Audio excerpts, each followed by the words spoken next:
Happy Sunday, everyone.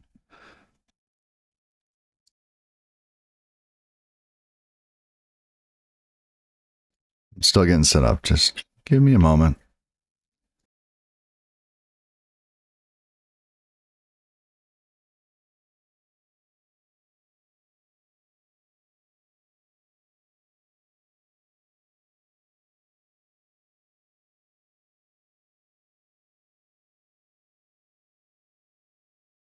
Wow. I did not sleep well last night.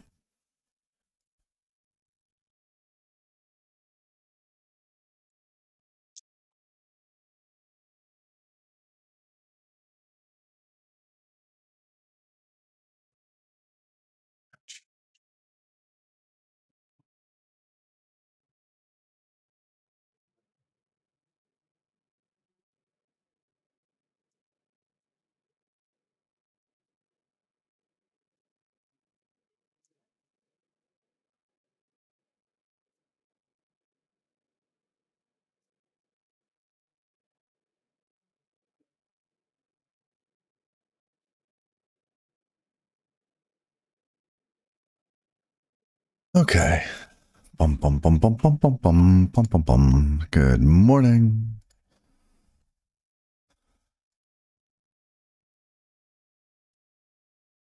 Where are we going today? Boop.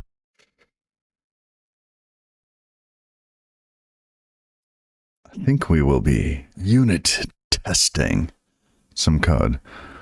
Let's go unit test.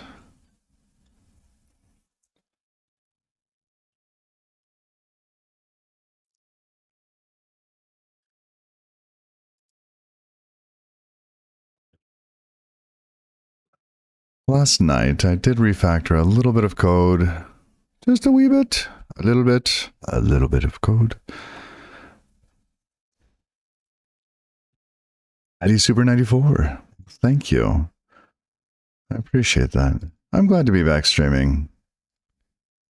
I like my little bit of focus time. Working on fun stuff. Playing around.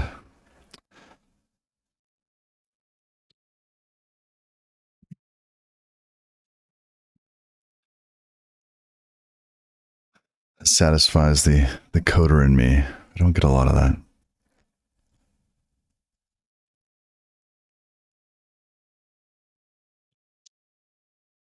Part of what I refactored is here. Added a type. Connection provider is passed in. This is to enable us to be able to unit test this code.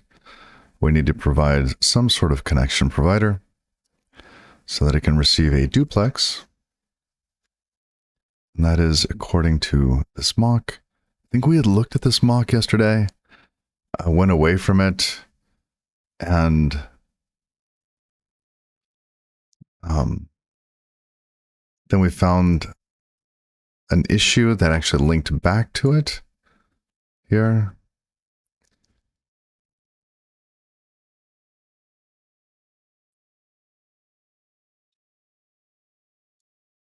Let's see.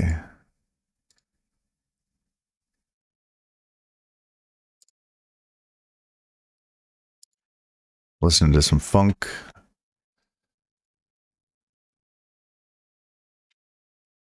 Still warming up my brain today.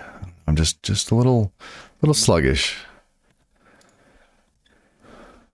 I woke up all stressed out.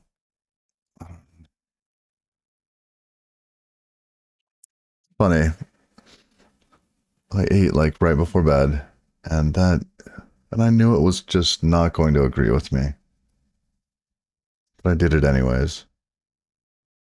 It was really serious, really silly. It was like a bowl of cereal. It's like, gosh. Oh, it's no need to apologize. I'm happy to explain what we are working on. It's always a good question. We are working on what I call reverb. Reverb, it's a musical term, refers to kind of an echo. And I'm using that term in data replication. So basically, it's a new stack. It includes a proxy, data archive, and what I call a data plane, combined with an application that would change. So this is a stack where the application can be swapped out. The application would use SQLite and would use the VFS, the SQLite plugin.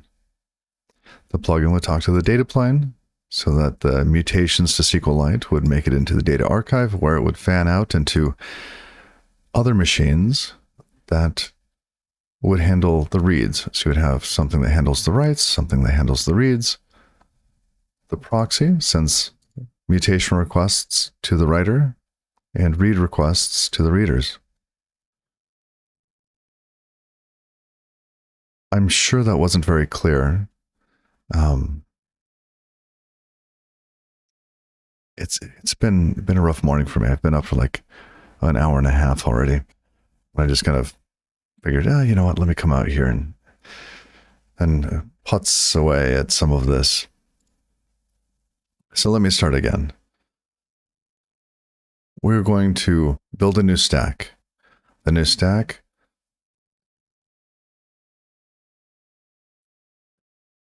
has a focus of horizontally scaling out an application. It does this by sending mutation requests to a reader via an intelligent proxy and read requests out to a writer. Oh, this is going to be a fun stream. Read requests out to a reader. And the data is replicated via the data plane and data archive. I don't know if you can piece together what we're doing here. If not, we have a cool little photo. Oh, that's not it. What was it? Where's A-Sprite? A-Sprite. Here we go. This was another drawing that we did yesterday that looked kind of like a UFO, so we added a cow and a little farmer. And yeah, there we go. Let's move ChatGPT off screen. It's going to get in the way. What else do we have on this window? Oh, this one was deleted. Let's close this window. There we go. That works. Okay. So at this point, we're working on data plane. Okay, data archive is in existence. It's kind of stubbed out. Right? And just for reference, we go back to MonoDraw. Sorta got it. Well, that's better than I was expecting. So sorta is a good step for me this morning. DB replication strategy using SQLite. Yes, exactly, with the addition of a proxy that talks to the replication system to know where to send the requests. If you squint your eyes a bit and look, it's a bit like the LiteFS offering at Fly.io. I really like the design of this and wanted to build some applications on top of it. But as I started to build applications on top, I discovered that there are some limitations that I didn't like. One would have been like the number of databases that you could replicate. Right? It scales poorly with the number of databases. The number of transactions you can do in a second. Right? It's built for, let's say, medium traffic applications. Let's say you had a popular forum built on top of this. I don't think it would really work, especially if you were sharding your forum into multiple SQLite files, right? Maybe you could have one big forum and then the different topics going into different SQLite files in order to get around SQLite limitations of one writer per file. So I think sharding is very important for SQLite. You should definitely well, sharding is important for anything. You should define where you're going to shard very early on. So it's very similar to this, but instead of using a fuse-based file system, which is not on this page, but instead of using a fuse-based file system, which is what LightFS uses at the moment, we're going to use a VFS plugin. So essentially, we've rebuilt Fly.io with their proxy, their fuse-based file system. We've replaced that with a SQLite plugin. And we have our data archive, which they also have something similar. So the pieces are all very similar. And this is the 4th iteration of this design.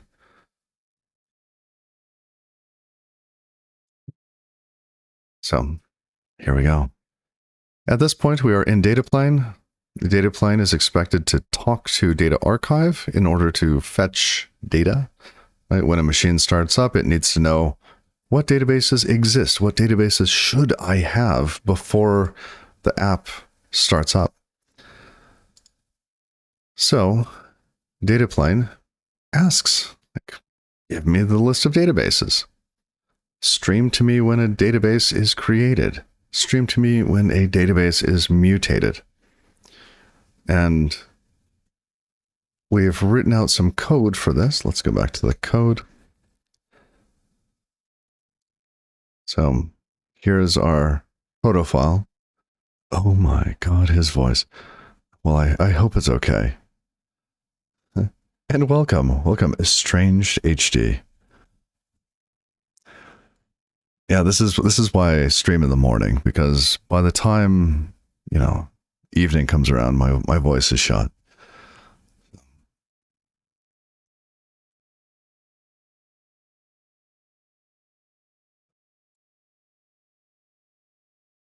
And I thank you for the compliment. I'll take it as a compliment. So, Reverb Data Archive. Have I ever thought about a career as a voice actor? I thought about this last night, actually. Okay, let's chat for a moment. So last night, I watched that movie called, what was it? Movie in a World. This movie. Somebody had mentioned it on stream.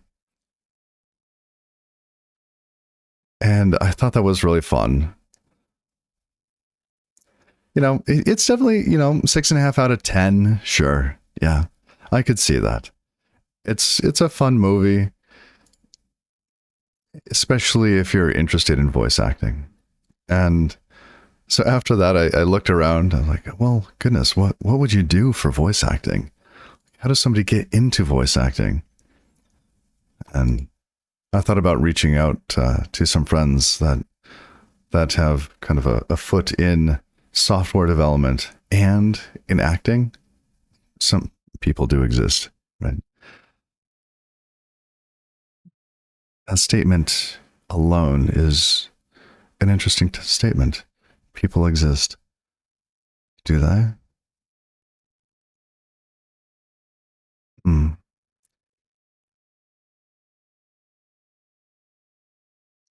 Or do I just think there are people? But yeah, I thought about it last night. I'm not sure what I would do as a voice actor. I feel like voice actors have different voices. Like they can do characters or whatnot. I feel like I would be a little bit of a one-trick pony.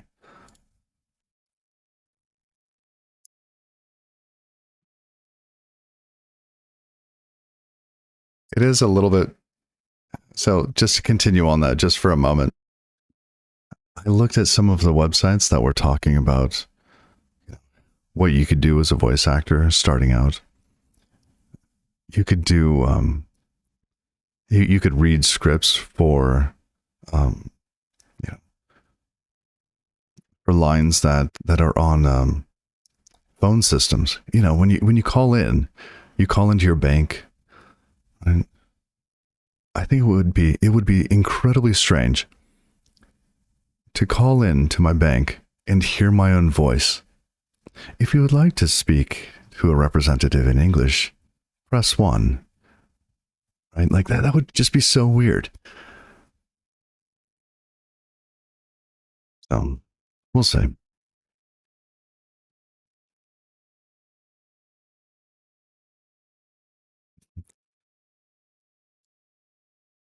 Okay. When the data plane starts up and it's looking for what data it needs to have before the application starts up.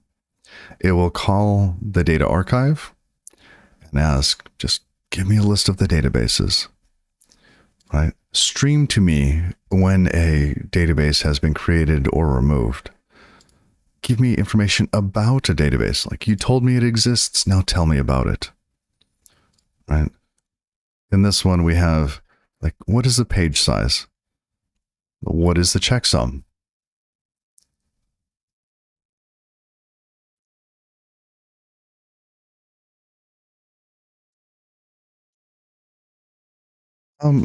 That's a great question, Audie. So each copy, let's see, to read your question out here, each copy is a shard so that conflicts cannot arise. Or is this meant to be a general distributed DB system? This is meant to be a general distributed DB system. I think sharding is simply important for scalable systems. And the way that SQLite works is that you can actually open multiple databases and use them together. And with SQLite, you can only have one writer at a time per database file. Right? So your .SQLite 3 files on your system can only have one writer at a time.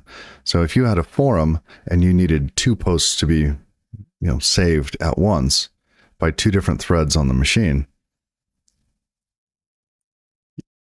if you had those partitioned, those sharded into separate files, those forums into separate files, you could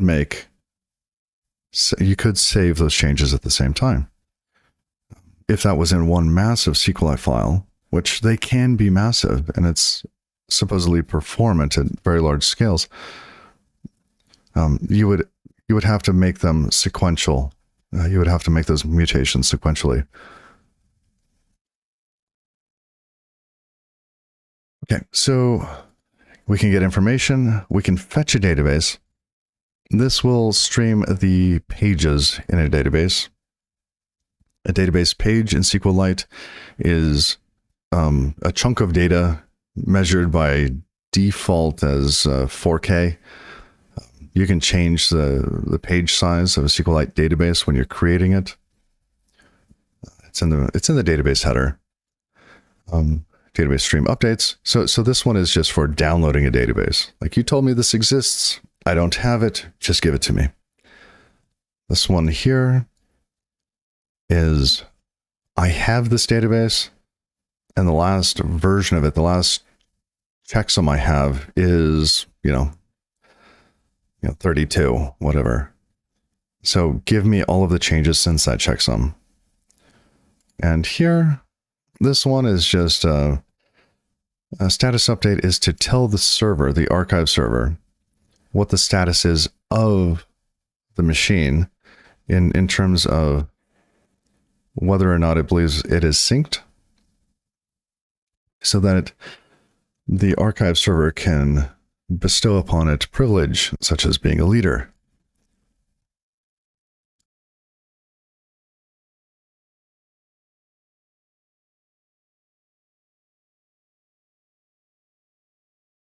Okay. Now, what we ran into yesterday was that it is difficult to test tonic gRPC code. It is. And coming back around here, we found this issue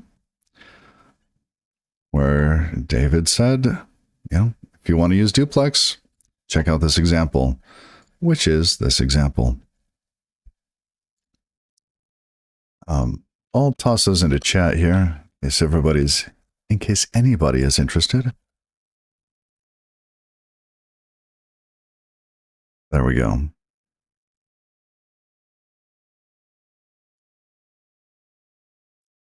Essentially, you start a server that acts and sends the data as you would expect. Okay. You start it up using half of a duplex, a Tokyo IO duplex. You then create a client using the other half of the duplex, and then you make your API calls. So you're testing your client code. In this case, we will be testing our client code, so we will have to create a fake server in order to test it out.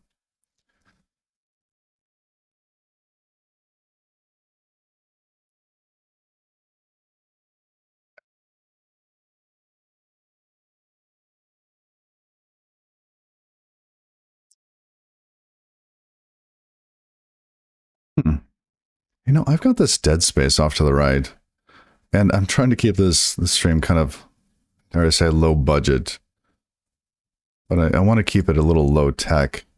I'm going to split right here, and let's just create a new file. There we go. Close this one.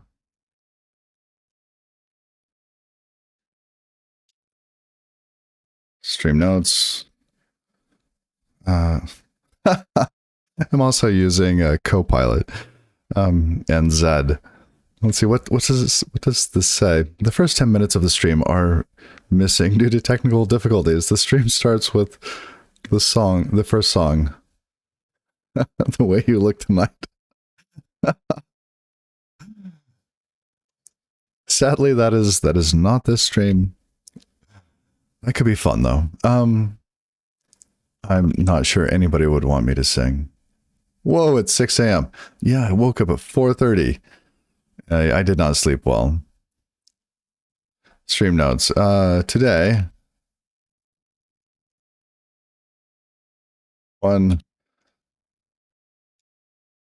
implementing. What are we doing? We're implementing testing for the data plane application.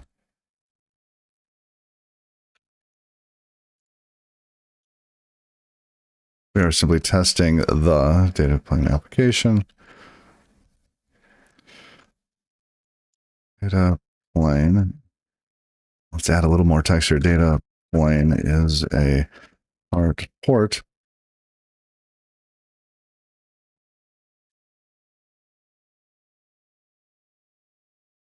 You're learning some Go for a project. Oh, that's great. Go looks very interesting. I don't think I would ever stream it though. Part of the larger system that replicates data.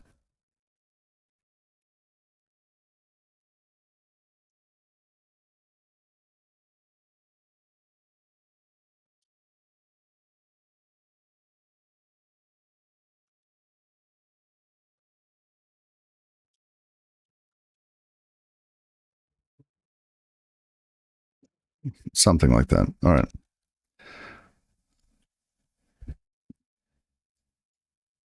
Yeah, I like this. We could keep like stream notes out here on the right.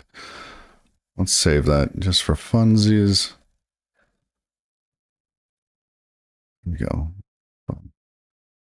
Oh, but we do want word wrap.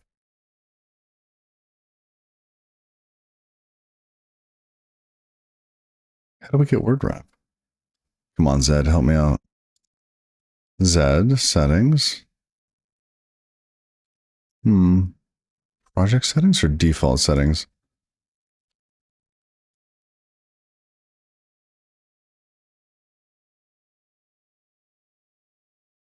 Show wrap guides. Search wrap. Great. So we could set soft wrap. Oh, interesting. Bounded. Prefer line length. Editor width. So we want soft wrap at editor width.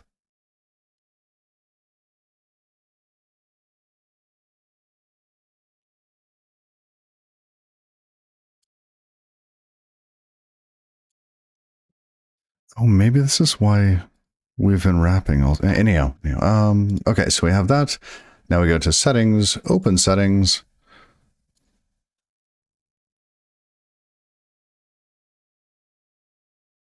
And we will try editor width. And we want preferred line length of 120. Beautiful.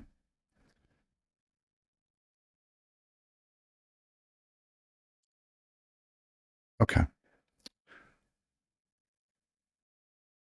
So 715209. What is my preferred font? I was going to ask you what kind of project in Go?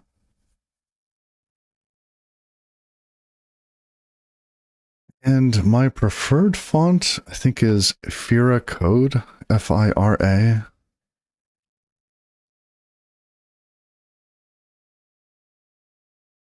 Well, that's for coding. Outside of that, I really do like Helvetica.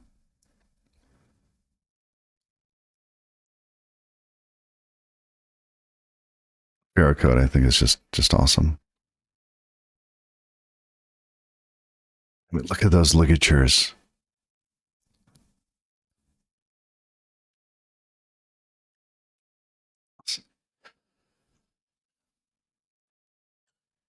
Anyhow.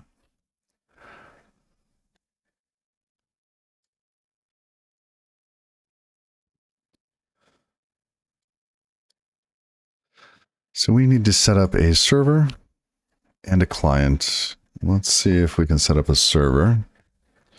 Where's our test? Test. We have some code down here. We're going to do some testing. Create client. We need to create a new client. And what was it? Let's see.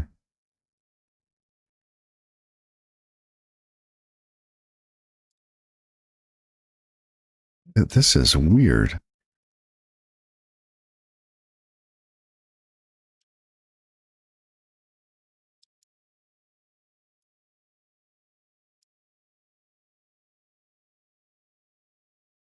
This is fairly strange. I don't know if it was some sort of hallucination from Copilot or what. Okay, but let's ignore and keep going.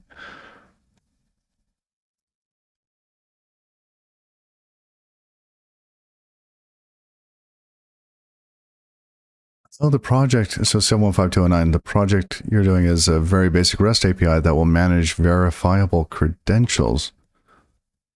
Oh, nice. So let's see, we receive a duplex stream. I think most of this is broken. Let's get rid of that. New client. This does not accept. See, this should be.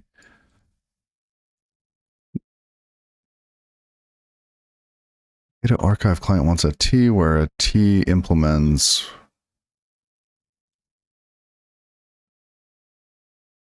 gRPC service? What?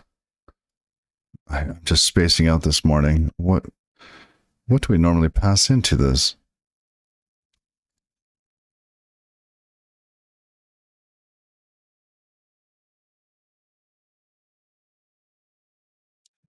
This is our normal connection provider. Okay.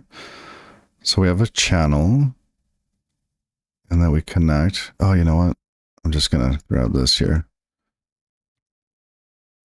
Let's come back over here. Boop. There we go. It's early. I didn't sleep well. Now, channel builder, it takes a URI, which I think there was an easier way to do that.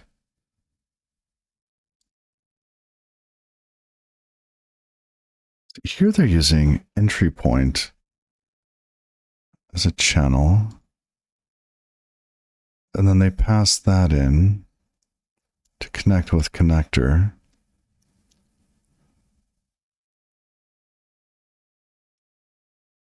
That'd be fine. Like here what they're testing is so that it only returns the client once. We don't really care about that. Entry point. Interesting. What is entry point here? Tonic transport entry point. Oh, end point. Goodness.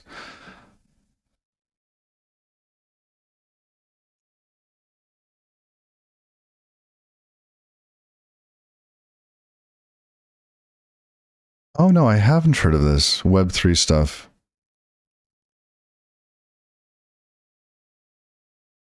Oh, interesting. So in this case, we connect with connector. And what are we doing? We have a channel. We end up passing this channel into our type, the connection itself. See, we have connect with connector here. And I think connector, C, could be a service. That doesn't seem like it.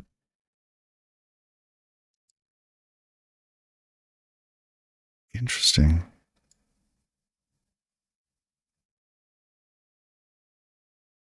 Huh. I want to go back to the bug here. Let's see.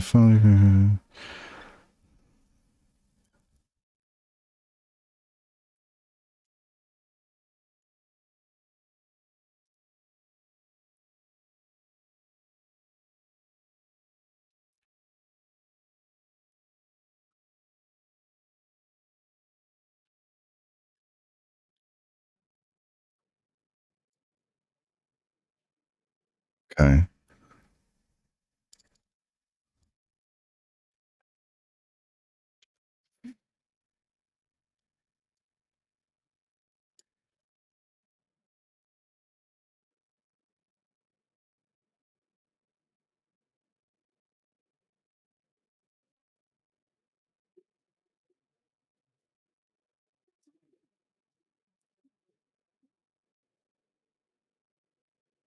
Why is it saying that this should return?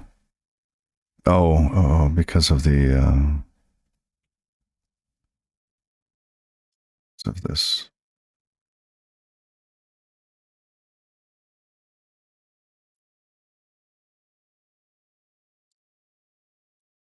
This is test code. I get to unwrap in test code. Create client. We get a client. We have an endpoint. Channel goes in here. Where does mock come from? Oops.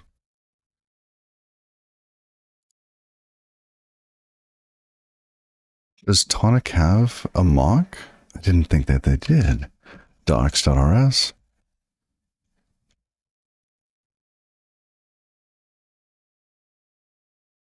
There's no mock here. Mock stream.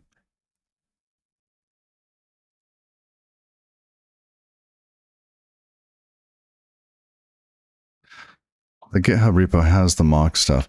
I remember seeing it, but they're not exporting it, and I wonder why.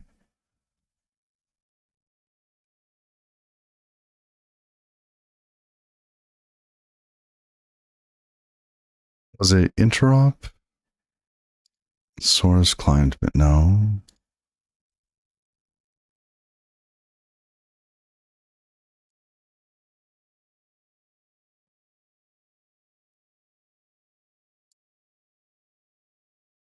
Example source mock.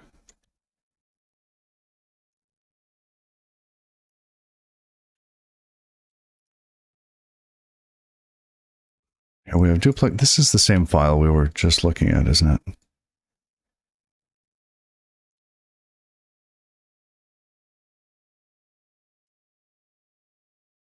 Serve with incoming.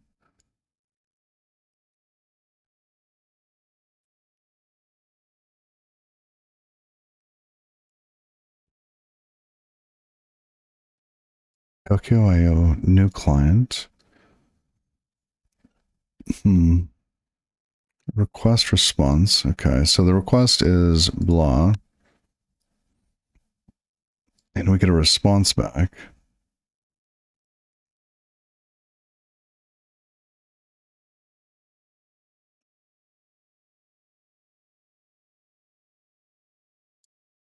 So basically they created a new greeter, which is down below, that basically stubs out what they want. Okay. So essentially we have to implement our server for the test. Okay.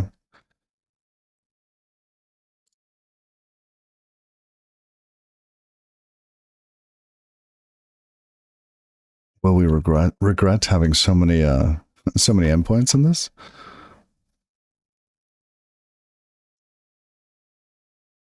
Because we'll have to mock this out.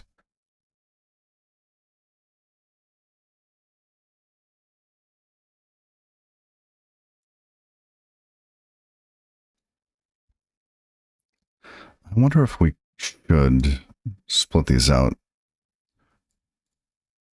How could, like, is it possible to split them? They are so very similar.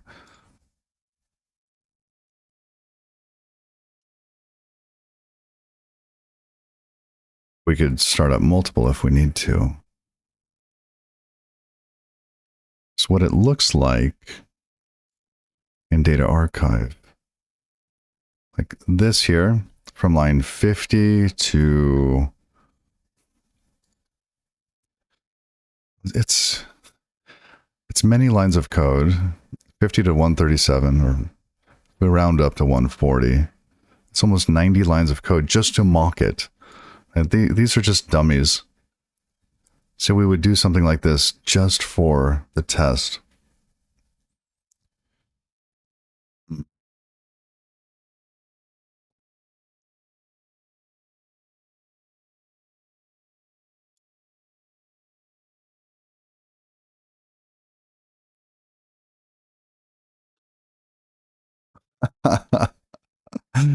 Wrong amount. It's funny.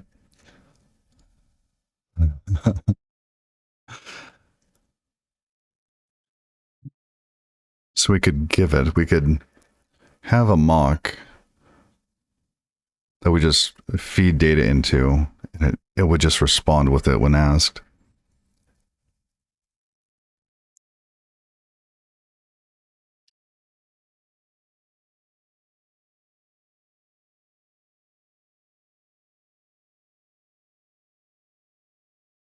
Okay. Let's do it. It's kind of nice that it is not filled out yet.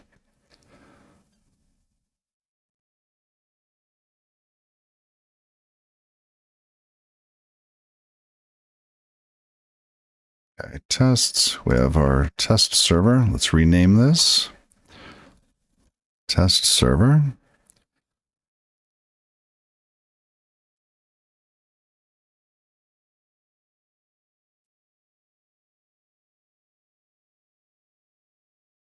Okay.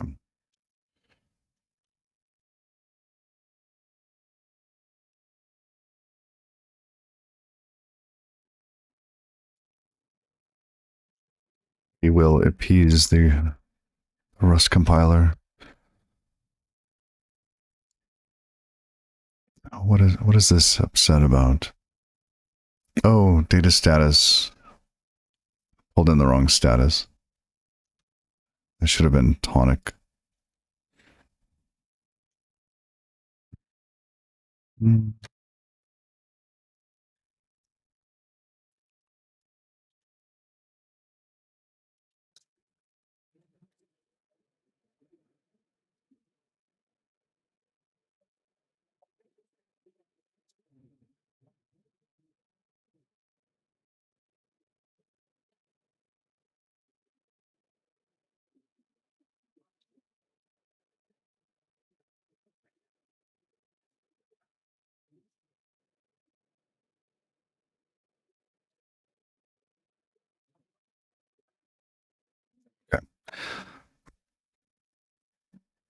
So we have our dummy server.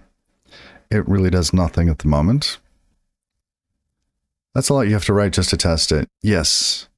And was more or less acknowledged in the thread.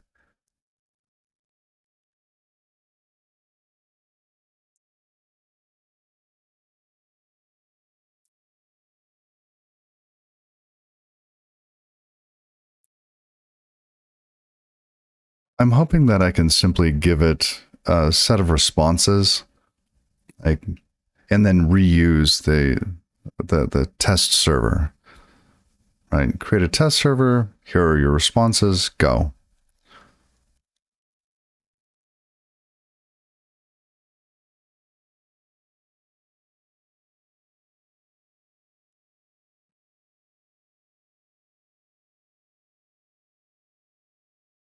The other thing that I was considering was splitting this up, having multiple test servers.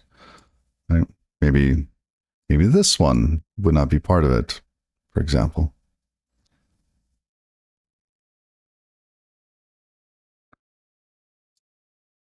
But these 5 here seem very related, and I'm hesitant to split them up. Hopefully we just have to write that thing once. Okay. Well, that and I already had the code. So connect with connector. What is a service function? Generate service function. Where was that example?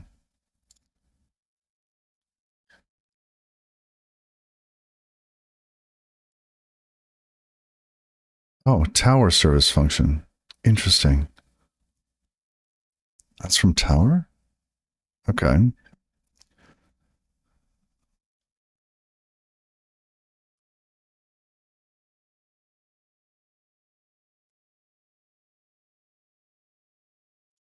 Connect lazy. Connect with connector lazy. Okay.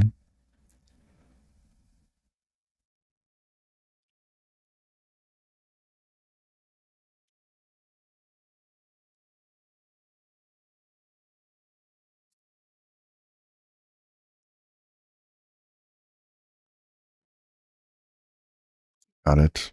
Okay. Connect with connector then. Now we are dependent on tonic.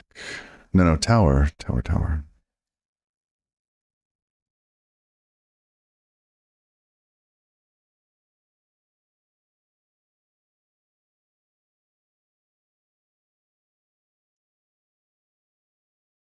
Is it dev dependencies? I don't remember.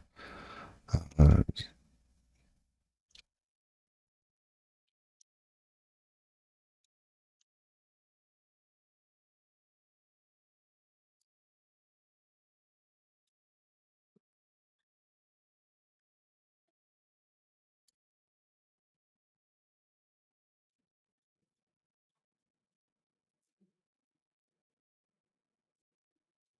we do workspace dot dev dependencies, maybe.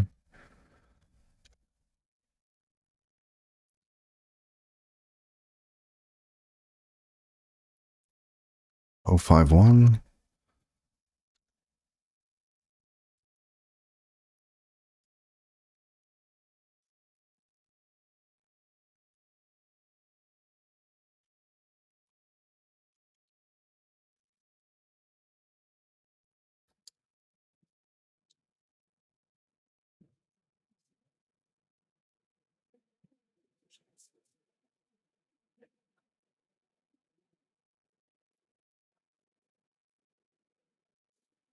Oh dear, what's going on?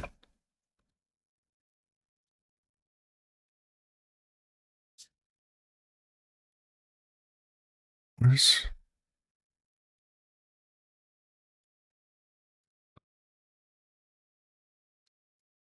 Oh, there it is.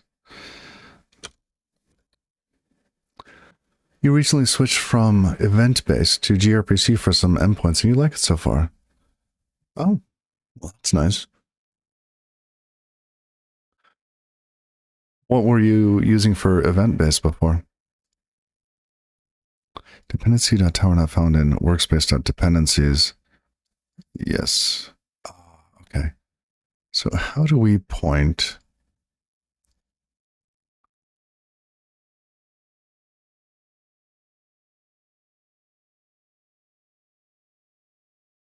Build dependencies. Build dot. No, dev.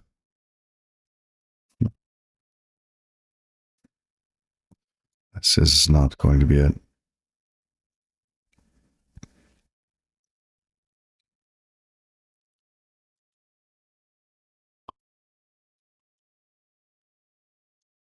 Argo. Let's figure that. Let's figure this out. How do we reference that? Workspace dependencies. Dev dependencies. Specifying dependencies.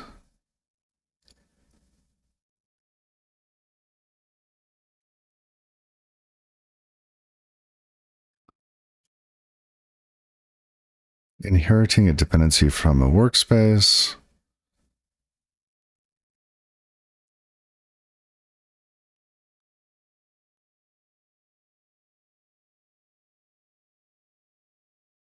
Dependencies in dependencies, dev dependencies, and build dependencies, and target blah blah blah dependency sections support the ability to reference the workspace.dependencies definition in definition of dependencies. Okay. I see. So we don't put it in some dev dependency at the workspace level.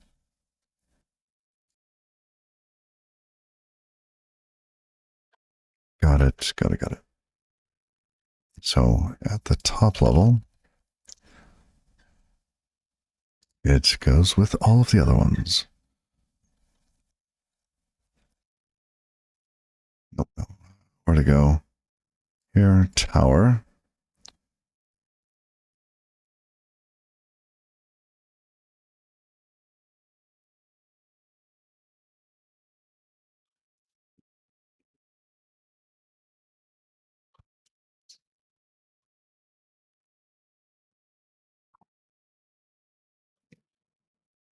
It's doing that. Let's see. Okay, good. Oh, gnats. I've heard of gnats. What did you think of gnats?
Isn't test the dev dependencies?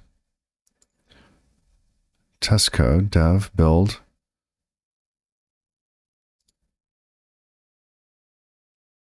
Test should be these.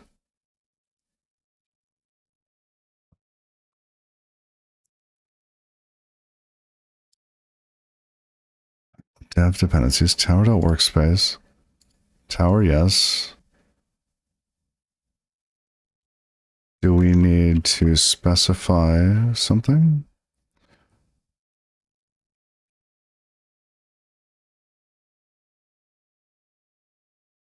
What was the function called? It's called service function.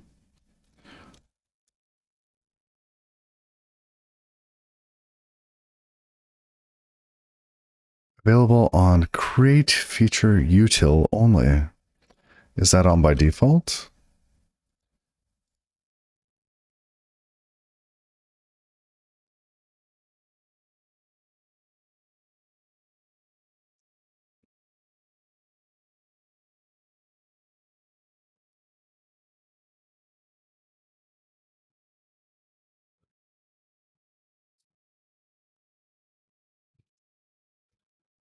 Okay, so it seems as though nothing is on by default. I respect that.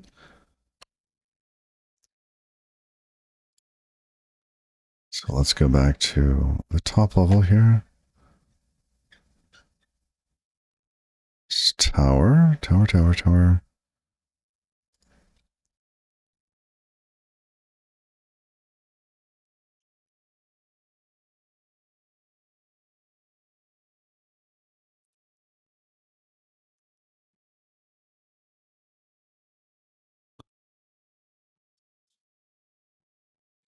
Now if I'm function, service function in this scope.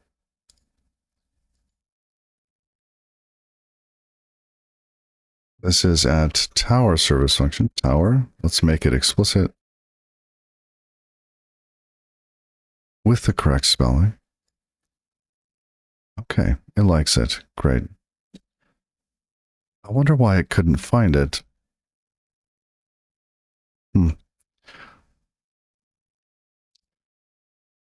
We do not care about URI.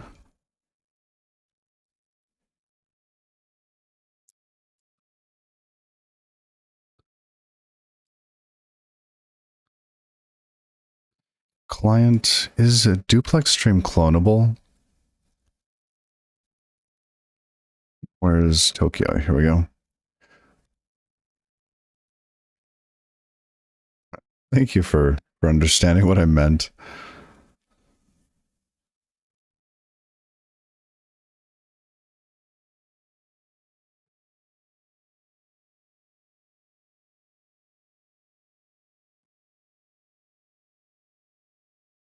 It does not appear to be.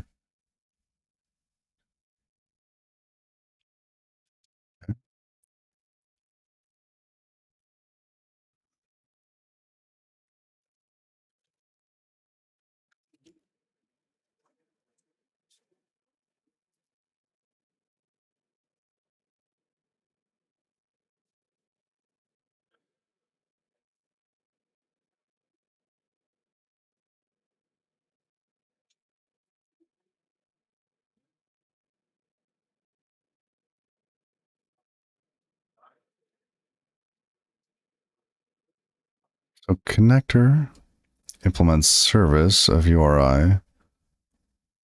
Okay. The response is readable, writable. So in this case, it's a stream. I don't understand why they need mock stream here.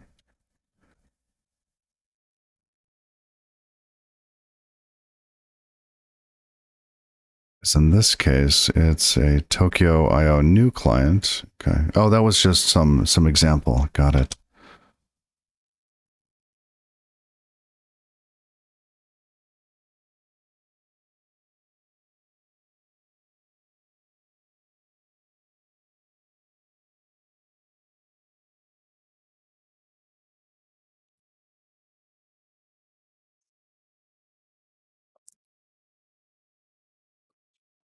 Oh, let's see, 715209. It's got like its own Kafka Streams implementation as well. But that was overkill. Oh, interesting. You've primarily used the subject-based messaging. When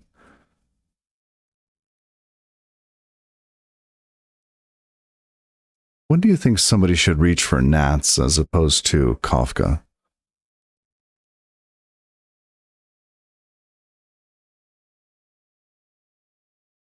Tokyo IO new. Okay. What is Tokyo IO? Hyperutil runtime. What?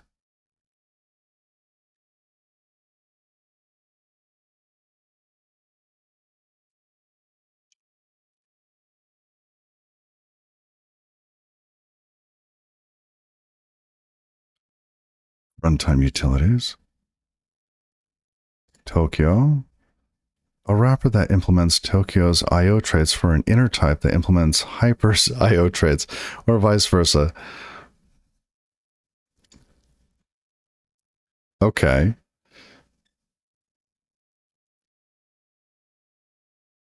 So for our tests, we also need hyperutil. Got it. Let's add hyperutil. A, B, C, D, E, F, G, H, Y.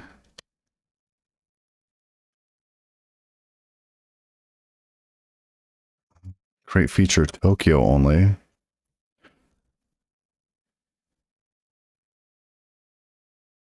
Default features false with features of Tokyo. And what is the version? 0.1.10.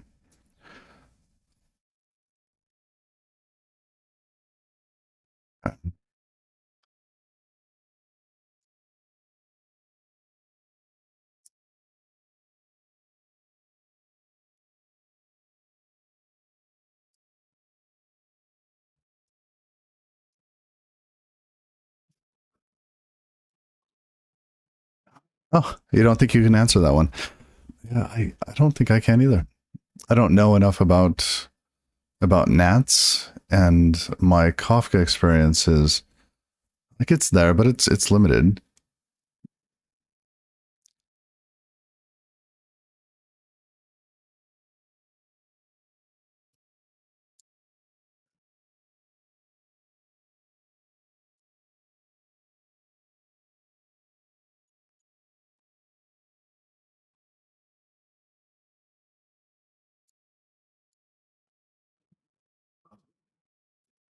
Gnats might be easier to deploy.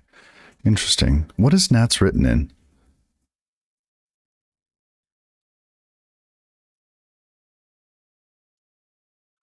Okay, let's go back to our tests. So now we have... sorry, I'm scrolling too much. Ah, here we are. We need to adjust this. And as the example showed, we can return Tokyo IO new. Or error.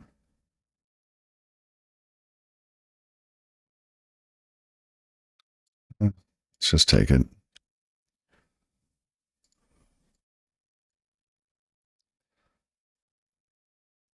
Okay. So we have our client that gets created. Great. Now we can... let's set up our server. Let's server, test server new, fine. And what are they doing here? They spawn... they create their server. In this case, their server is my greeter. So they have a greeter server. They pass their greeter to it. Oh, you think it was Go? You can see that.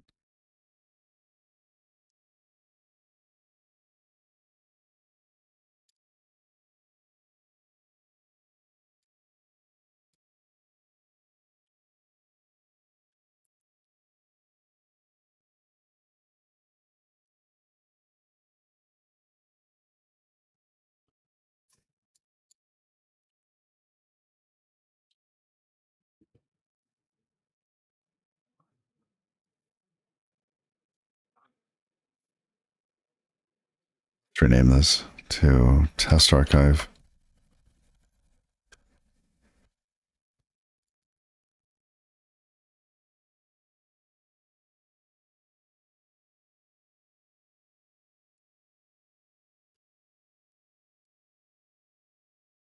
So now we have our server coming in from that. We spawn.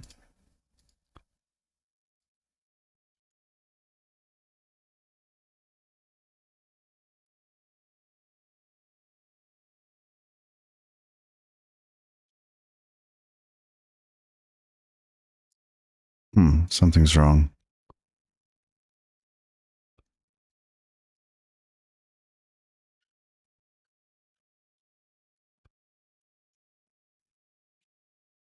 Oh.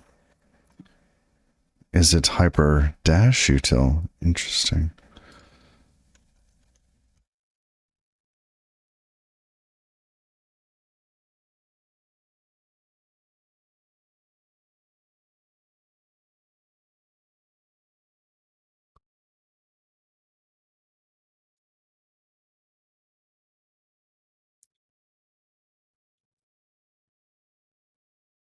Have I tried load balancing gRPC? I have not yet. And what are your thoughts on it?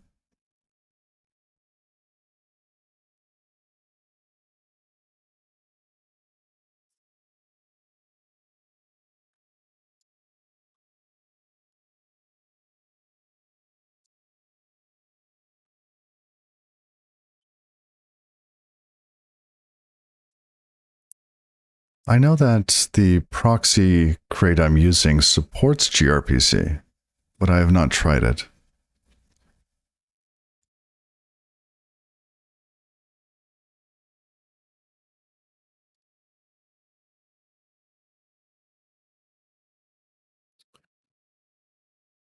So now we have our client as well. Channel.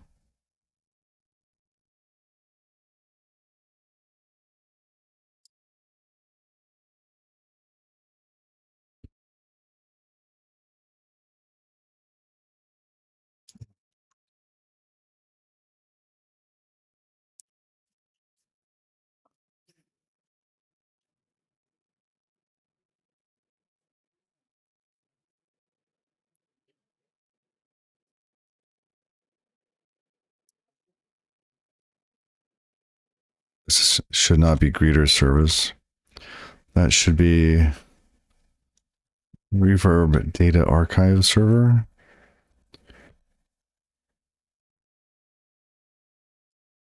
Okay. So now we might have a server and not yet a client. Now we have a client. Thank you, Copilot.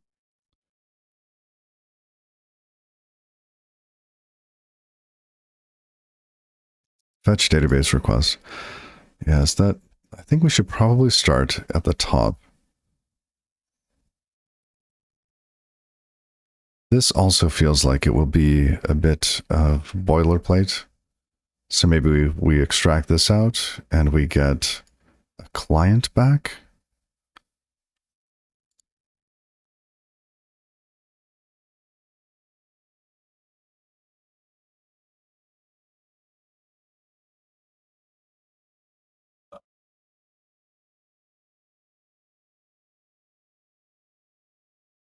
We will probably need to pass something back later.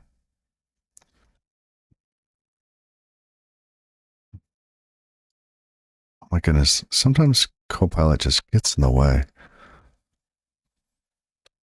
Let's return client. What is client? We need that for the return type. Reverb data archive. Okay. Go up. Right. Copy.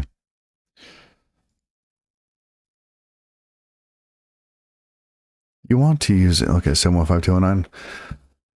We're talking about load balancing gRPC. I want to use it, but I still need to find a proper way to use something like service discovery to update the addresses in Prost. Is it Prost? Prost. Wait,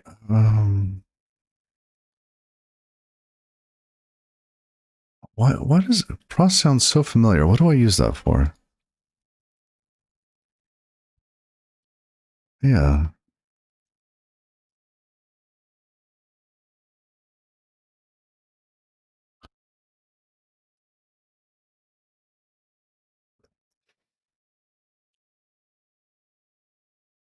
Oh, I see. I see.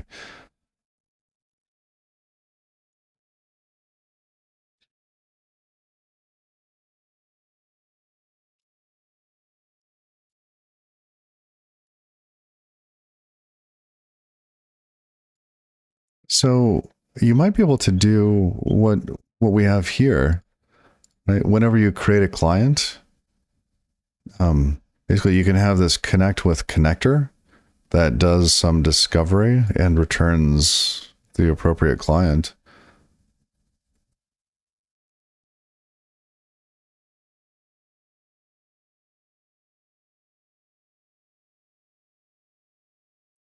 Yeah, Tonic is built on Prost, and it seems like you could use something like this.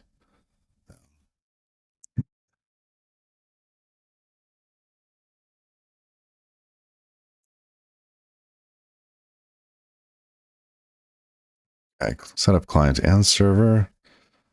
We do that. We call setup client and server dot await. Sure. Do we await anything? We do. Now we spawn. Oh, here we create that. Does this need to be async? Yes. Okay.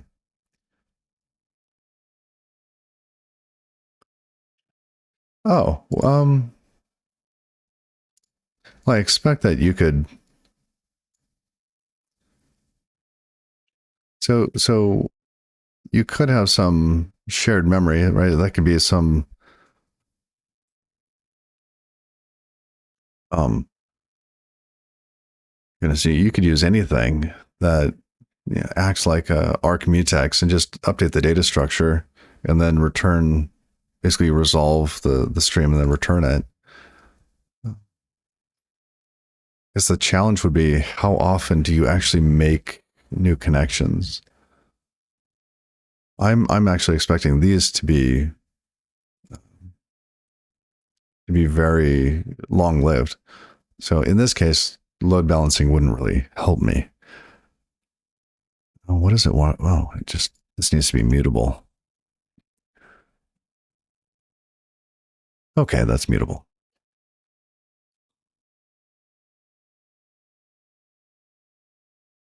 I saw an interesting crate the other day. It just made me think of it. I think it was arc swap.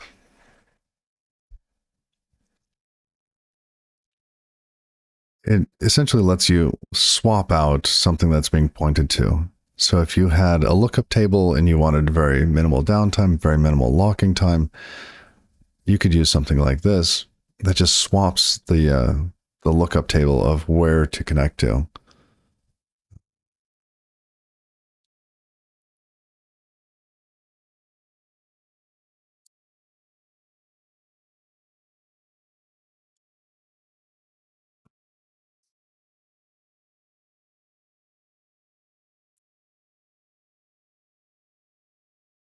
Okay, we have our client that's there. We have our setup our client and server. Then we have our client here.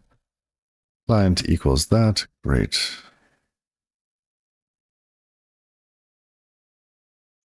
I want to run cargo test-p data plane. Okay, I'm going to kick off a 30-second ad. See you in a moment.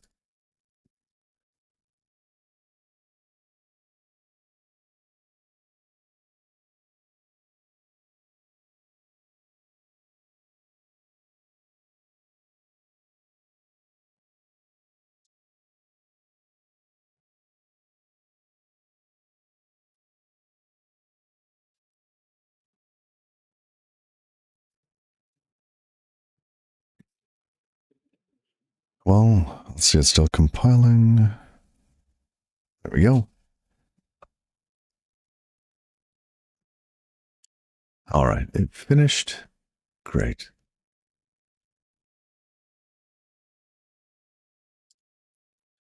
So all the tests pass. I was surprised. Okay. Uh,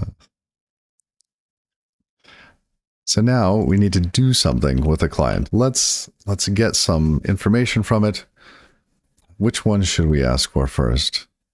Get databases? Sounds like a good one. Oh, that's very close. Let request equals get databases request.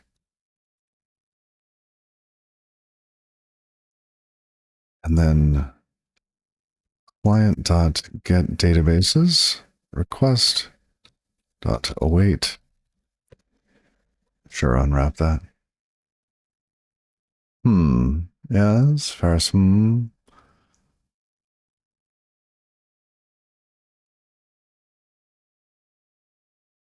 man, I like this song.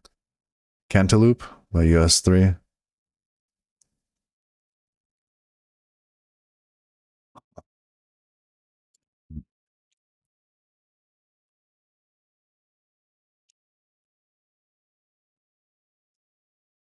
So here's a response.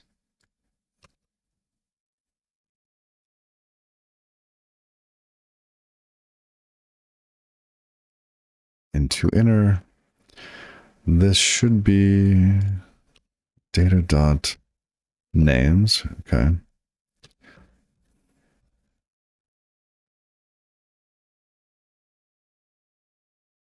This should be empty.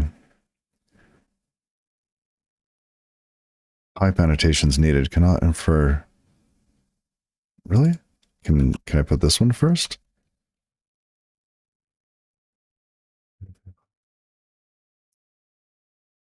Oh.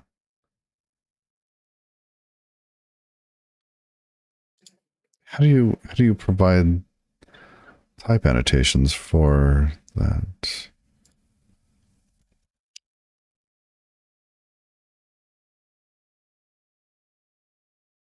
Expected value, found string. Yeah, thanks.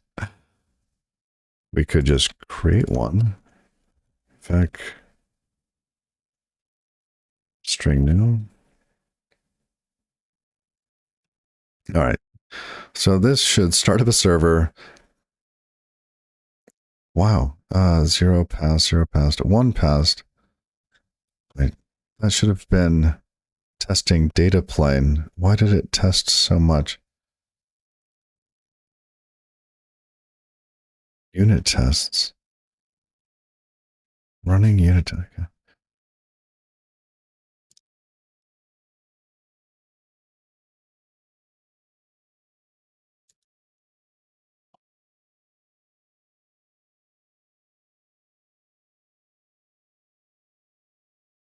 Source main has tests? Really?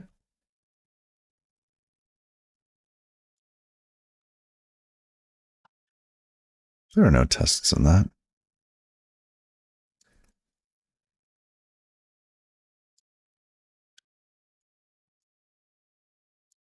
Okay, I want to see this test fail. Oh, yeah, you don't hear any music. No, I've got it in my own ears. Sorry.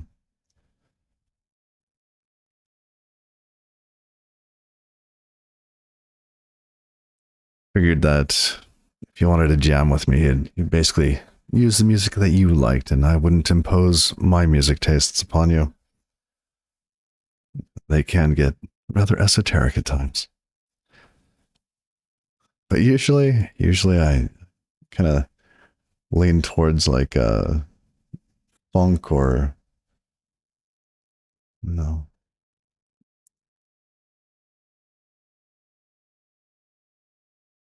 Yeah. I do like R&B.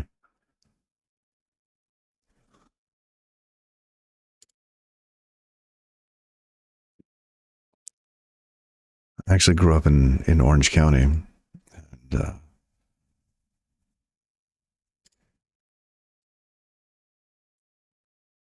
a lot of great music that I liked there. Let's change our response. Let's say we want to have it databases now has an empty set. Let's say we started to give it information. Database names. Sure, it's a vector of strings.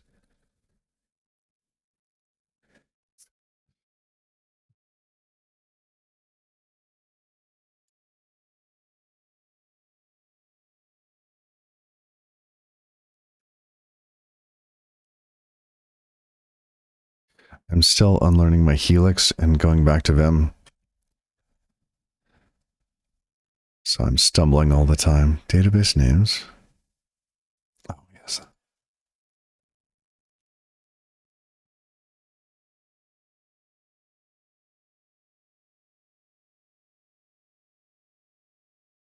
Oh, man, I love Helix. Helix is awesome.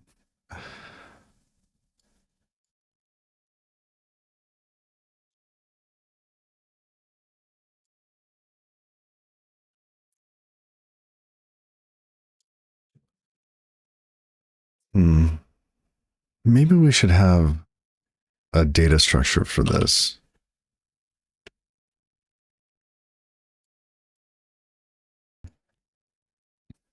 let's have our struct test server data.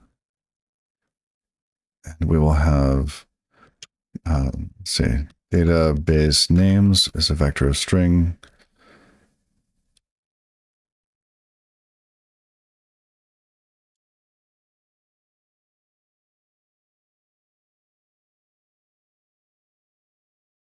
Hey, Lobu. How you doing? Blessed be Ferris. Happy Sunday.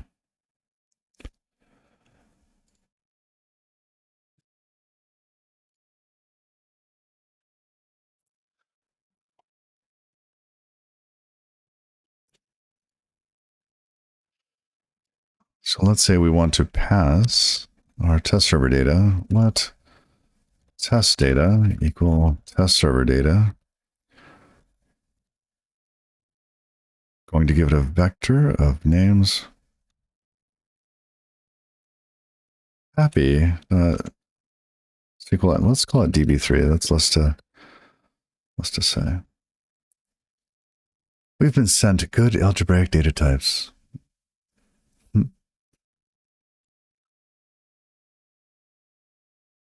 Test data. Oh yes.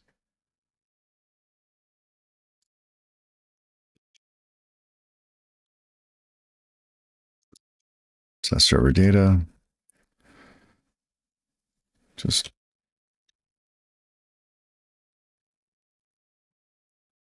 I'm feeling so lazy today. I slept so poor. My language center is broken at the moment.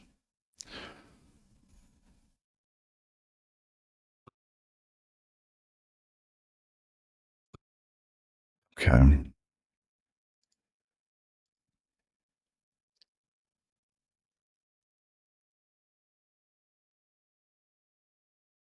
Let's move this up. Wow.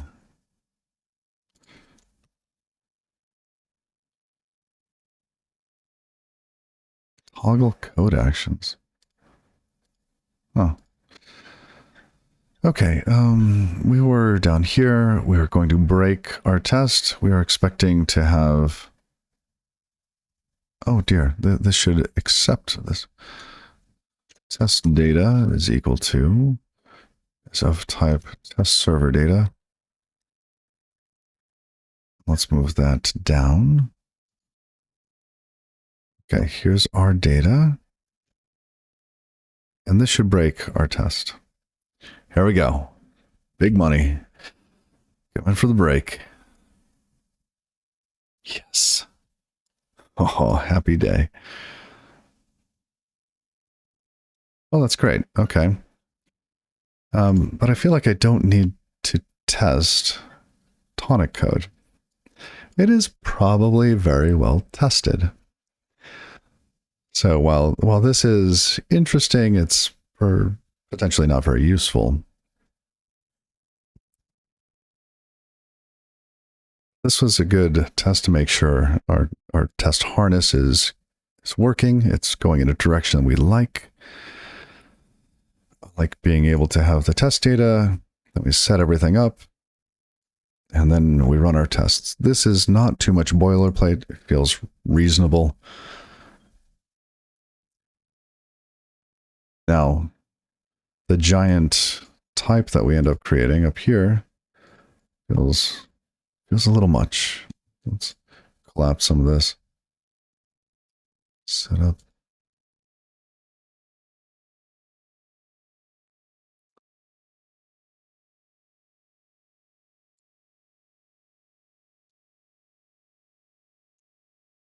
All right, so what are we going to test? Let's go back up. Oh, a little too far, past the errors and all that.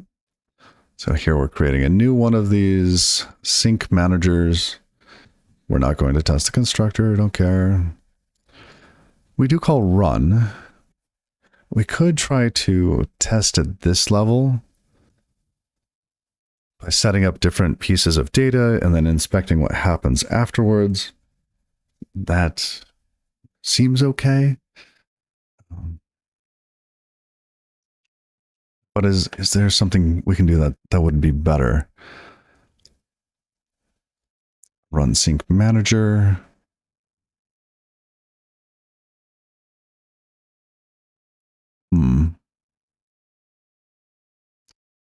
This gets a connection.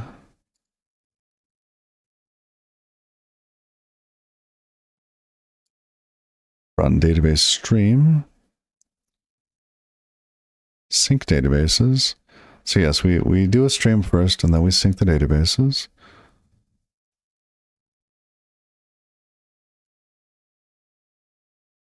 I think the problem I have with this is that how do we know when the test is over? Oh, we would know because maybe the because a client would send a status update. So part of our server implementation could be waiting for a specific status update from the client.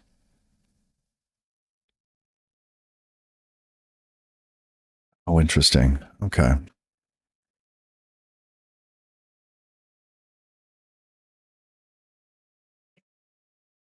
Gonna take some water.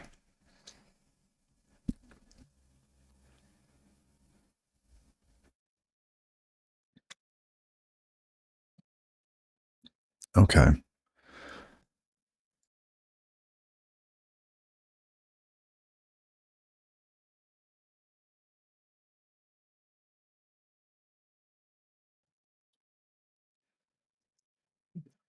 So that might work.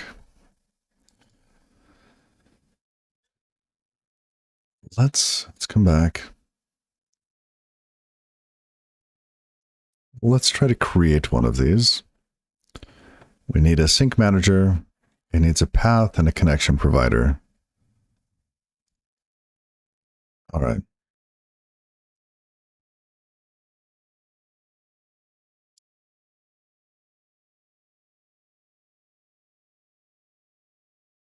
Client.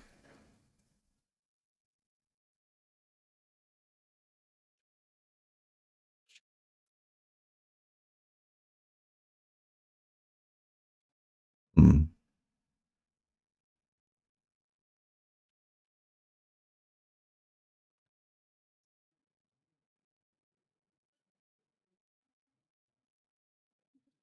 Gonna toss some code right here. Test some things out. So we need,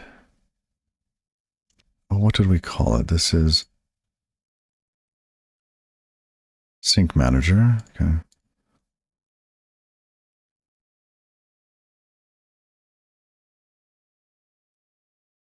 We need a path. Let's say some test path. And then a connection manager.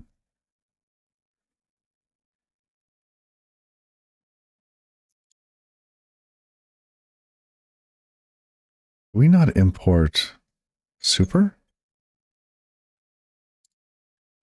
We don't.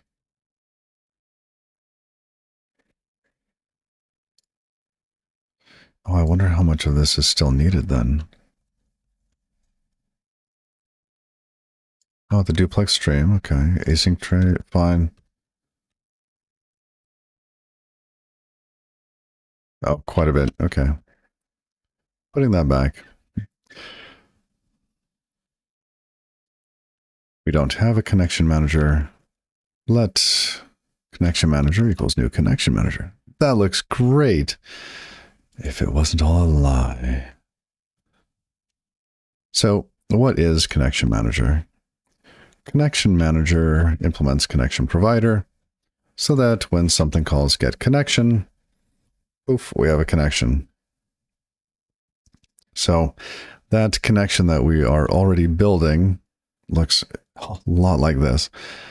So we just need something that can return what we have already built.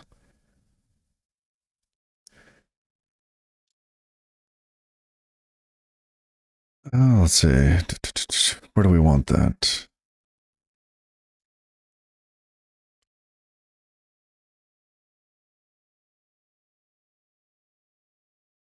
Task connection manager. Pub connection. This is correct. And it needs to impl. Oh, what was it? Connection something. Connection provider.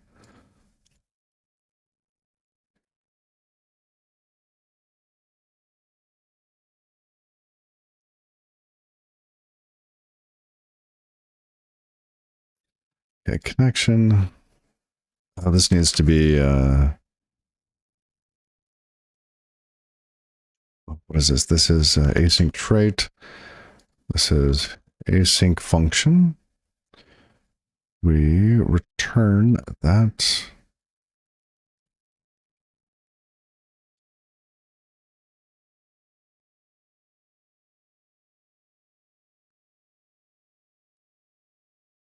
Ah.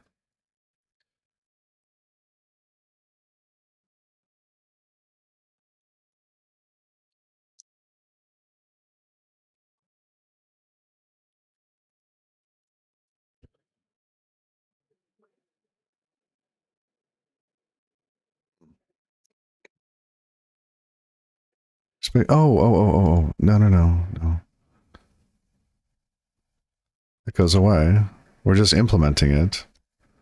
That's an async function. Great.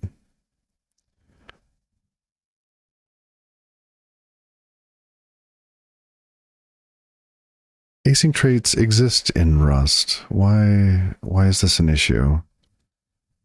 Async function. Okay, connection self.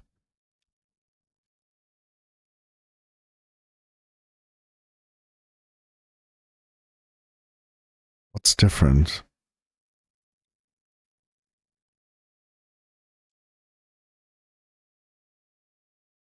They look the same. Expected impl future output reserved. Okay. To be a feature that resolves to result, blah, blah, blah, but it resolves to... Oh, the error types are different. Fine.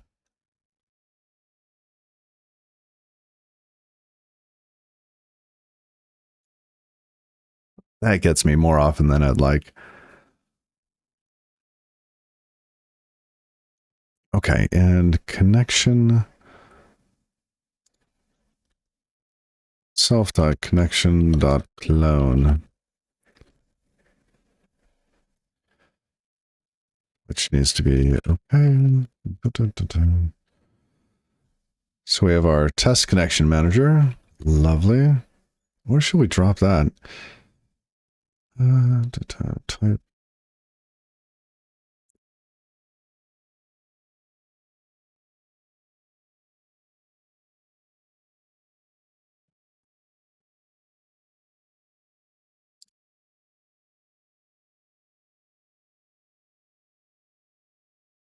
And we actually need that back. So in create client, that's actually what we want.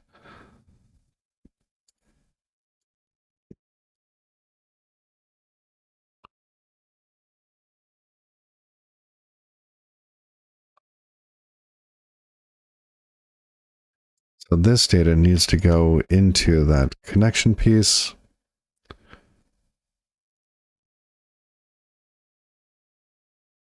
So we get that there. And let's wrap that here.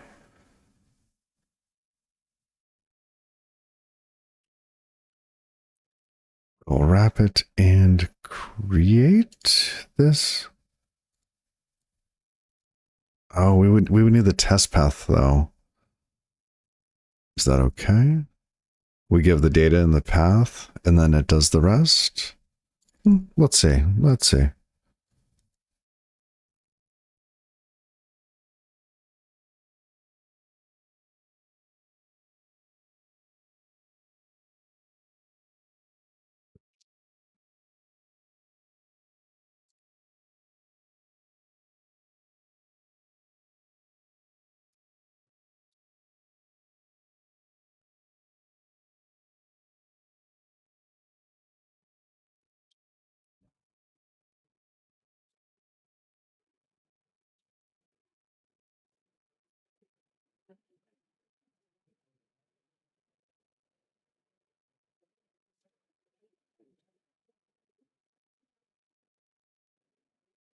we want to return the sync manager.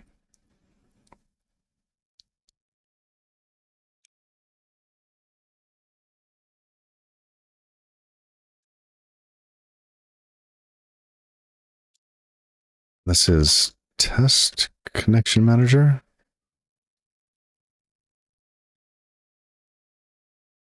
Okay.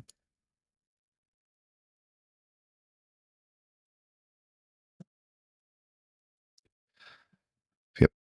Okay, so we need a path. Great. We will pass in a path.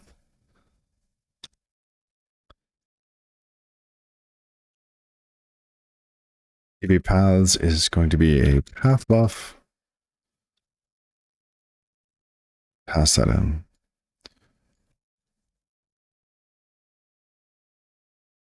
Get client and server. Great. Now we have our sync manager. Let's call that sync manager.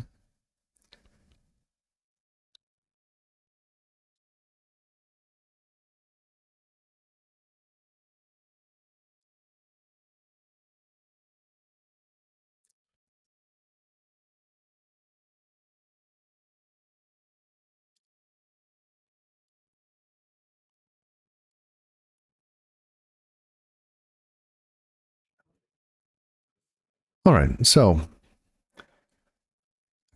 at this point, we need to use, what is it, Tempter?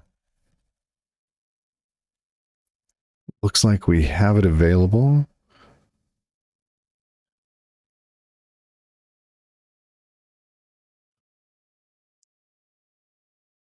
Okay. Lots of Tempter stuff.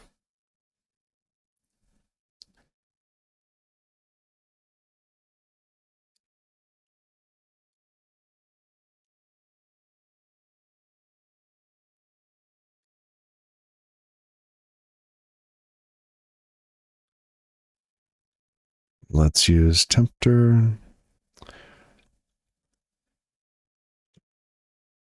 Was it one word? Yes. Okay.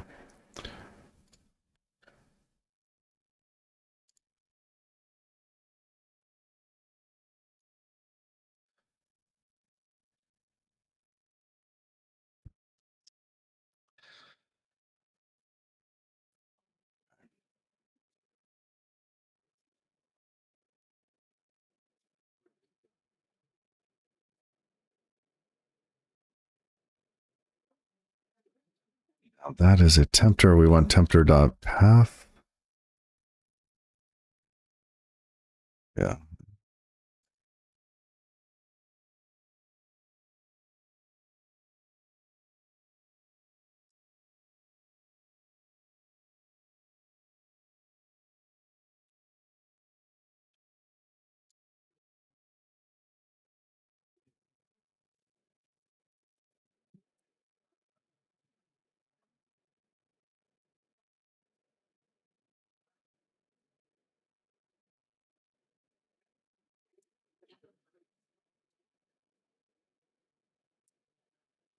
Okay. So now we have our sync manager. Great. Wow. I'm looking forward to having the testing in place for this so that we have much more confidence while making changes to the system.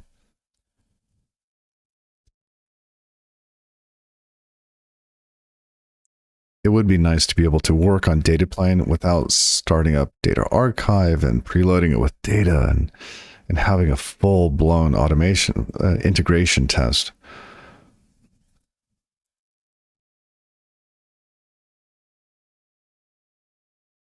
You know what? I'm going to take a couple minutes and pour some tea.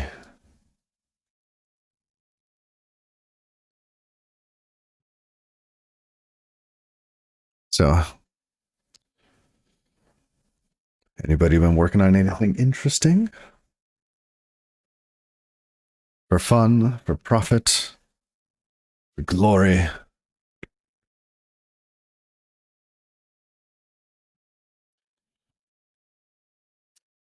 It's a give my mug a good dusting. It's been out here too long. Oh, you just made some tea as well. I'm going with lemon, some lemon tea.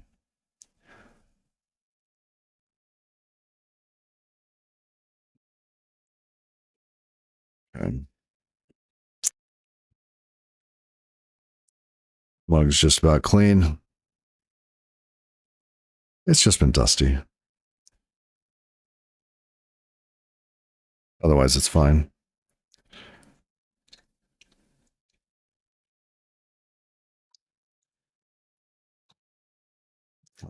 Figure I made a mess. Okay. You got the standard English breakfast tea. Nice. When I was working in England, you go out to well, I was just so surprised. There'd be a, like a milk bottle, a glass, looks like it came from like the milkman, right?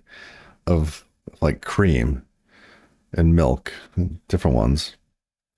And people would make tea and then just like pour the milk into their tea and mix it up and then go back to their desks. And that milk would like sit out all day long. But I think they just like went through it so fast. They didn't need to refrigerate it. And who knows, maybe just the hot water, killed anything off. I was just so surprised. Because like, me growing up, I always got scolded like for leaving the milk out.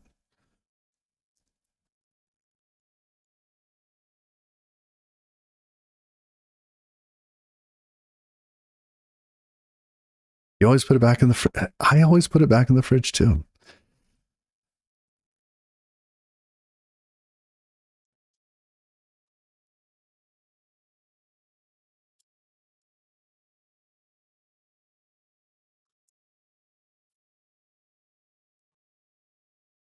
You know what else we could do? We could have information that we collect from our server. We could have some other data structure that has some shared state we could inspect.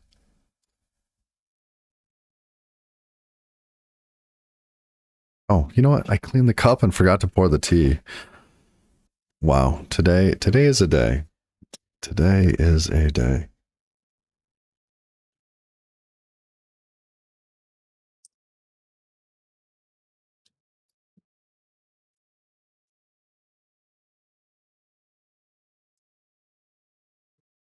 All right, here we go. Pouring the tea. Making a mess too. Well,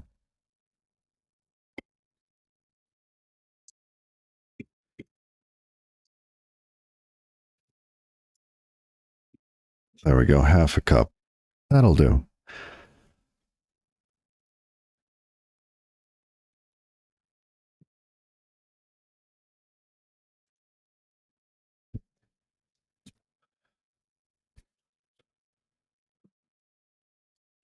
So at this point, we could call sync manager dot run, and we await that. It will never finish.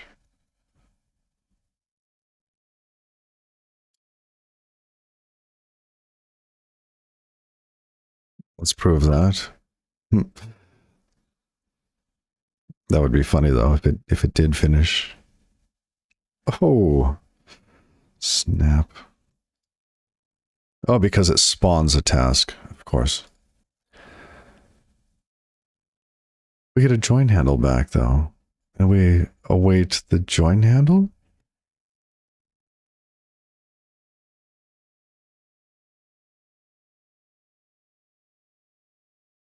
Oh, but this is async.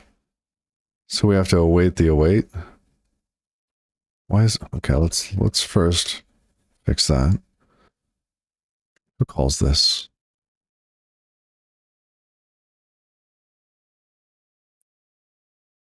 Only one place, great.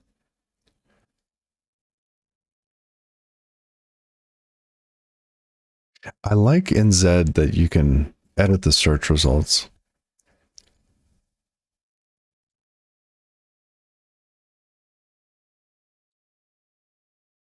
Now we can await. Okay.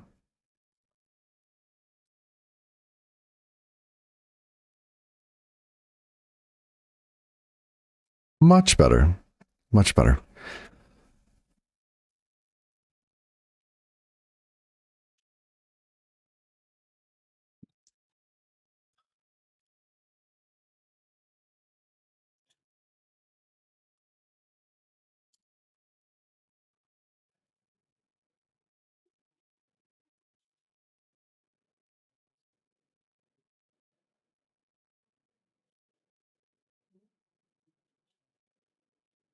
So we have our sync manager. Yeah, this isn't doing anything. That's fine. That unwrap. That's why unwrap didn't work earlier. Okay. It does not need to be mutable. Fine. Now, we want something that's useful. We do not know if it tried to get the database name.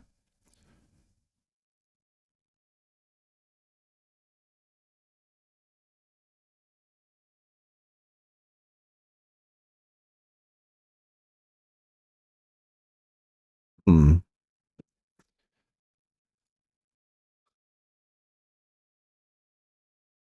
So we run the sync manager. We get a connection. Run database stream. So we start to listen for databases being created. We ask to sync all the databases.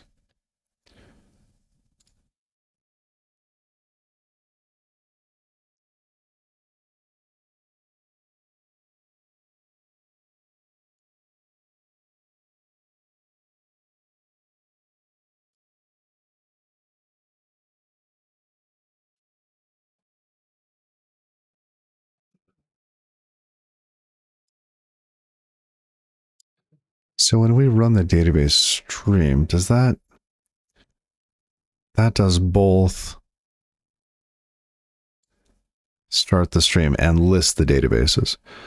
So it should have received a list of one database here. Fine. Listen for database additions and deletions. And this piece goes on forever.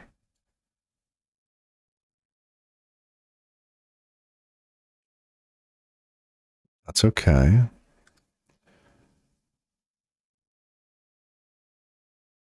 So once we've, let's go back one more. So at this point, we listen to a channel of database names inside of sync databases. Sync databases, we iterate over them saying, please sync this one.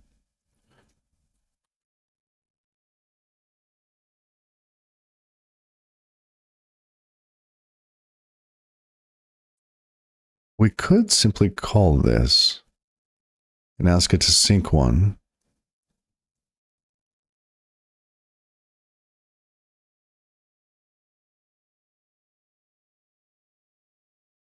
The challenge here, or what we might run into, is that, well, if we don't have it and we start to download it, we will download it and then we will need to stream updates for it.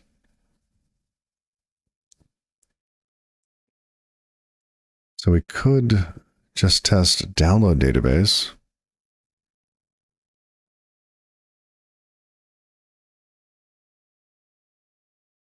It's DB information response.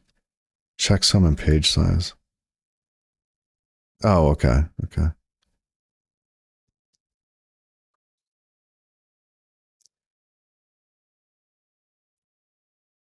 I going to need like test databases for this? Like test files?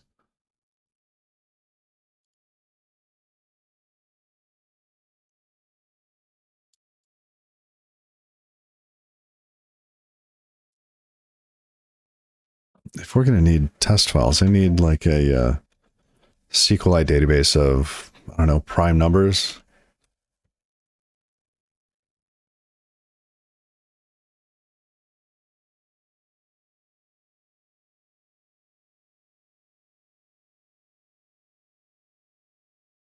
I just need a test database.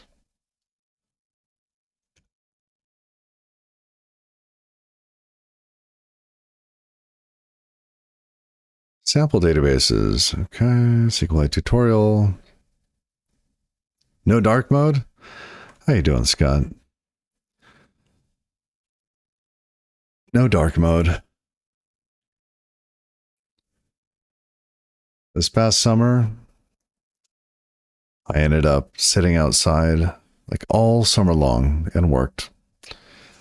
And it turns out it's kind of hard to read. Little light text on a black screen. So I switched into light mode in order to just be able to code sitting outside. And I haven't turned back.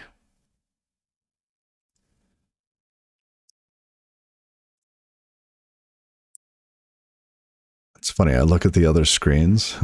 OBS, it's in dark mode. Twitch, it's also in dark mode. And my other screens are off.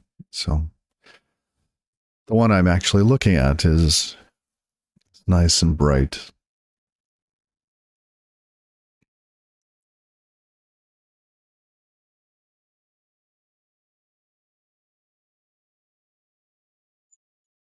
Okay, we'll need some test database. Let's see, CSV of prime numbers. Oh, look at that. First 1,000 prime numbers.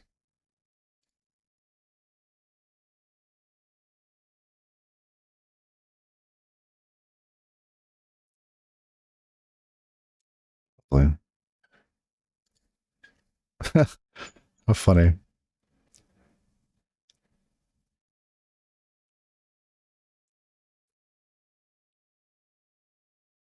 Yeah, that's funny, Scott. You often think about changing, but your code is bad enough without seeing it well.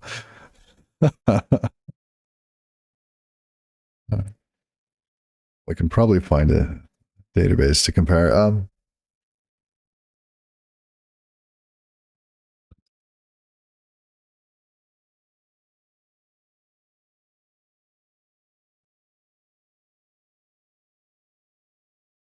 Let's see.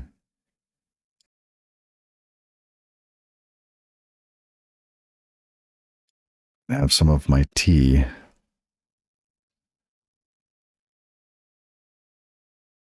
Oh, it's nice and hot.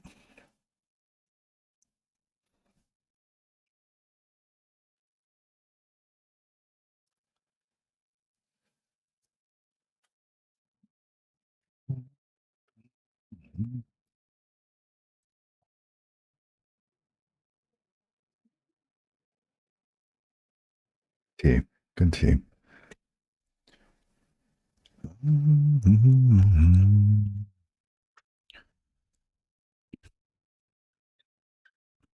I like the idea of testing download database.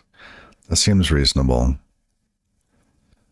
But it seems like if we start the test a little higher, it would it would test a little bit more. So sync databases. How high do we go? Do we go up to run sync manager? Maybe that's where we get a connection. Although we have a connection, we could just hand it to it.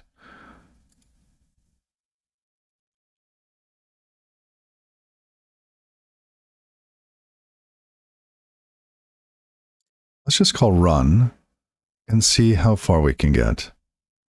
Stubbing this out. Let's see how far we can get.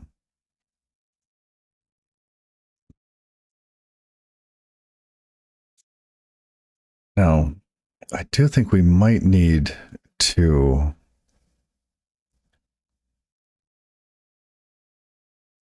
add some special code to our server, our test server here.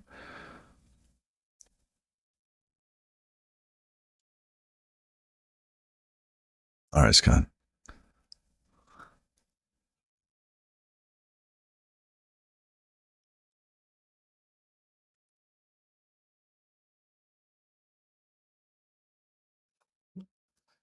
What if we also had some sort of channel that was saying what's happening inside of the server so that the test can wait for certain moments and can test that certain things are happening? Right? Because we expect the client to be interacting with the server in a specific way. So maybe we instrument this to emit what's happening. And that could be very simple. Maybe it's just emitting, variants of an enum, right? Like database stream, right? Get databases, something simple, just the function names.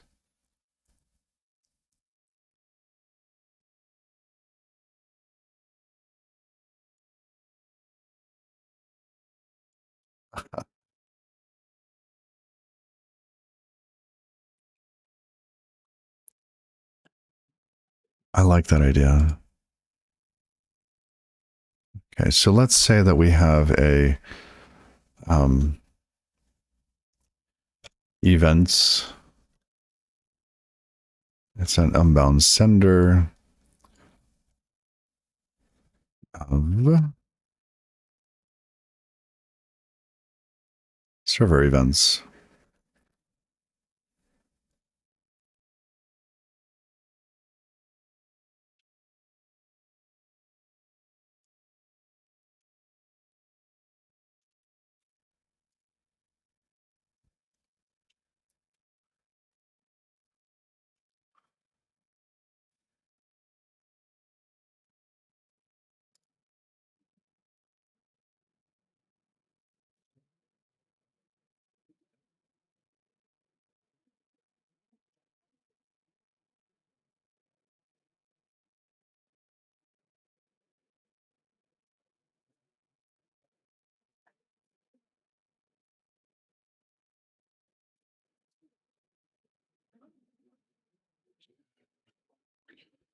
Now we need that here. So we need to return connection manager and unbound receiver of server events. Test data. Let event TX and event RX.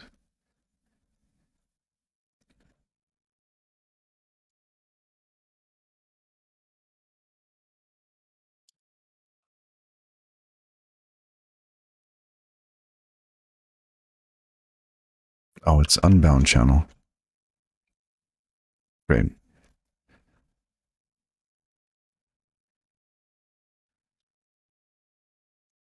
We want to send this, give it the sender, and then return the receiver.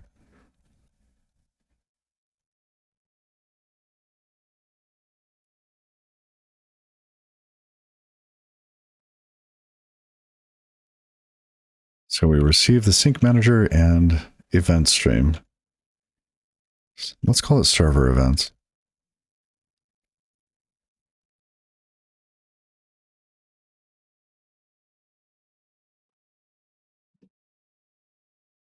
So while we can await that, we don't need to. We don't need to await the join handle. It will never finish. But now we can await server events.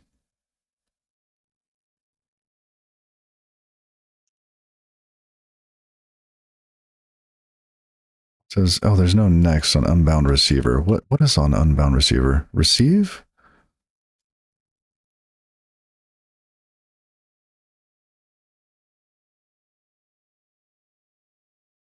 Needs to be mutable. Okay. Assert equal. We are going to assert that the first event we see from the server is, let's see, it should be something about getting databases. Right? Because it should return this list of database names. Server events. We don't have anything.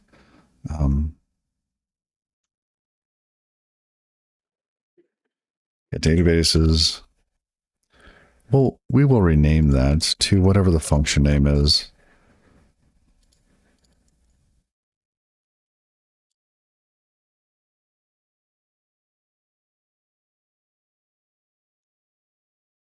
Self.events.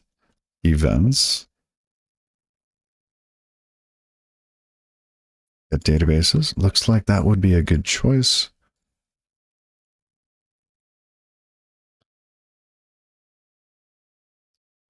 Okay. This we do not need to await. It just sends.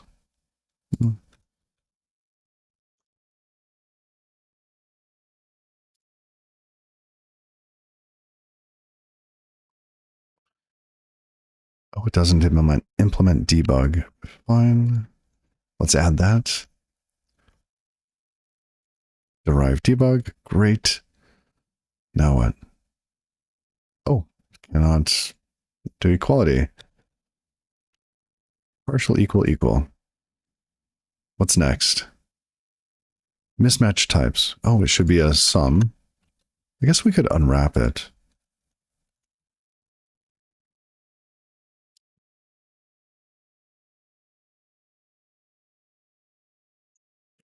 Time.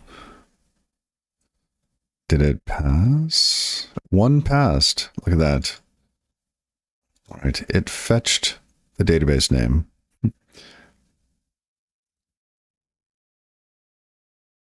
It did not do anything with it. So what should it have done after it called get databases? So after get databases, no, come back.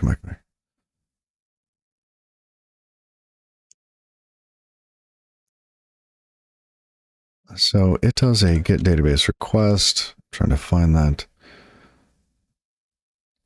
Oh, wrong place. Get databases. It should be up above. Should be up here somewhere. So we call sync databases database info. So we do a database information request and then ask to download the database. This is what we're trying to get to. I just want to test ahead. So we call run sync manager. We get a connection. Lovely. Run database stream. Oh, we didn't do a database stream request. Okay, let's go implement that. Where is it?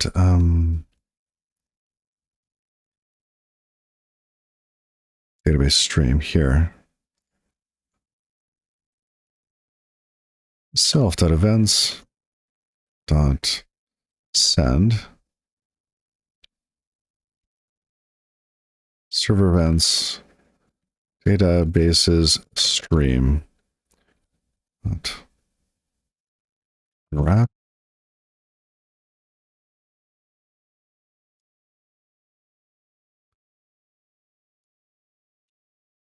Now this should actually break our test. Let's double check, make sure it breaks, because this, we ask for the streams before we ask for the databases. And right now our test is only looking to see that we get the databases. Let's see. Beautiful. Okay. Let's go fix that.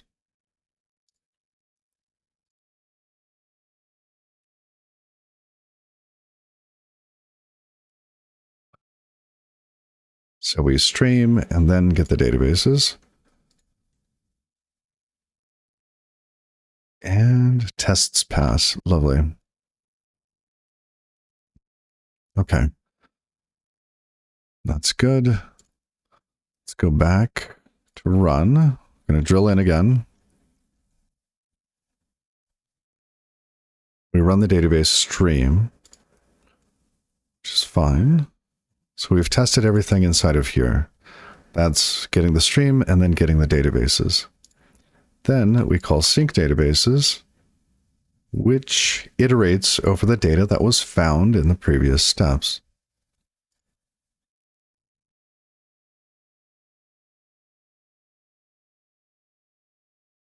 We call sync databases. We ask for database information. Okay. So we do a database information request, and then we get into download. Let's get this tested. Database info. That looks like it.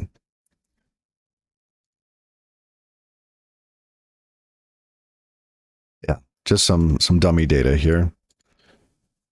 Page size, that's 4K. Thank you, Copilot. Events.send.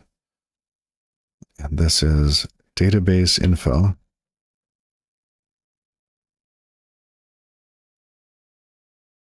Oh, self. I forgot self.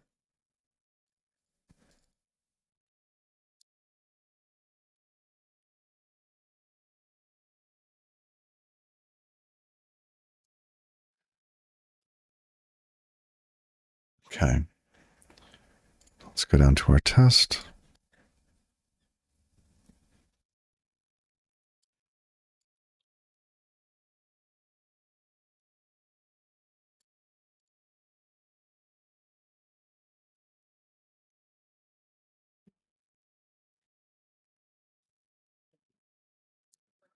Failed. Oh, interesting.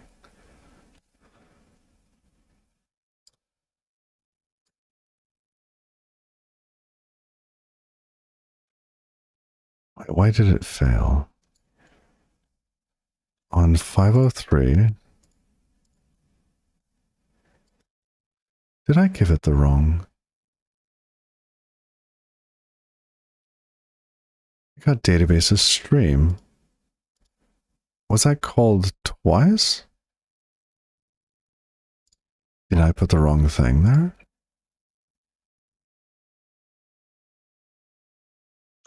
No, this is databases info.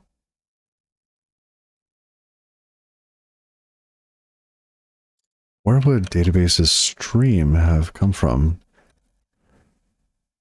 Unless it was in that function again.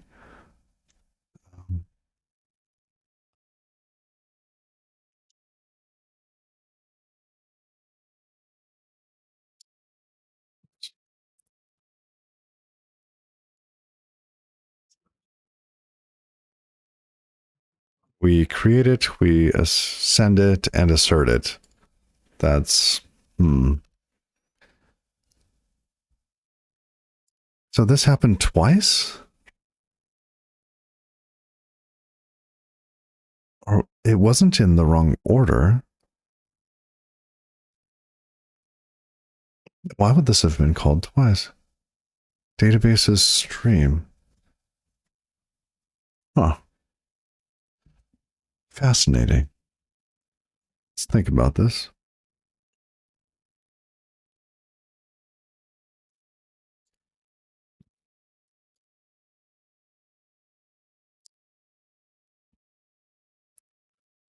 I'll run sync manager. We get a connection. Run the database stream. Inside of run database stream, we spawn. This does not loop. We spawn.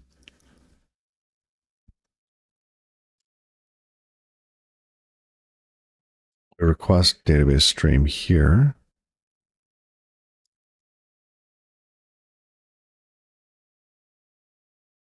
Then we get the databases. So we start this stream first on purpose, and then we ask for the databases. We iterate over the databases in the list and send them to this channel. And then we await any messages that might be in this stream. So that event should have only happened once. I guess this is why we test. Why is that happening more than once? Database stream, get databases, database info.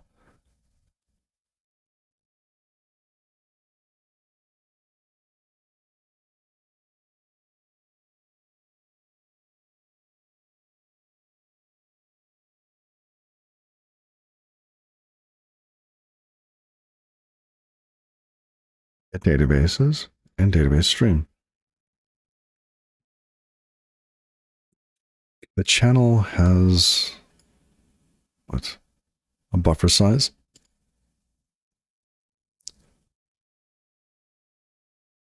It's fine, doesn't really matter.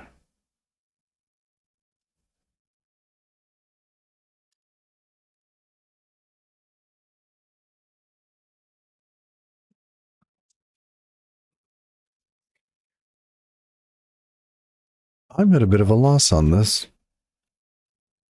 Maybe we can introduce some logging here.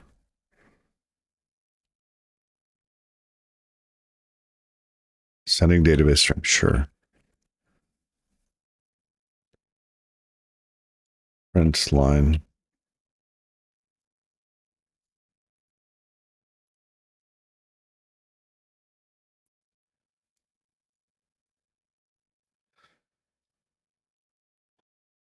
Sending database stream gets called twice.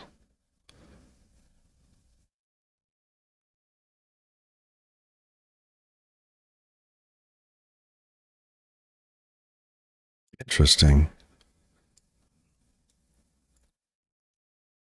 Is the request the same?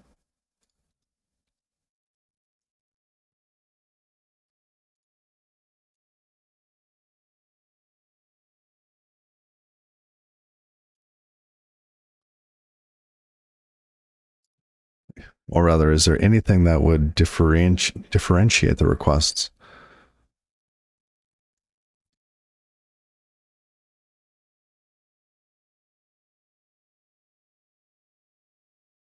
And is this really happening in the order we expect? So this is get databases.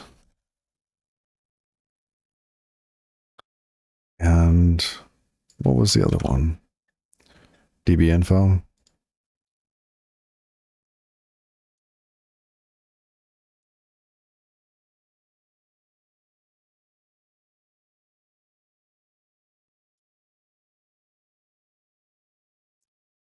Sending database stream. Great.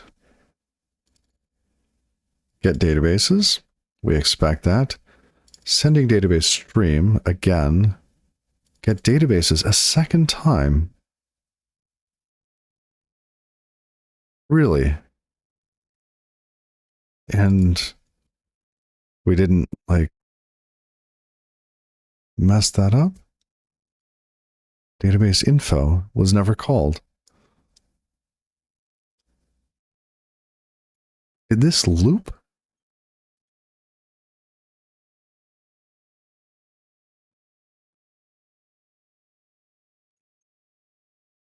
Where's run? Here's run.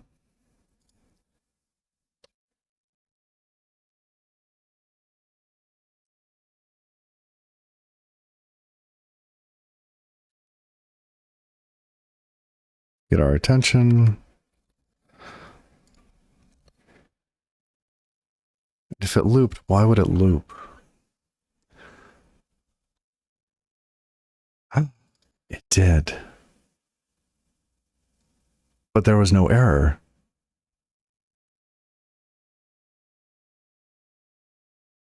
Well, we didn't log an error.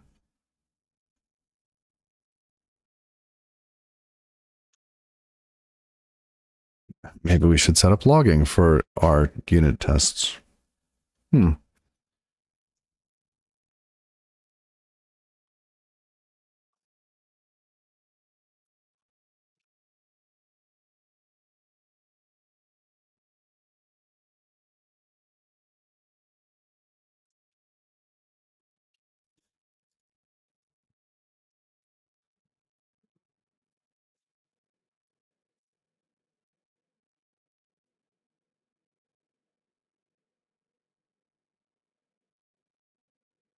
Nothing.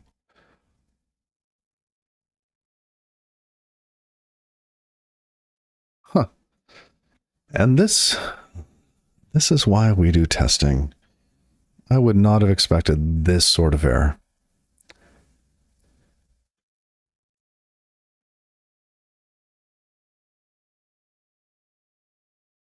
Okay, so let's go on a hunt, shall we? We could use logging. We're just going to keep looking for this one little thing before we switch over to using logging in our console for our tests. So why does Sync Manager exit? And why does it exit without erroring? I would have expected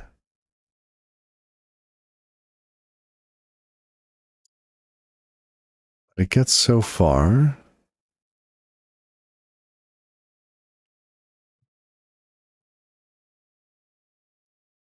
Let's see. We run database stream, which is the first two pieces. We have this Tokyo spawn. It does not block. We return a join handle. Okay. So we return this join handle.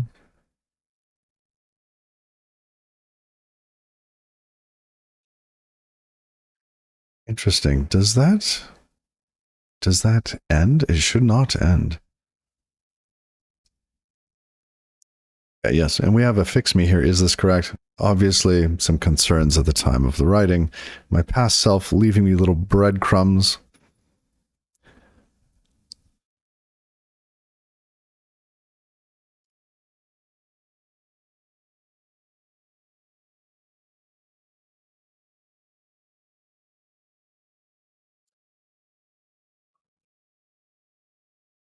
Maybe sync join handle. What do we have here? We call sync databases and we iterate. Why? This is not a join handle. This is just a future. We are not awaiting this.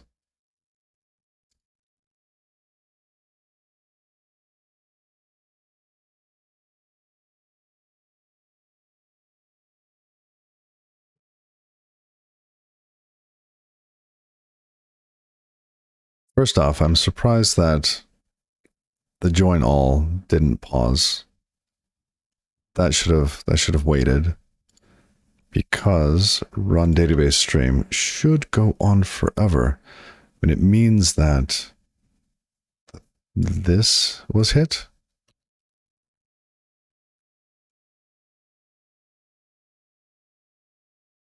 Database stream ended.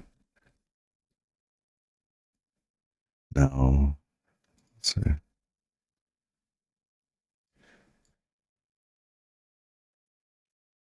We made two changes. And yes, look, database stream ended.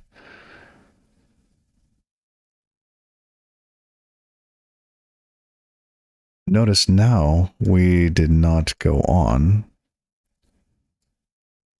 Okay.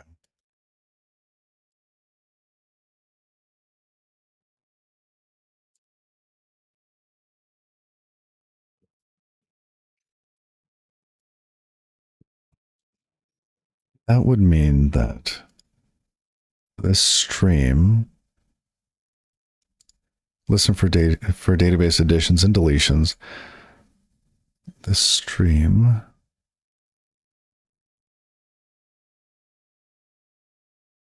was closed.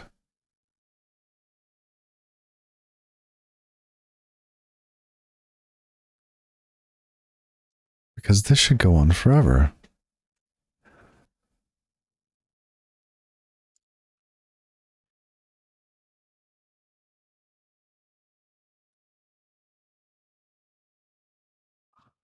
Here's a message. Did we get any of those? This should have not done anything. What is this? This is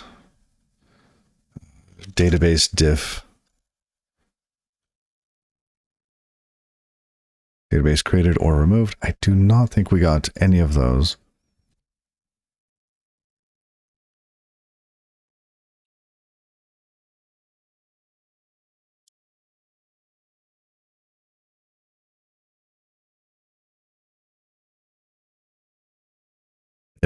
Okay.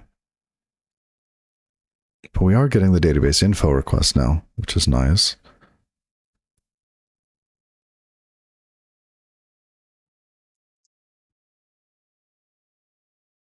Oh, DB existence error? No such file or directory. Okay. Okay. So we made it a little further, but we got some sort of error.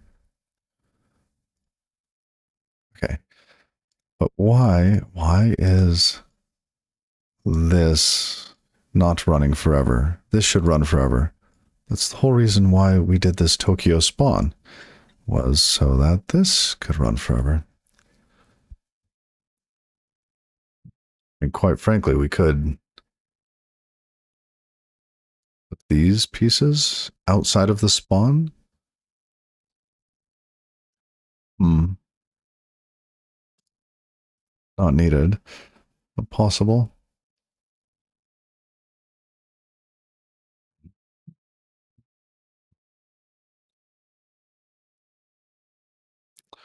Stream into inner. Where's my T?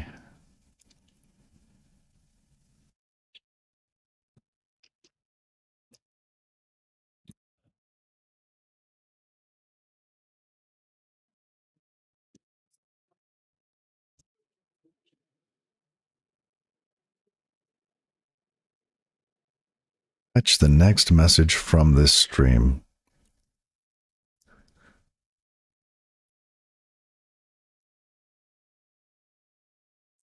Result OK none means the stream was closed by the sender and no more messages will be delivered. But that's not how our test code is set up, is it? Databases stream.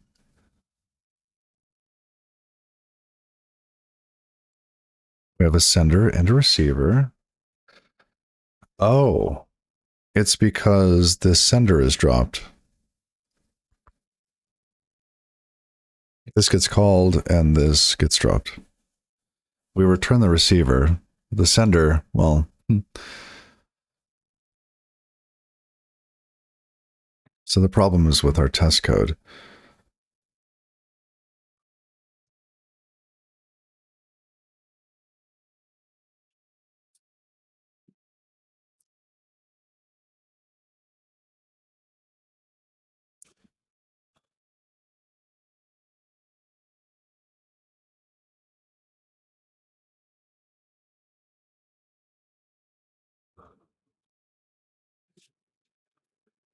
We could save this for later.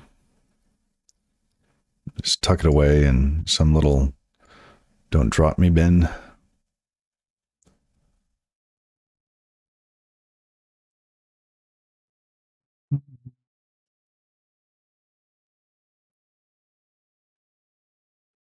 We could send it.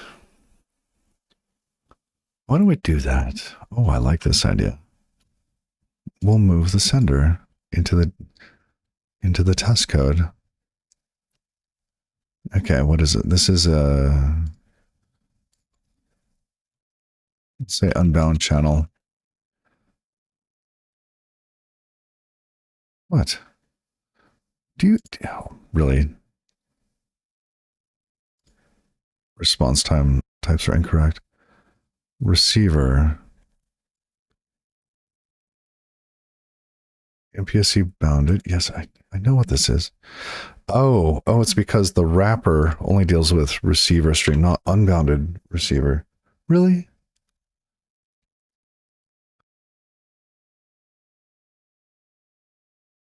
Tokyo stream? Tokyo Steam. I said Steam. Oh, that's funny. Tokyo Steam. Yes. We want the modules, wrappers. Oh, there is an unbounded receiver stream. Perfect. We'll just use that.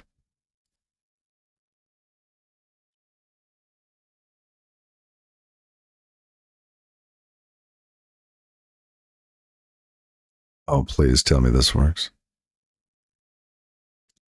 What's the error? Expected receiver stream. Wait, what? It was receiver stream before? Now we have unbounded receiver stream? What does new return? New returns self. Great.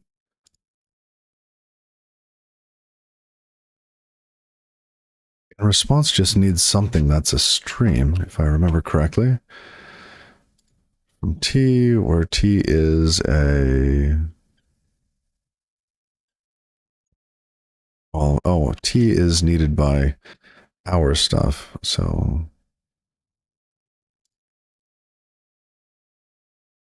Oh, it's here. It's here. Unbounded. Goodness.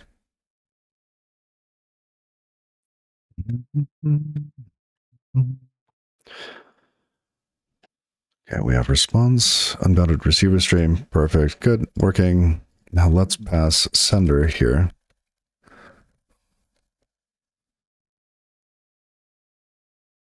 Now database. Fix with assistant. Yeah, do that. Okay, that didn't help. Let's see. Database stream. We want to give it an unbound sender.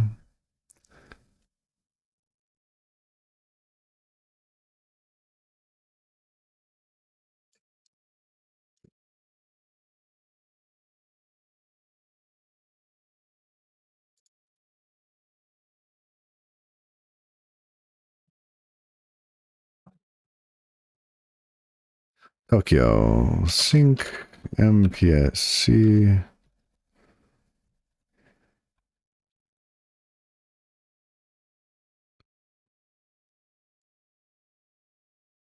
One, two.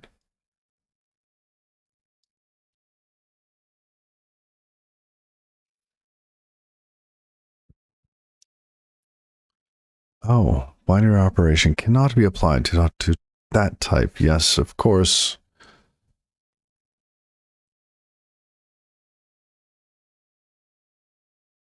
Did matches become standard at RS?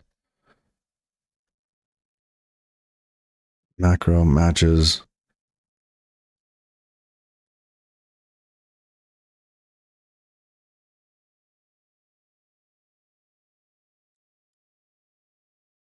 It is generally preferable to use assert matches as it will print the debug representation. Okay.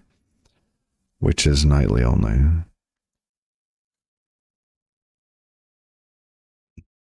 Okay.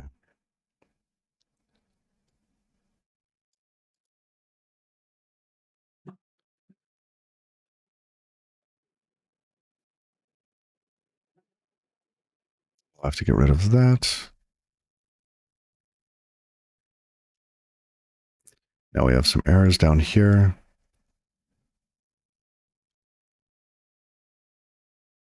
Matches. And we give it the expression and then the pattern we want it to match. So in this case, we give it what we actually had, and then that.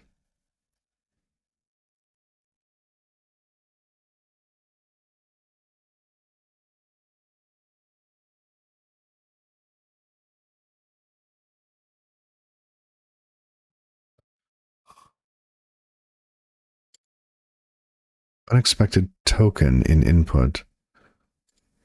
Tell me, where is your unexpected token? Oh, MATCHES?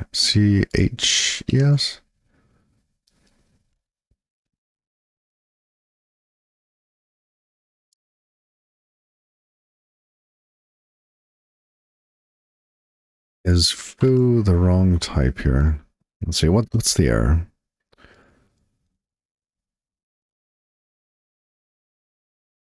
Yeah, okay, we know that one, Where's our missing token in macro arguments? End. Oh, unexpected end.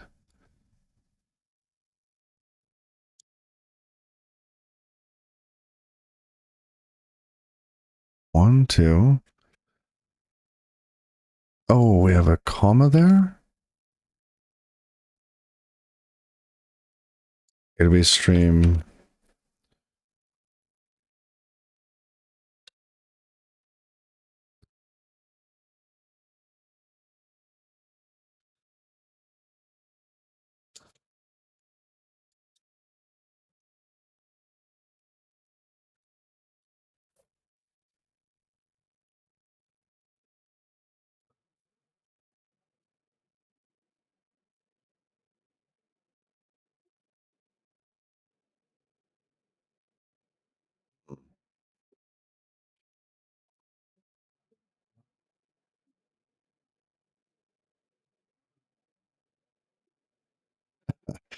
Oh, it's just assert. Assert that it matches. I see it now. Okay, we do not need the database stream back. Foo is a server event. Let's rename that to event. Okay. Let's give these the same kind of affordance. Let event equals that.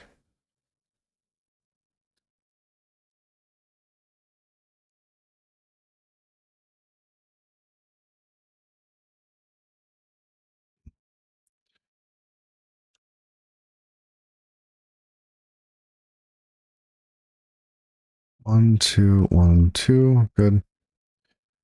And this.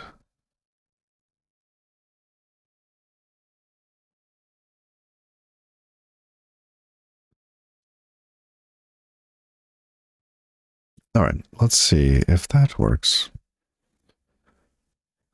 Got an extra comma here. Let's get rid of that. Ooh. Okay. It passed one loop. We did get an error. No such file or directory. Great. Okay, this is working out pretty well.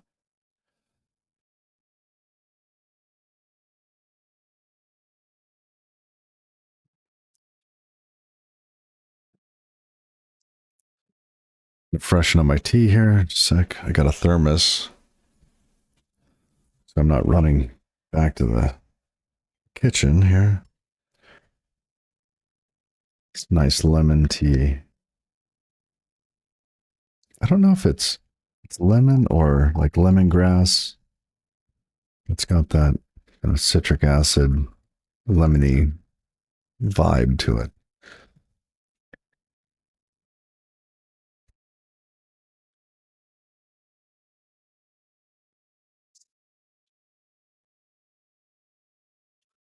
Okay. Now, we wandered across quite a few little pieces here as we did this.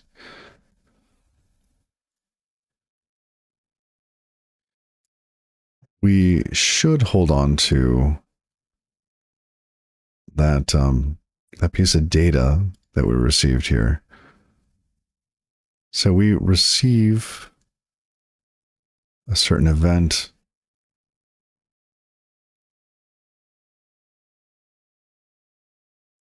I want to get the I'm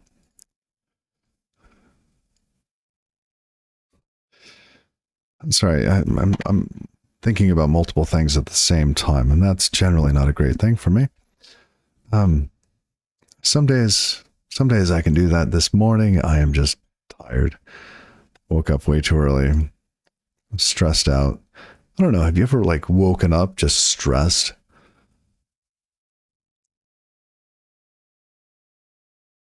So it wasn't a good moment for me. It's just I don't know. Just maybe I had a dream or something.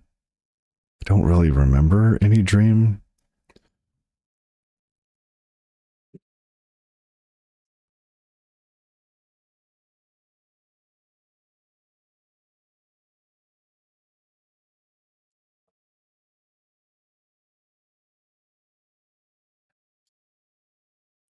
We should probably switch to some logging here and set up our logger so that we can actually see what's happening in our test code. I like that idea. We should do that. But should we do it now? No. Sync manager. I'm not done debugging this. We get a connection.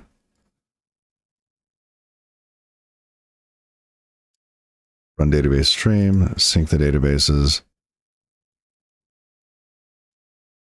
Okay, we're getting into sync databases. So we are getting no such file or directory. But where? Why? DB existence error? Maybe there's only one?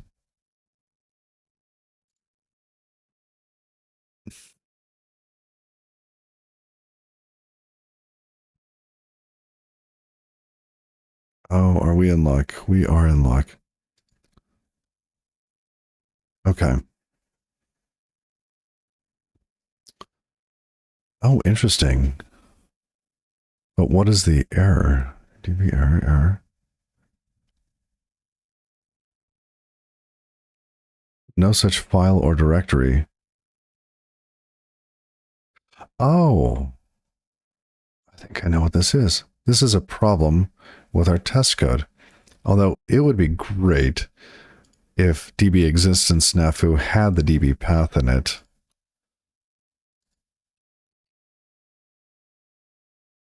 We want path or something else.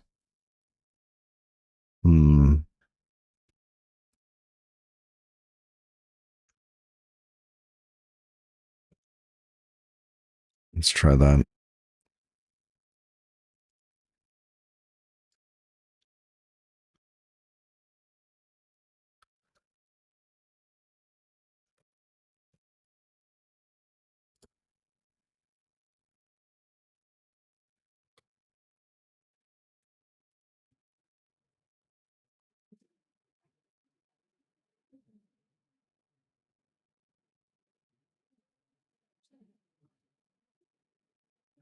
Okay. We didn't need to clone that.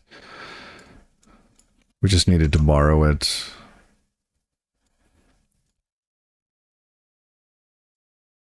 Looks good.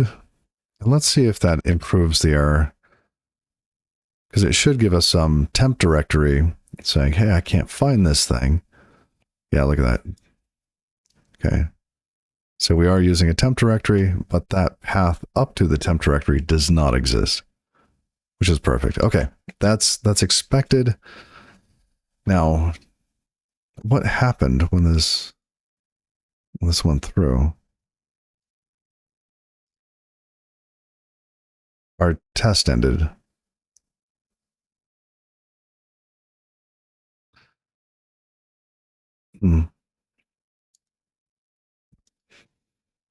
I was expecting to see this loop message as well, but maybe it just didn't get around to it. Because this would have errored. This error would have happened in run. Here. Sync loop error. No, this is sync loop error. Where do we say sync loop error? Oh, that was in our... Okay, that is there. I was looking at this line. I forgot we added some special ones.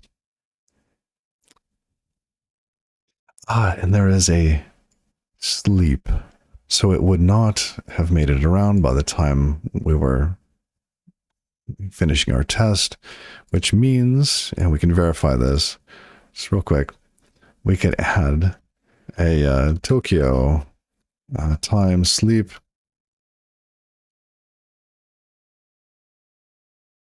from 5 seconds. We will await that. Now we should see it come around. Yes. Okay. And it's doing it over and over again. It did that for a couple seconds. That's fine.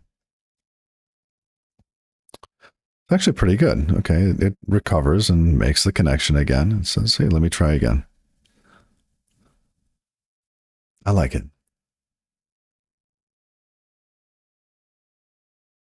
Some more tea.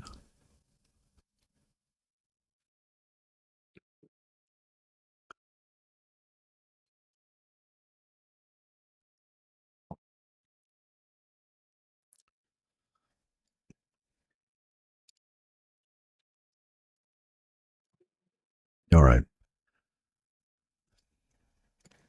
Tokyo time sleep. Great. We do not need that. We are getting an error because our tempter, we did not create the directory. Standard file system. Sarah make dir. No, create dir all.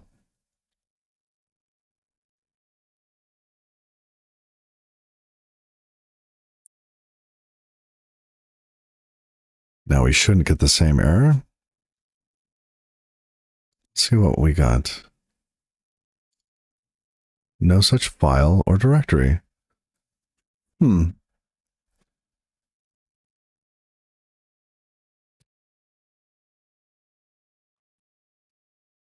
Does this still exist or did it go away? Yep, it went away. Hmm.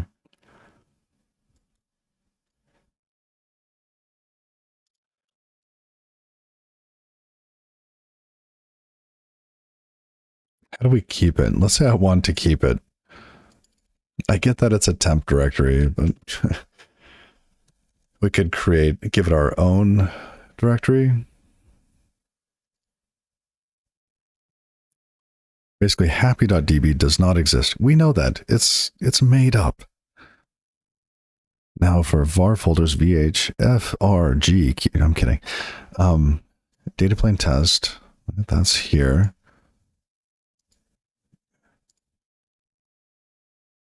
We did not get an error on this IO result. Well, on this create dir all, which is an IO result. There was no IO error, so it must have created it. And that's just the directory. Let's see what it thinks the directory is. Println tempter.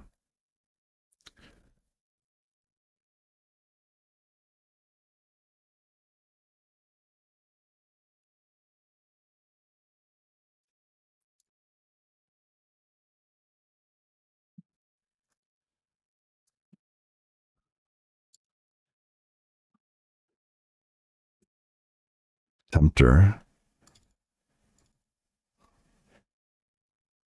Yep.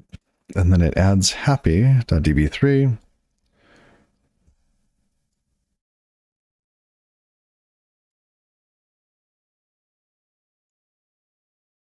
So that, let's see, what is it called? Exists.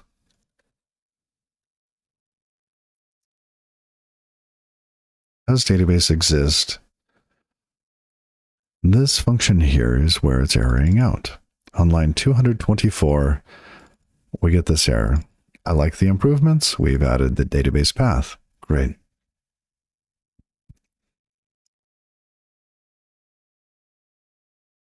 Now, we try to get the metadata of the item itself. Now, we could check to see. Oh, you know what? We need to handle this error. Because if we get an error that says, you know, kind not found, that's basically a false here. So error, and what kind of error is this? This is a IO error.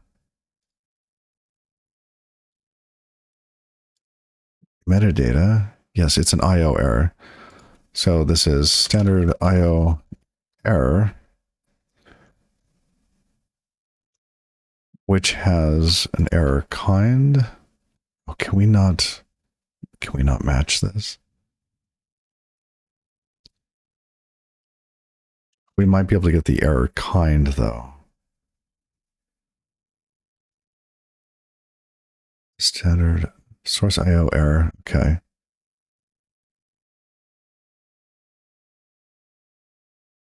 And this is that one. Good.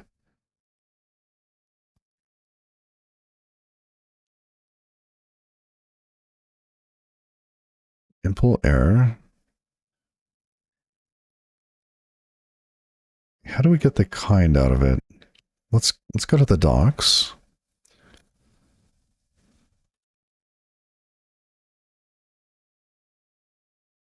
Kind is a method. Okay. So let's add a little bit to that function, to this here. We have error. Let's get rid of this line. Let's give it more of a body.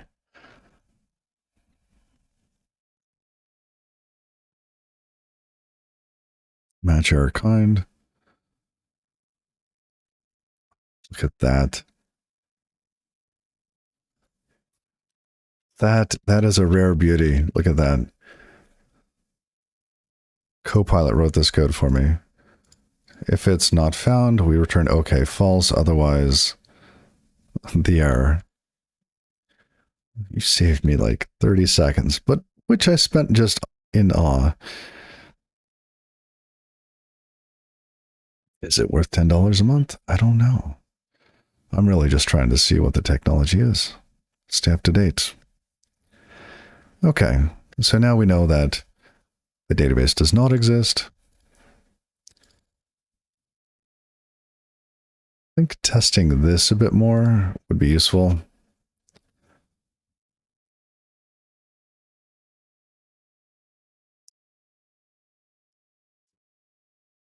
Okay.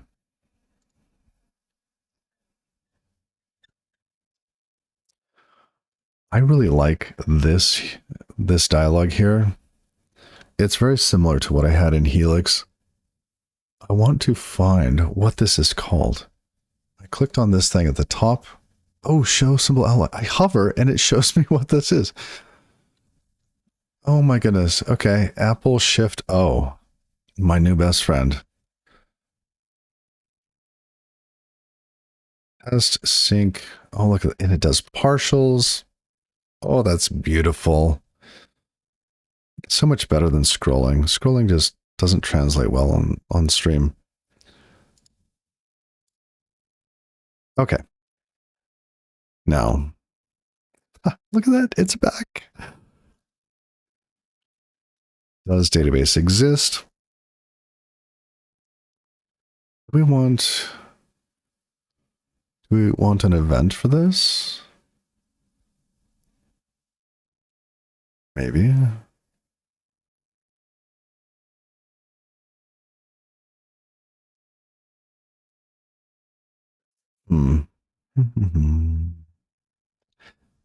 This is not in the server code. We cannot wire events up to this the same way. Forget it. Okay.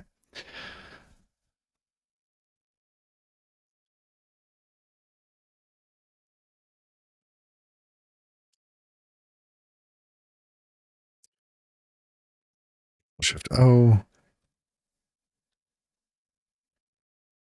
We have our test. Great. Okay, so going back to where we were, let's search for where this is used. It's in database info. Yay, database info is called from sync databases. Okay, so we call sync databases.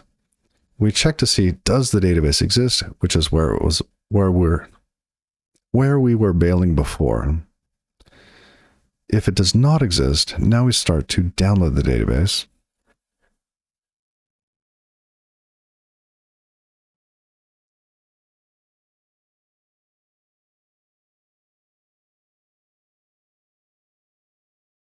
We have the database path. We call to fetch a database request. Okay.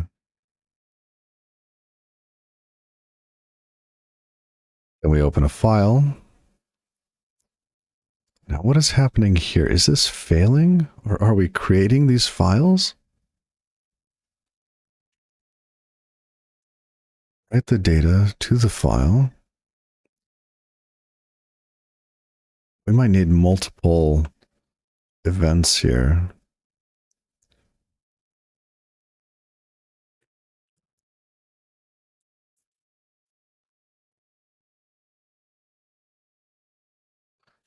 Like a start and end for fetch database request.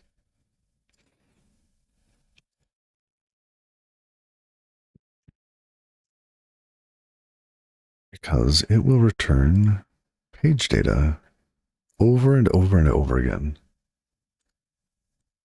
Okay. Where's our fetch database request? This is our test code.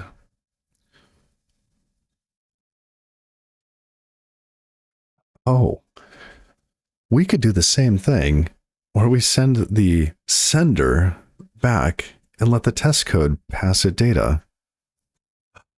Oh, I like this. I like this pattern. It just kind of fell into our laps.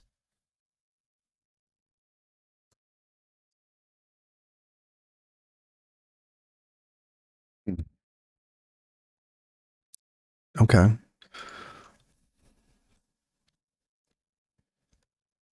Events. Oh, self.events. Send. We will send server events. And this is fetch database. We will give it the sender. We will also do an update. We want unbounded, which means we need to change here and here.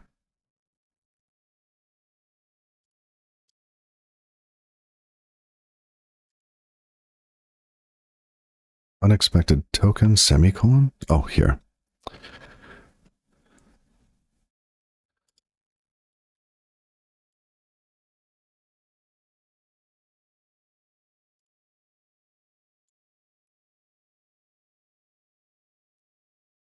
And this is, what is the type for this? Get database, database info, fetch database. No, it was a, here, yeah. Here it is. Fetch database stream. Got it.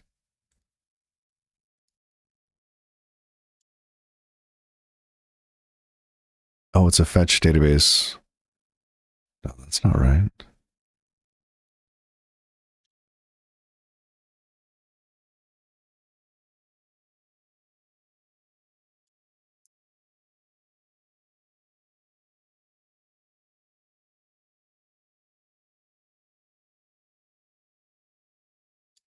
This is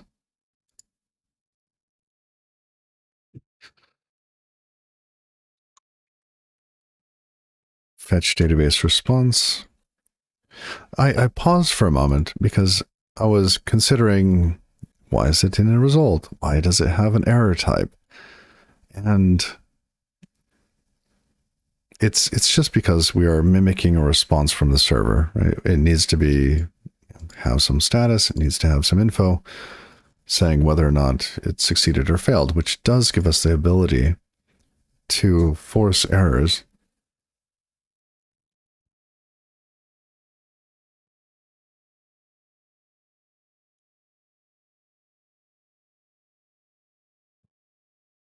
Okay, so at this point, we get another event.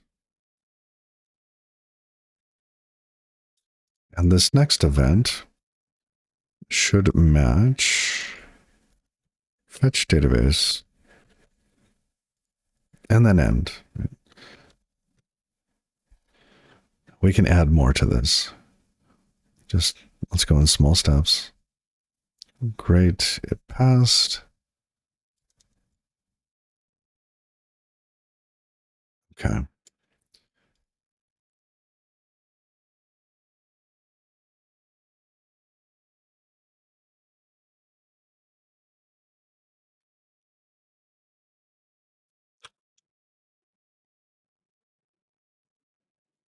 All right, removing our test code.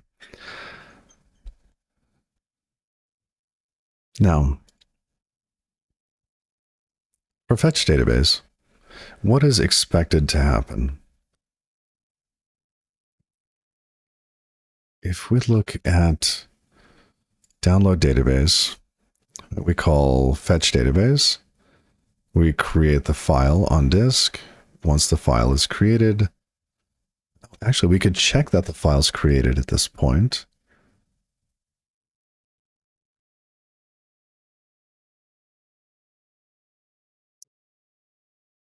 Write the data to a file.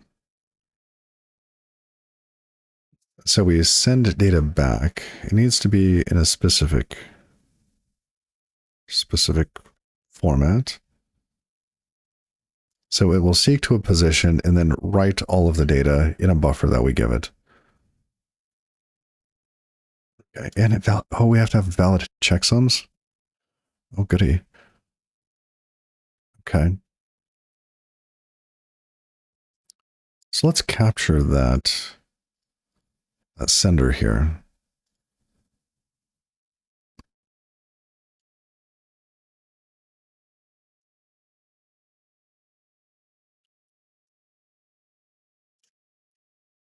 How do we get that? Let's say we deconstruct it. Let server events. Oh man, I wish it worked like this.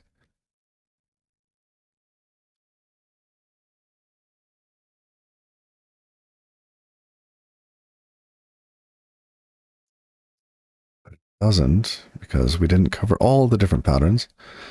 So we have to do a match in order to get this one thing and then error out.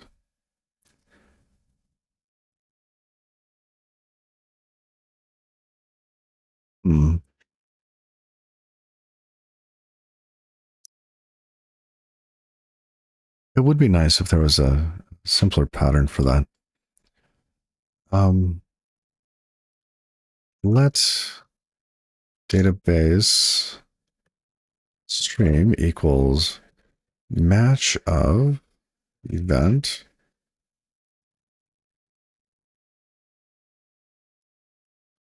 Okay, that works. Now we can send something on the database stream and test the database saving.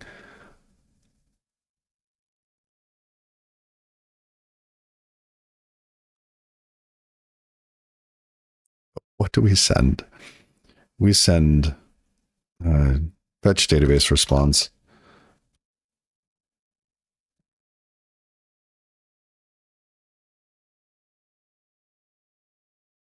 This is not correct. Thank you, Copilot.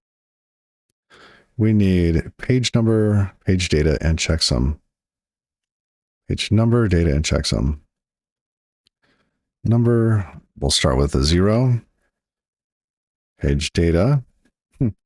And checksum, page checksum.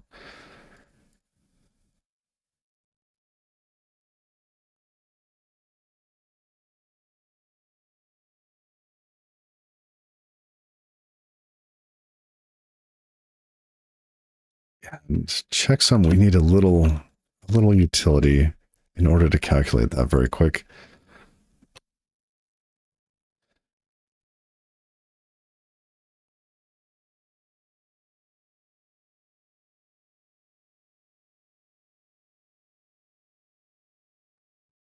That happens to be correct.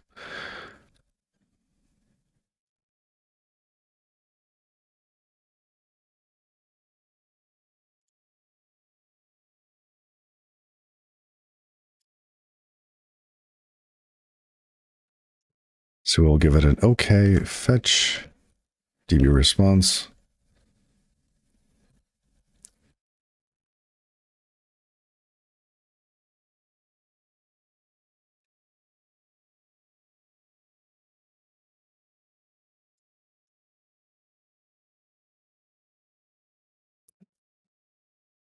Okay. Everything is there. It should write to a file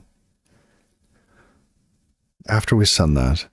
So we could wait some amount of time and then see if the file exists and check the contents.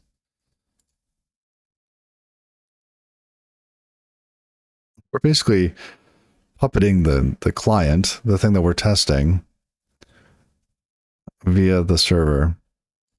So we're pretending to be the server here. And the server only knows that, hey, some data was sent, right?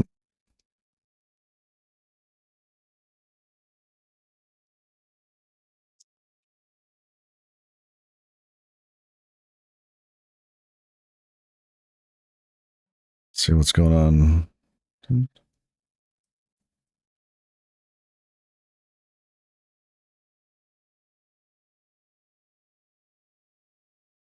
Okay. Some tea, and then we'll get back to coding.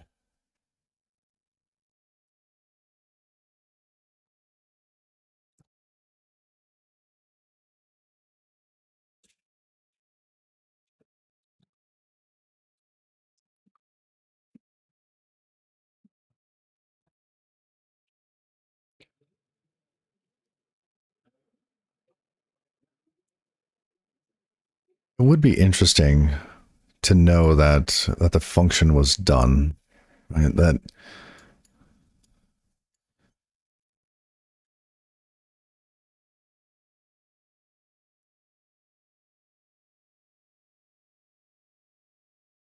where is it? Run database, stream, download database.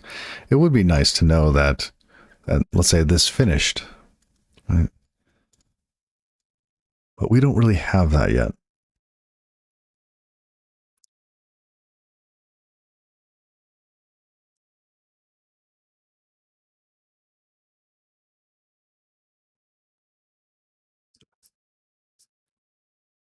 We could send to the server that we are done.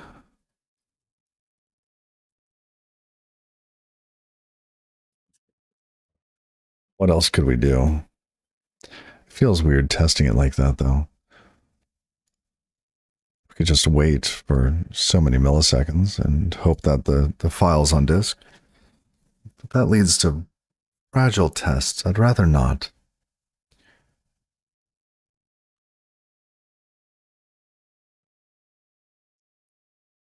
We open the file, we write the file, we look through all of the data and copy it over and over and over again. Then we sync to disk.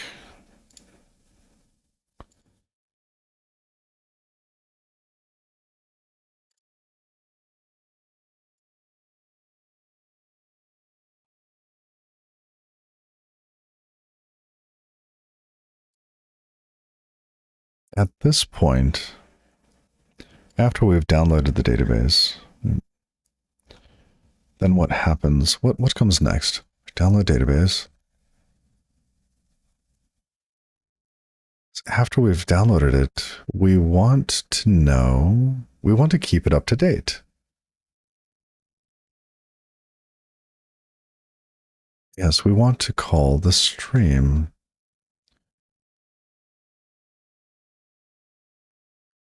Self dot. What do we call it? Database. Sync date? No, just. We don't have this code yet. We have download, but we don't have stream it. So once okay. I know we got 26 people sitting here wondering what the heck's this guy doing? We're actually working on a system here. We're inside of Dataplane writing some tests, simulating data archive. So Dataplane tries to download data from data archive when it boots up. It says, what databases should I know about? It tries to download the databases, and then it needs to keep the databases up to date.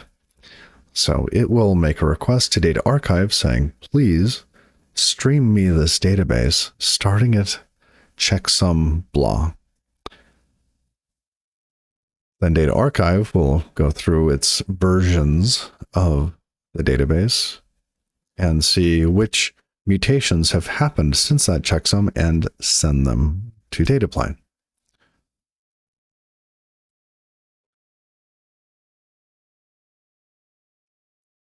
So let's build out that function. At least let's stub it out.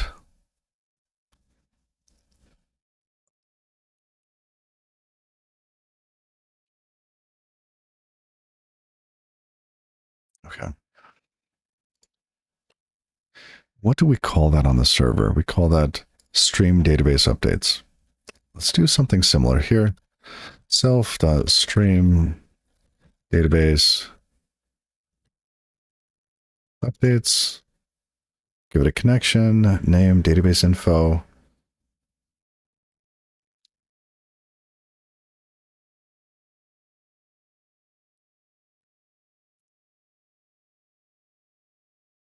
Why not? Okay. Generate it. Boom, done. Okay. Now, we'll come back to that. One thing I just realized was after we download the database, we need to know that the database checksum is correct.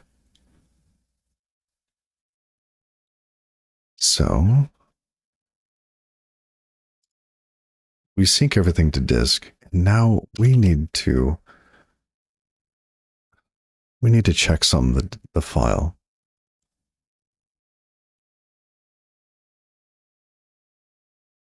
And the way that we do this is, let's see, I want to reuse some code that we already have. We have this other DB checksum crate. This crate has a bunch of errors.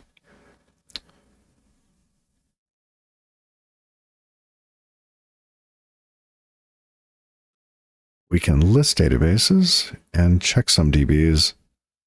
I think the other application, or basically the data plane, when it starts up, gets a list of all the databases and checksums them, but we have not associated that with this database, or excuse me, with the new database. So we list the databases, checksum DBs, we get a hash map back,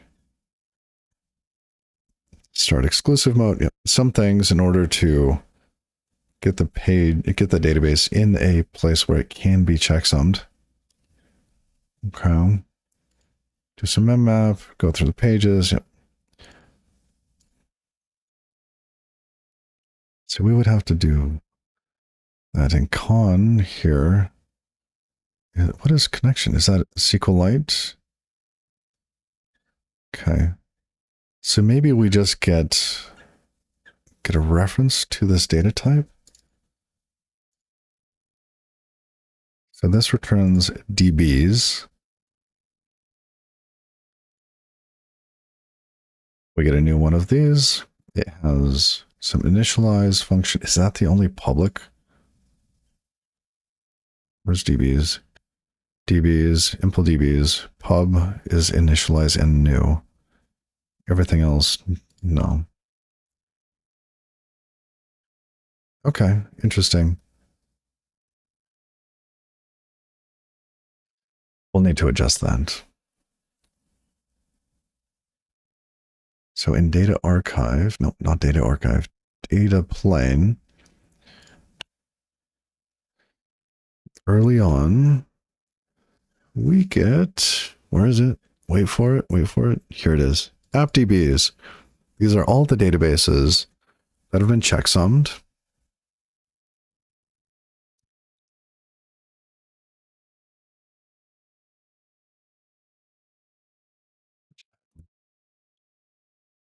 I guess for the test, we could just say, tell me about this directory. Oh, no. We were adjusting some code. So we probably want this to be some shared state, and we need to tell this thing a page has been updated or a database has been created. Yes. Okay. So we have appdb. Let's see.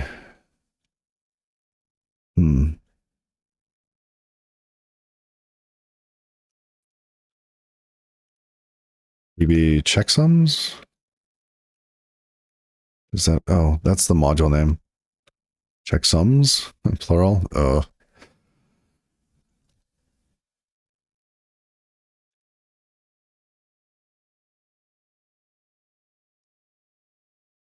AppDB checksum. There we go. We will never get that wrong. Okay, but let's move forward. Where do we need to put this?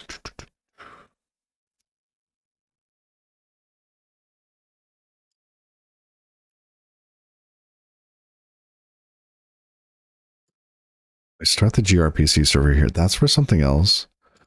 It's a network listener, FIFO, sync manager. Here we go.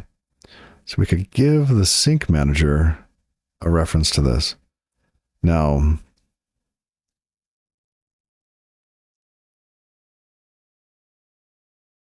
I think we have to wrap this in like a read-write lock because something else will need it. But what else needs it? Not that. Oh, the FIFO pieces. Yes. So when we get a mutation, we need to update that as well. Yes, yes, yes. Okay. So let's wrap that.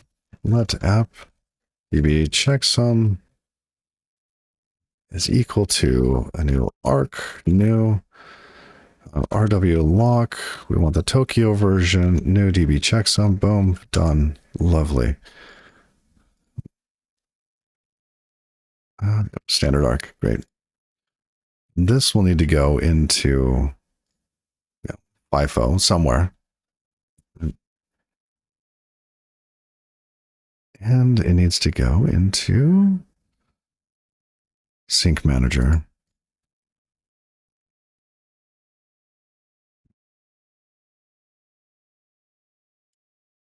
Because the sync manager, as it's getting data, needs to keep this data structure up to date. Because if a machine that is doing reading becomes the writer, it will need to have this up to date.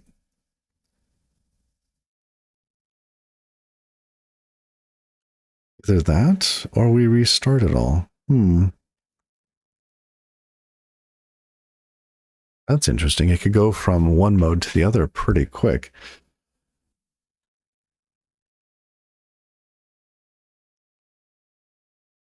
We can save that in our back pocket later. It would keep the state cleaner, right? But if we had to transition from one to the other quickly, and we had to check some, let's say 1,000 databases that were a gigabyte each, right, a terabyte of data, that would take a while. And we really only want to do that on startup. So let's not do that.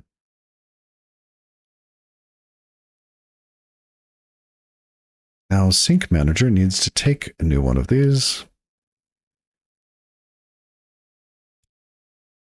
We have the app DB path, connection provider, and app DB checksum, which is arc.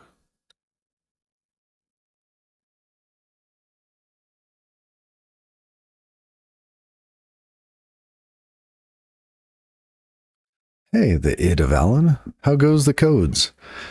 The codes are going. Not pretty good. I think it's going pretty well.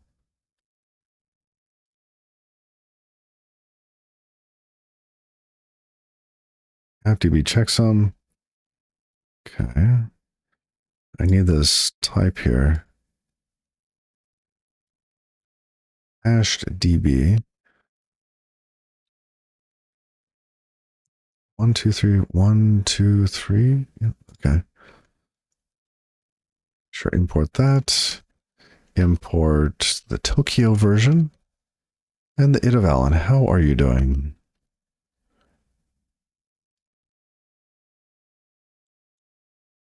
This feels like it should be a type somewhere.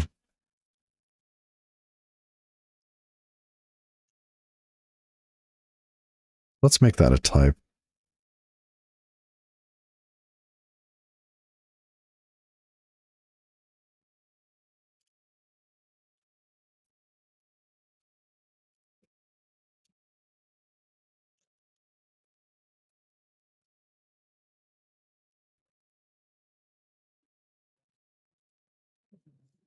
Let's call it checksumdb.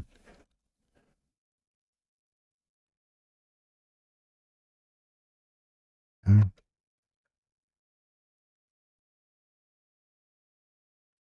Oh, you're doing some Rust. Very good, very good.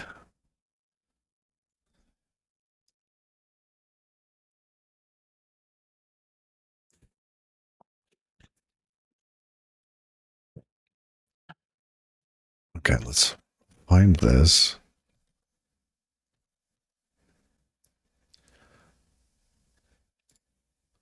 Let's change this. Checksumdb. Much cleaner, much nicer. Okay. We need to store that. Let's rename that.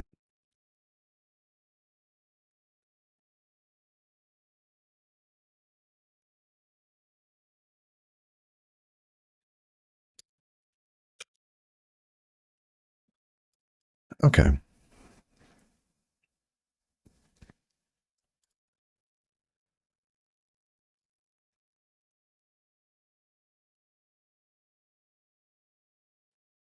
Now that we have this checksumdb, we can get a lock on it. We can ask it to checksum an entire database after we have synced it.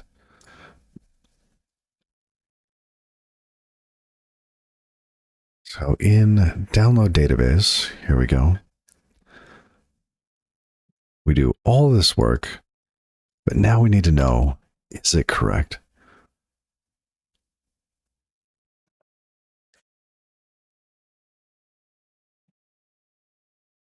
Self.checksumdb dot. Oh, you know what we could do? We could implement things like insert checksum or do things on the arcw on the arc lock.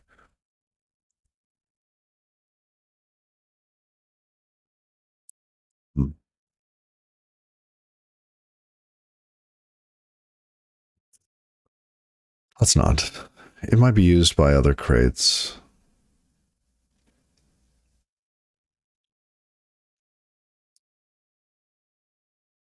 At this point, we want what kind of lock? And do we want interior mutability? Now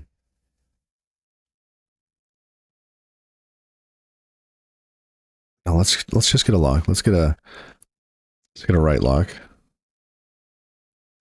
Wait dot. And what do we call this? Add DB?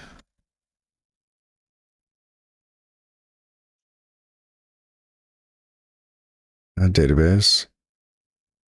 And I don't know what it needs internally. Let's go look. What do we have? Initial DB. Oh, am I using the type state pattern on this? We are DB state. Okay, hash DB. Fancy.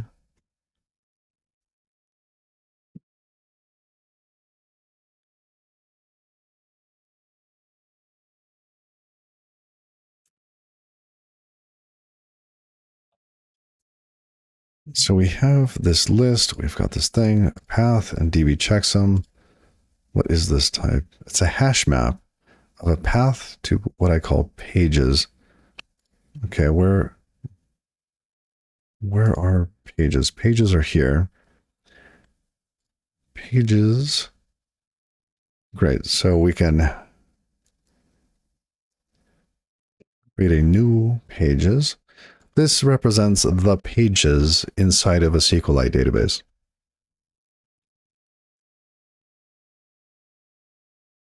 We have a whole bunch of tests. Great. Now, if we come back to DB, locking mode, I think we need a new function here. Impl DBs.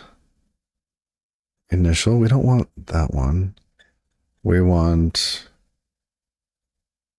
Oh, we don't have an impl for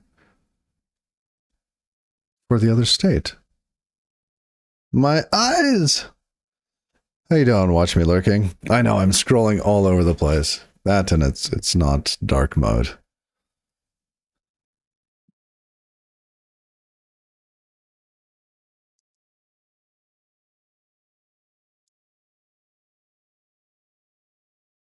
I think I need to implement an impl of hash DBs. There is no impl for this. So once it's up and running, we've listed the databases. Let me scroll through this real quick. Yeah. And why is this off of self? Okay. DB list. We return a list of databases. This does not need to be on self. Not fixing that right now. Maybe we should. We could just pass in a path and get a list of databases back.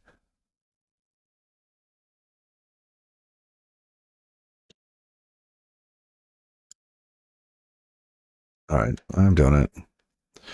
Whoa, way too far. Okay. List DBs. Oh, interesting. Generated documentation template.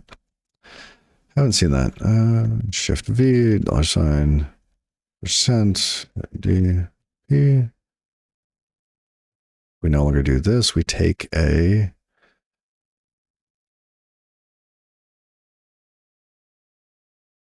path.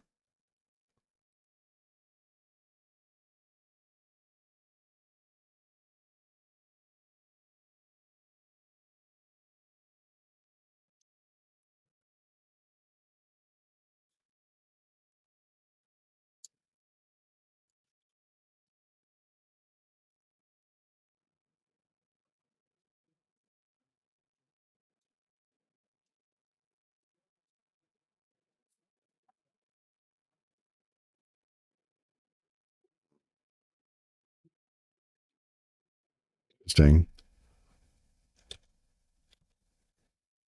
It's not what I wanted either.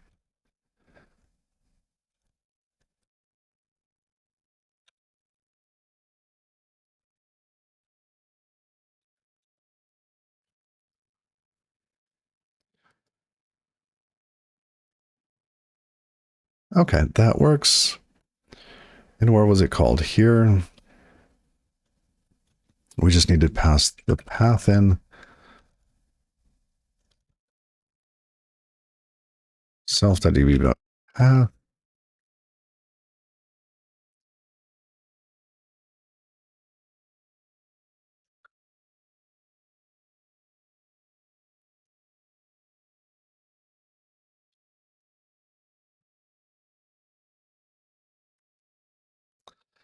Got it. Okay.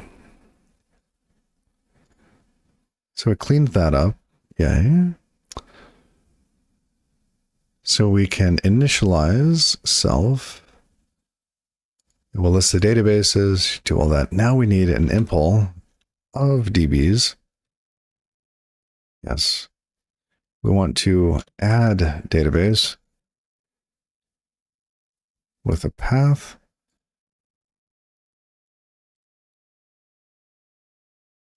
Now, what was checksumdbs doing? So we know what we want.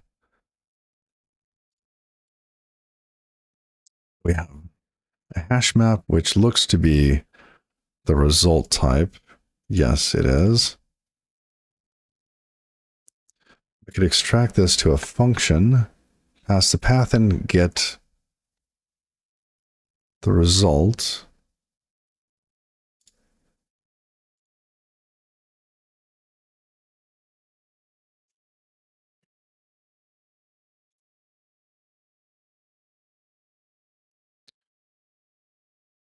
And it dawned on me that some of this might actually block.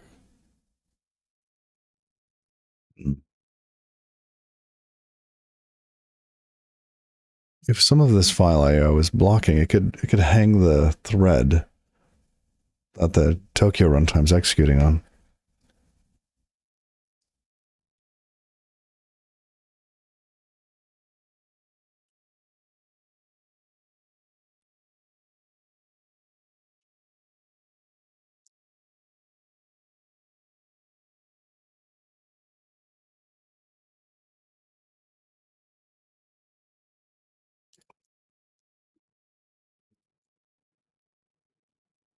Okay, let's extract this. What do we want back?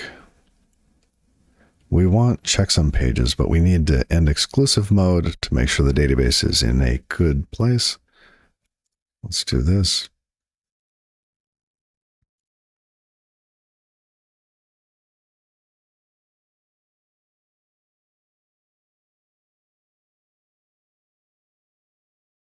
Let's rename that. So creative. Yes, okay.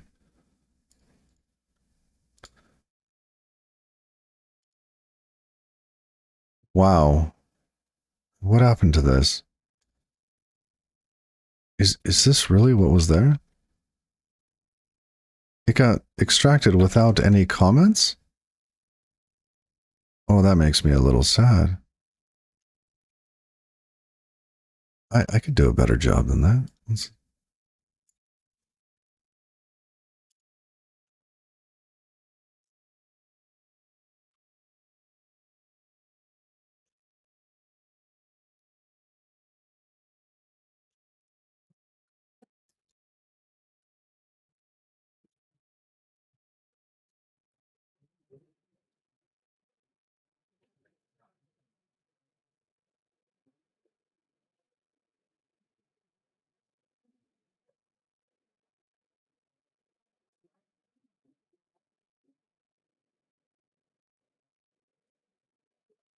Okay.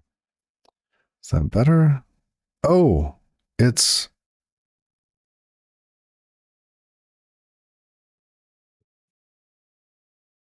we have another function named checksumdb. No wonder. Hmm.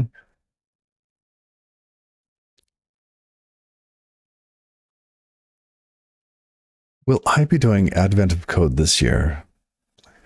You know, I haven't done Advent of Code any year. So probably not. I tend to spend my streaming time working on little projects. And I find the projects interesting and educational, to myself at least. I have seen some other people working on Advent of Code, at least for last year or the year before.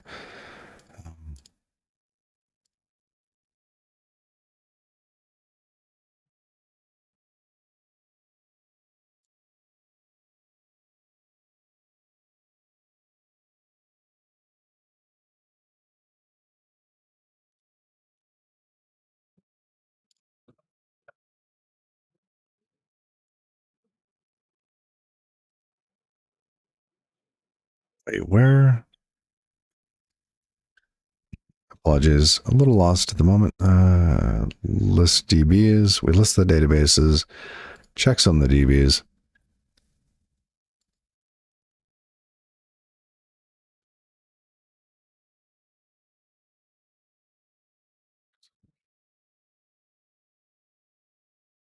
Why does this seem so awkward?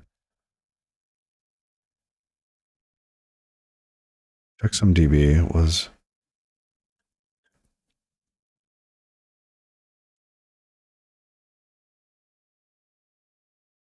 right there. Okay.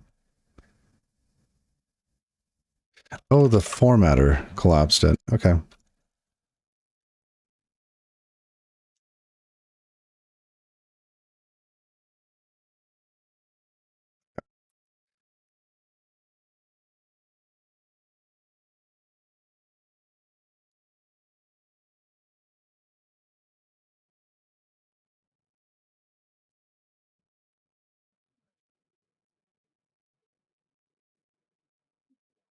Why is as type U32?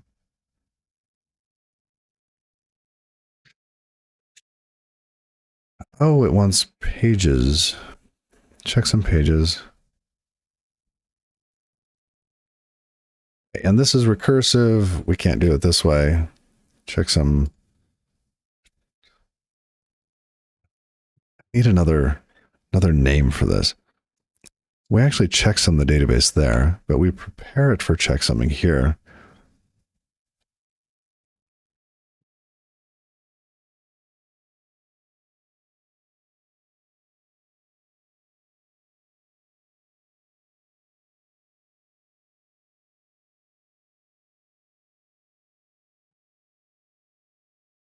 There, prepare DB and checksum. Let's go with that.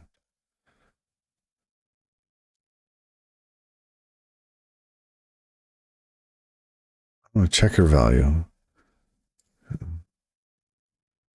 Well, what surprised me here was that we're expecting U32, but we return pages.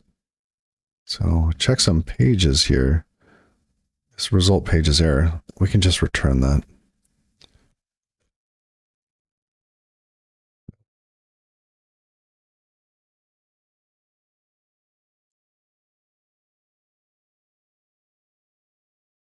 Okay, now it's wired up. Prepare DB and checksum. So we could call that inside of an add. So we say add database. Then inside of this, which I believe this is wrong.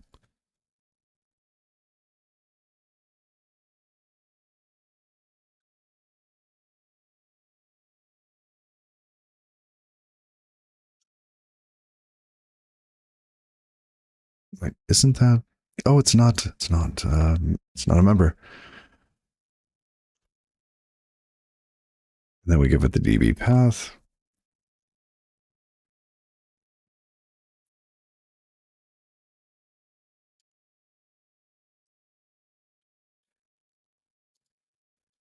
And what do we get back from this? We get pages back.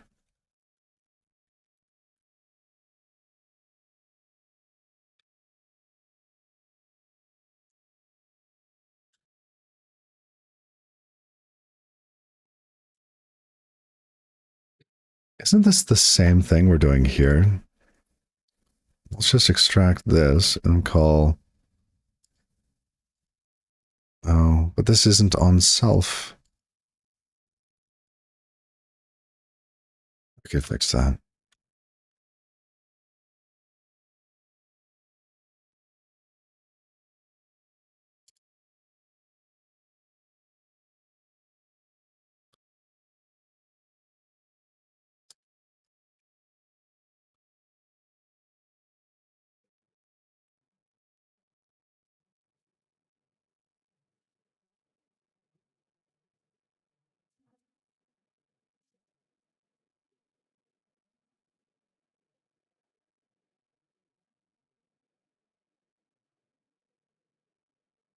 Where does this get called? DB checksum. It's in initialize.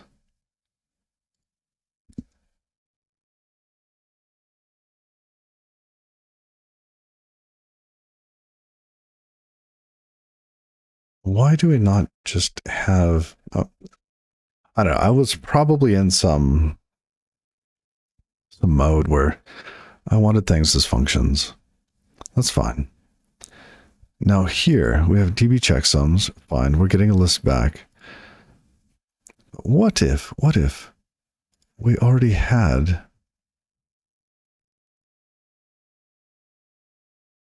Oh, initialize takes us to the other state.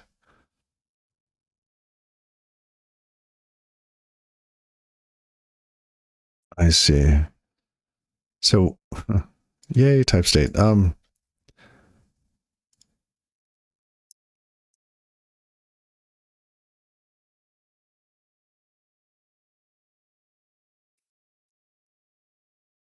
We could do it this way.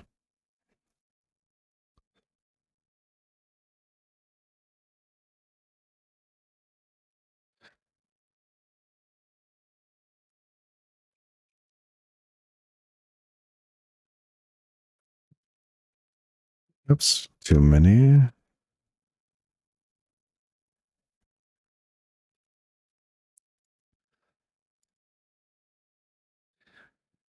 Hash DB. This here is a new hash map, right?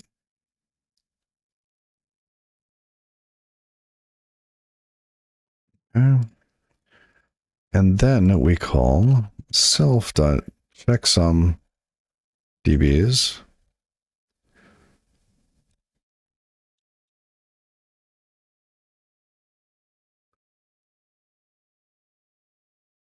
Now we need checksum dbs to be part of hash db.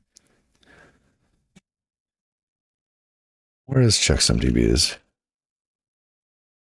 Wait, we have it twice. Oh, dbs and db.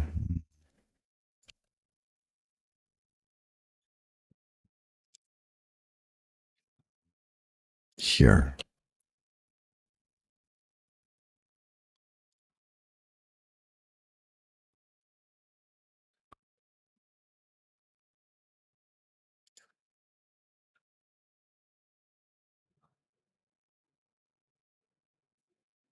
Known field dbs checksum. Did I mistype that?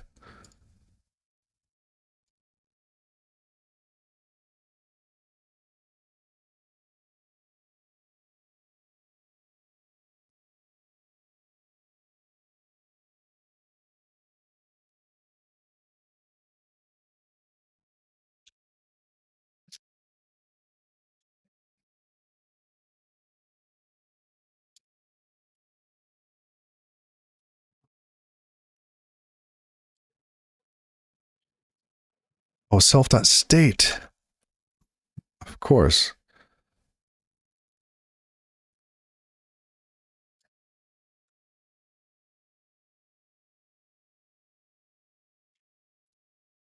Into iter.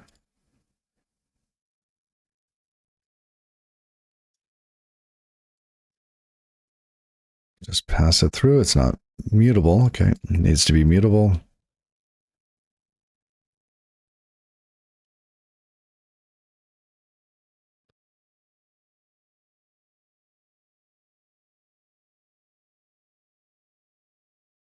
No method named checksum dbs found on struct dbs in the current scope.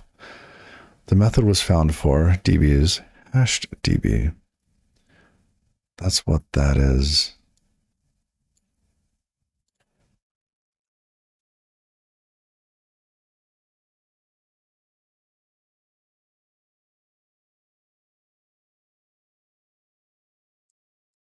Oh, db singular.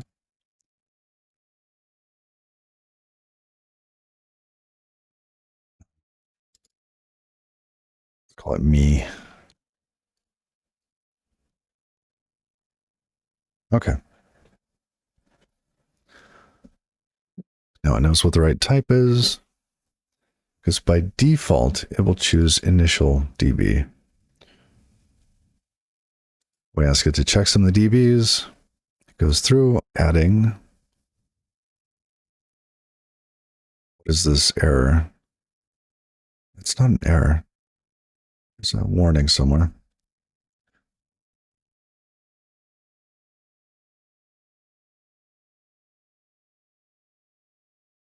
Exclude warnings. Oh, look at that. Lovely. Okay. It takes one argument, but none were specified. That's in data plane, database. I don't know why they're doubled up. I guess different errors. One is E0061, the other is E0107. Okay.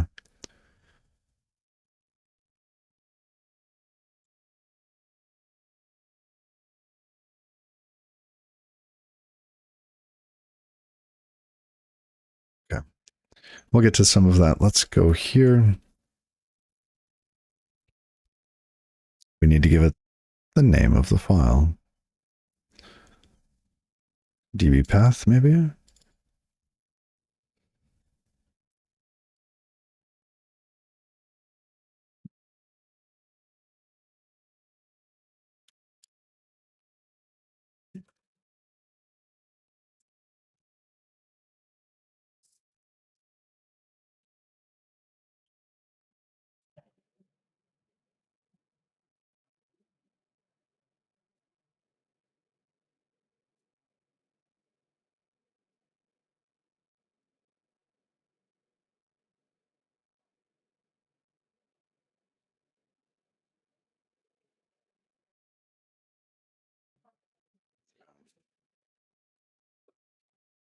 a couple errors. Checksum snafu doesn't exist.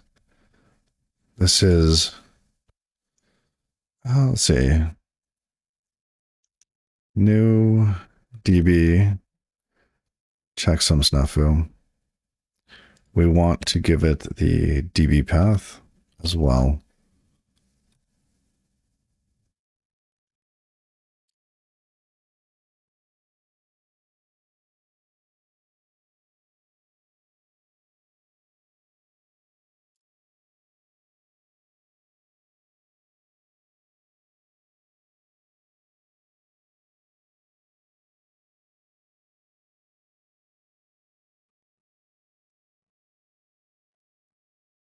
That's a path buff and error.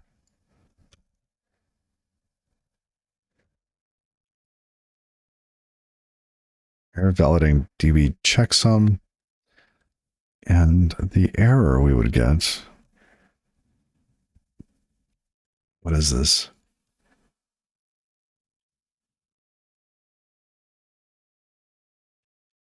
DB checksum.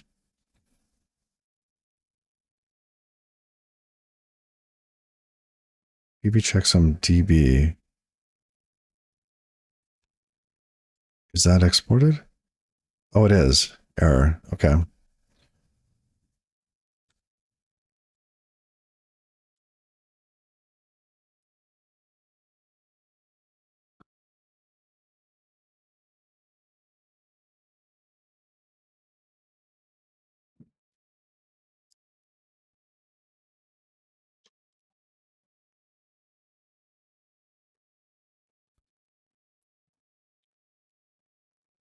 It's strange. Something has happened in that it is much slower at the moment. My whole computer.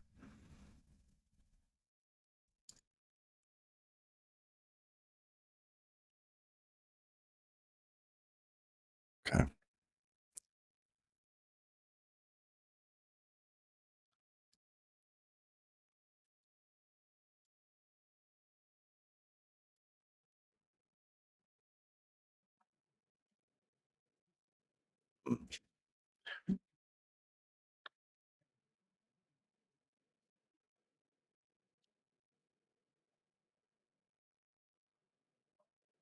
We do this with a reference, or does it need to be?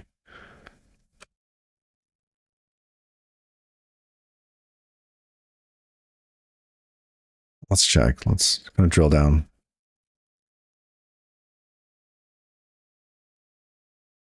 Nope.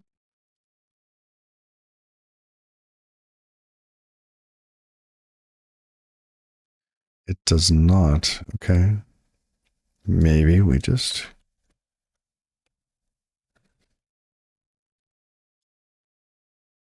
Oh, but this has to be owned here.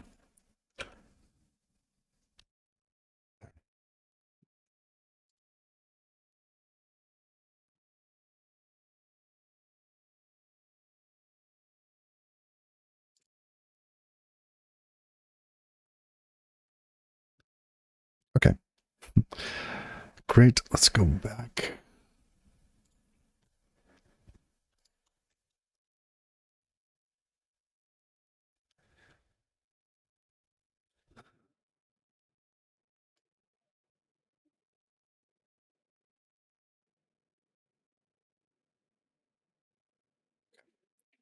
Now, where did it move? Create new. Really create new once. Oh, it wants. Oh, Azref path. Yeah.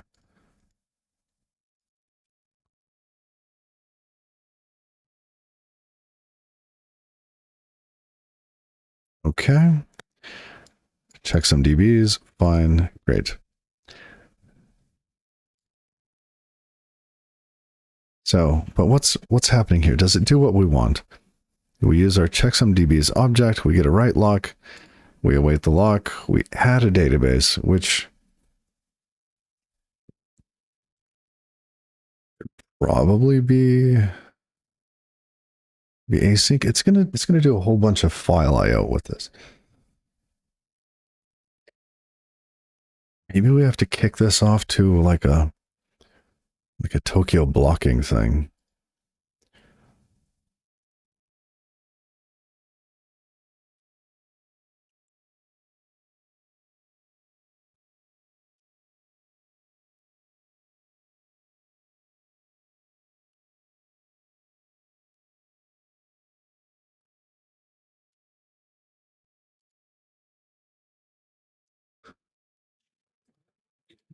Okay, so we add DB, go through here, prepare and checksum.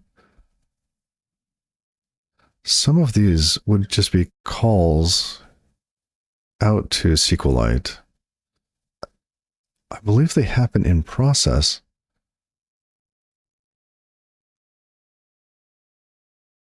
So yes, all of this here,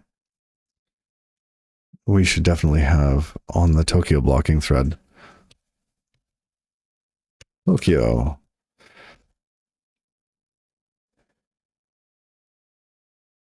Let's see. I don't actually do that very often in Tokio. Let's see, docs.rs, Tokio. Now at this point, we need to find how to block.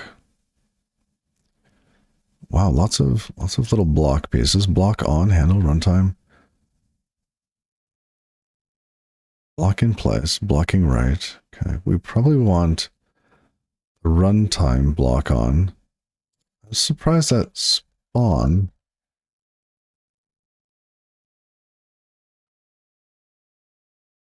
Let's see, like this one. Oh, here, spawn blocking.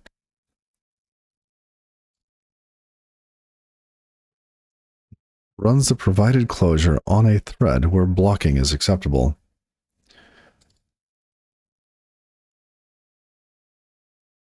This is what we want to avoid. If we did the blocking, it may prevent the executor from driving other features forward.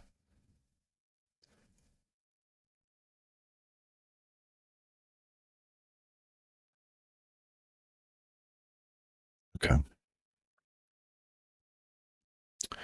Do we need other? We just need RT?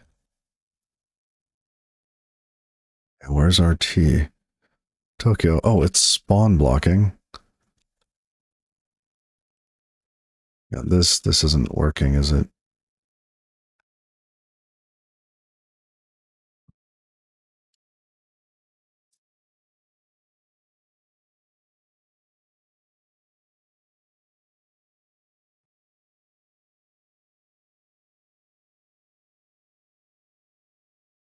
We have RT. It's right there.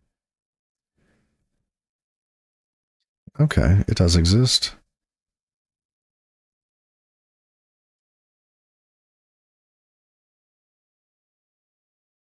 I wonder why this editor has gotten so slow for me.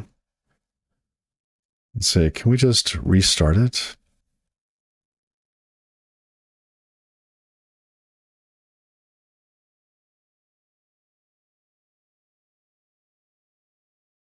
See if that helps. At least we restart the language server.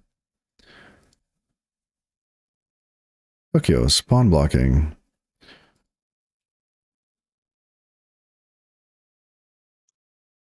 What does it want? It wants... It's faster to go to the documentation. FN wants just a function. Okay, we can do that.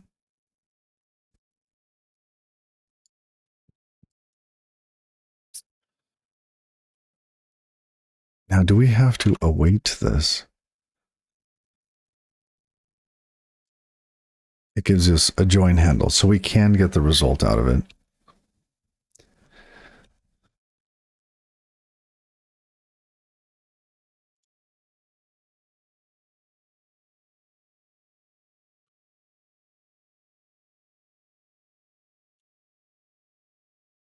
self dot checksum. Wait. Checksum DB.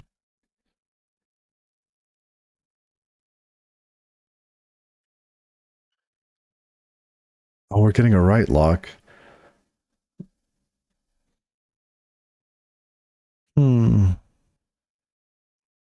We can't really move self into there, can we? Cannot find spawn blocking and create Tokyo. Not found. Wait, really?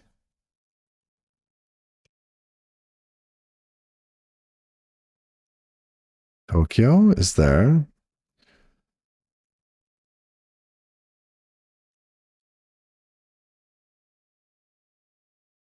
It's here. Of course, I have nothing enabled. So what else is required?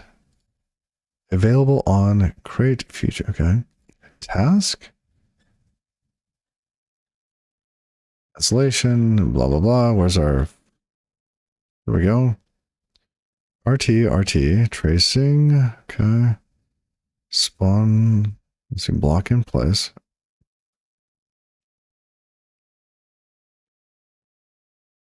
It should be there. What's my version? Oh, 1.38.1. And this is 1.41.1. Wow. 41. Okay.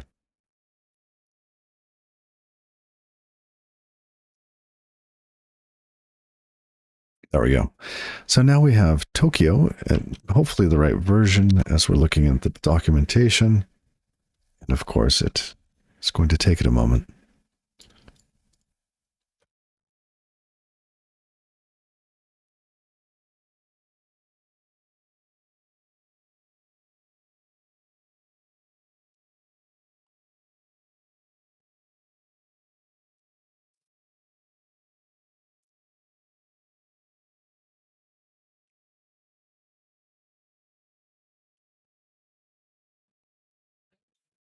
Was it Tokyo task?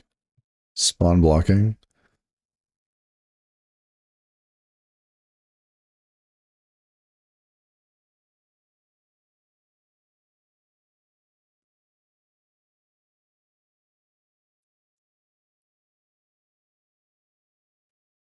It is Tokyo task spawn blocking.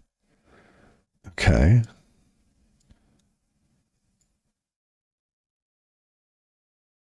This is not async. That's right. But you return something interesting.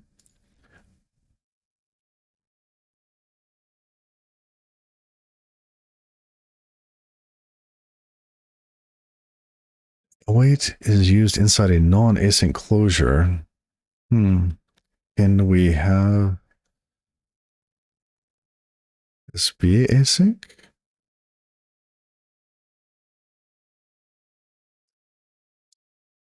Does it need to be a function?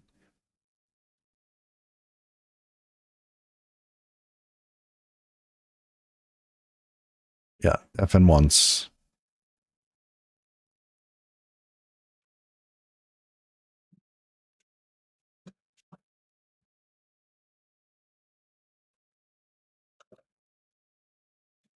Okay. Well, given that, what are we going to do? What are we attempting to do here? Self.checksumdb.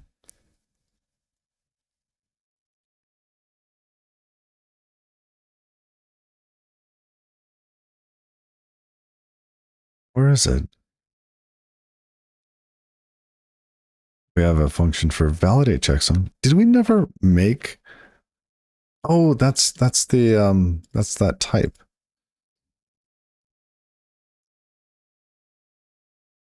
Oh, interesting. Do we get a lock on this and then pass it in and wait for it? Ooh.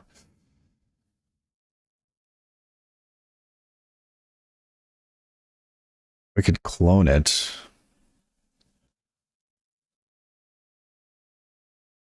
All right, this is a good trick, everyone. Pay attention.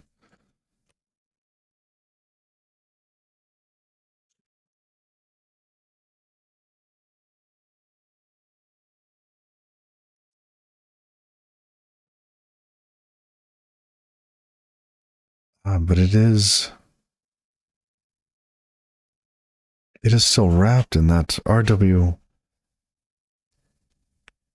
Now we're trying to use it inside and outside of a async function.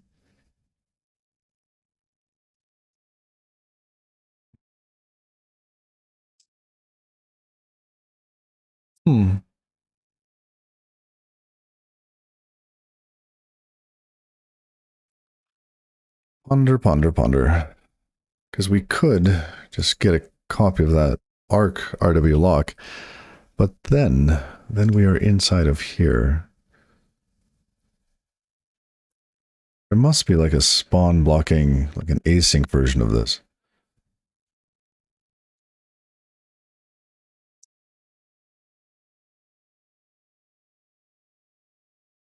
So we just want to call add database. Add database is where all of the heavy lifting happens.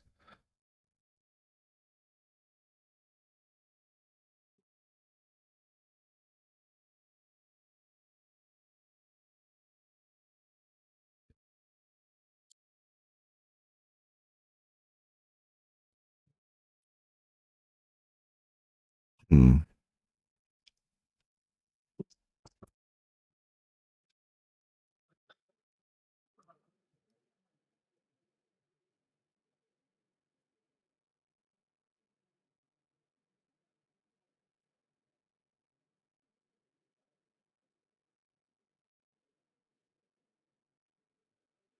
Self does checksum DB.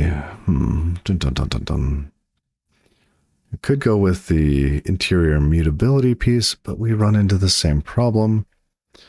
Are we using Tokyo friendly locking or not?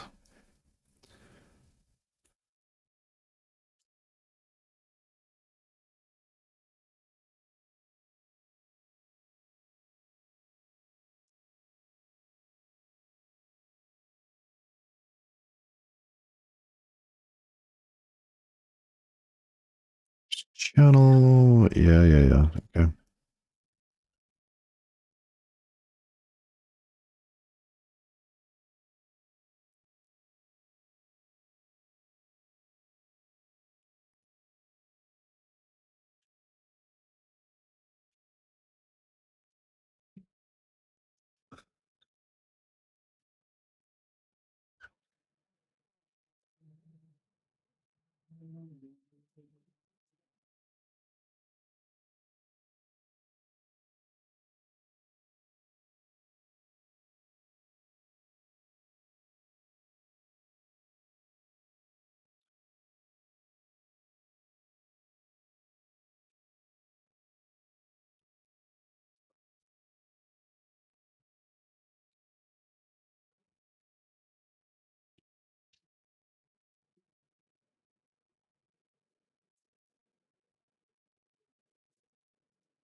Lock in place.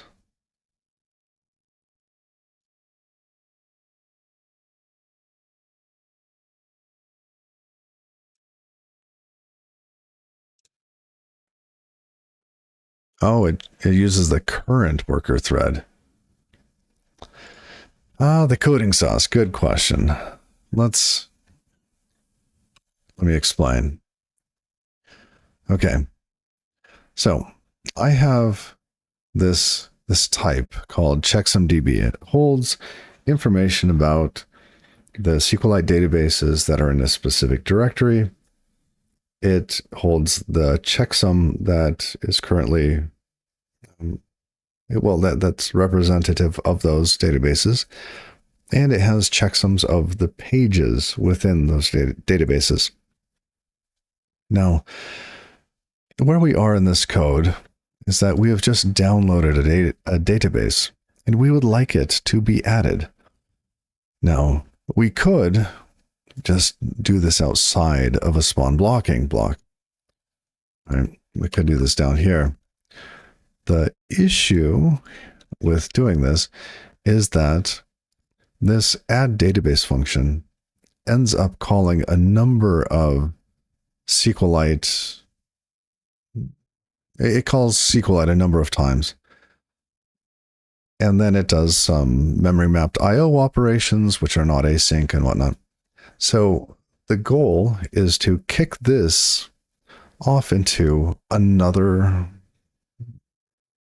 thread so that it doesn't block the thread that is executing Tokyo and the async runtime. I suspect that I could probably get the guard and toss it over there. But that does mean that anything wanting to operate on this would be blocked, because it would be a write lock.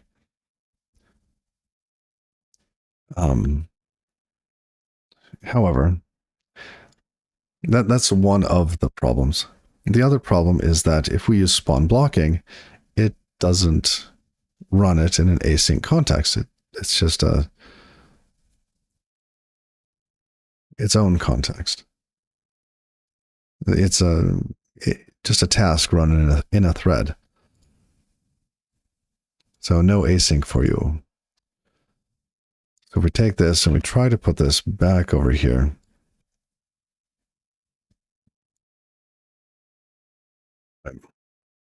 we cannot await in here because this is not async.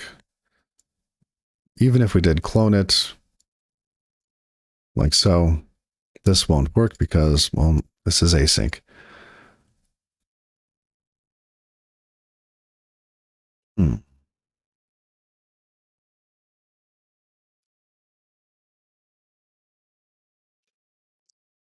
I could kick it off into its own thread and manage it myself.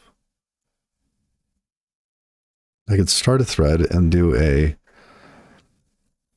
what is this?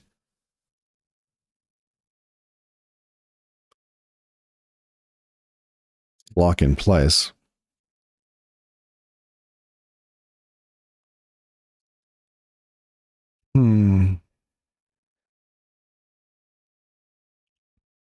I feel like the locking pattern here is wrong.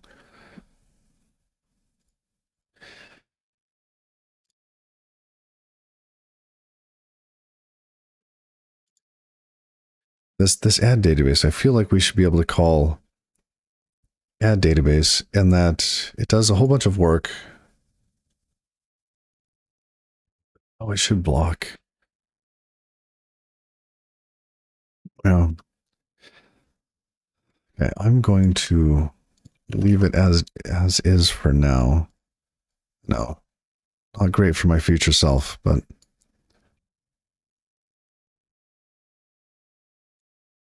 yeah, I was thinking the same thing. The coding sauce, kicking up a new thread and then starting a runtime on it with a block in place.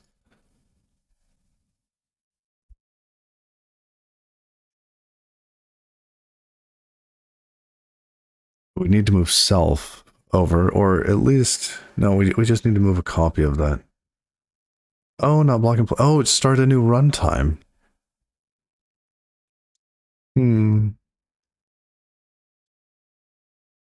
How would that work with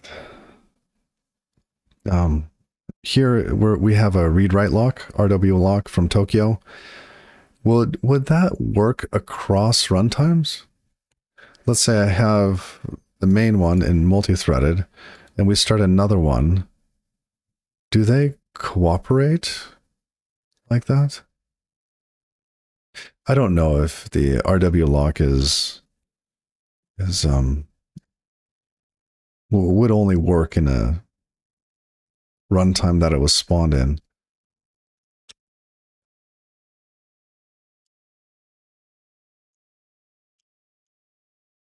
Okay.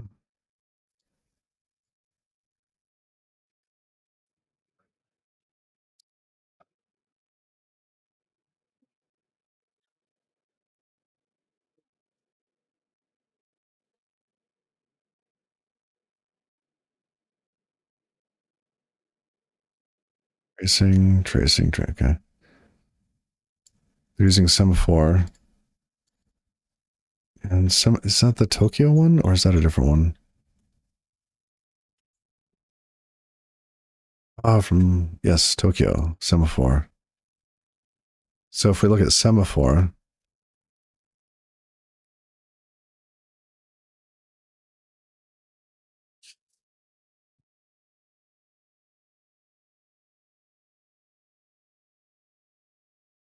okay, it's fair, apply, blah, blah, blah.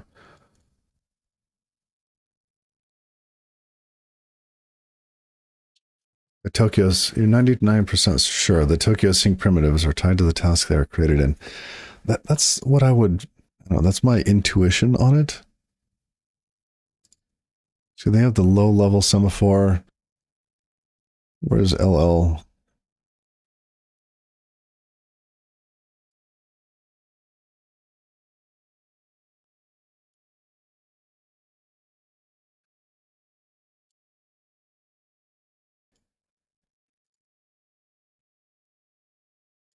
I want to find the Tokyo docs. No, wrong one. Tokyo source builds. Not the repo. There it is.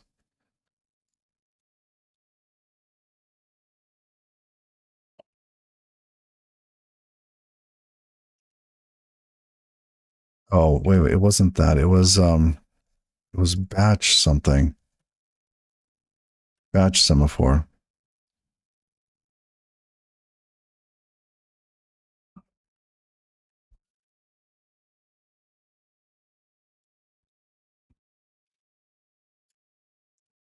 Yeah, intrusive linked list of waiters.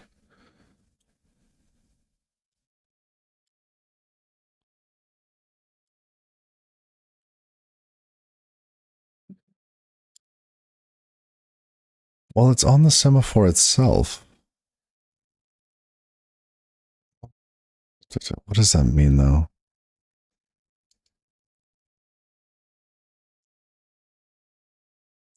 This is a loom mutex. Interesting.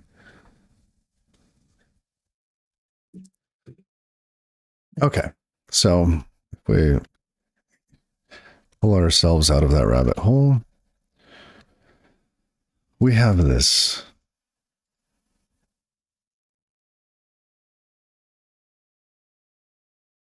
At startup, I would expect that we could be intrusive here.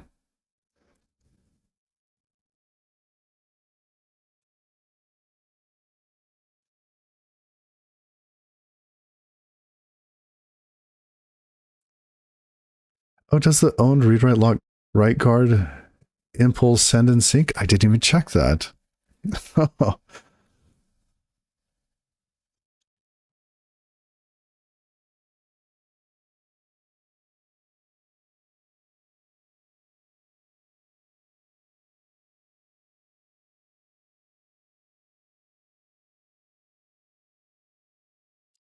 What is this? Blocking.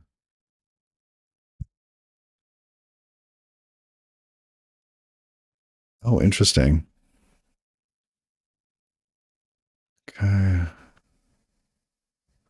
Let's say I do this.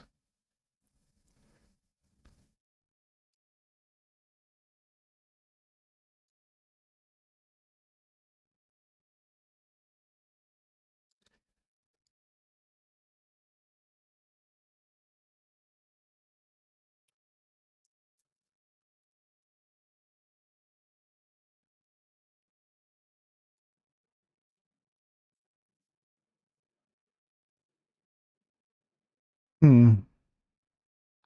Okay.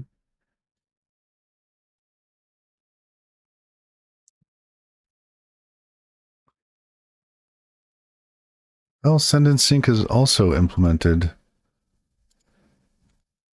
for RW lock right guard. Wait, why would you prefer one over the other? Because one's owned. Oh, and the other one has a reference. Got it. Okay. Okay. Well, that's interesting. So let's have some fun. Let's comment this out for a moment. Yeah, one has a lifetime. That makes sense.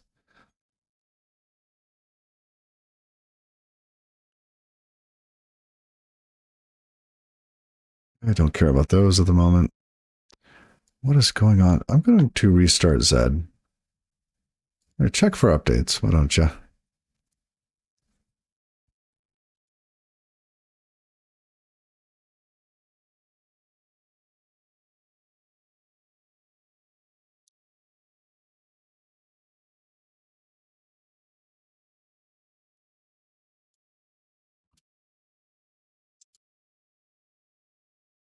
Okay, we're in here.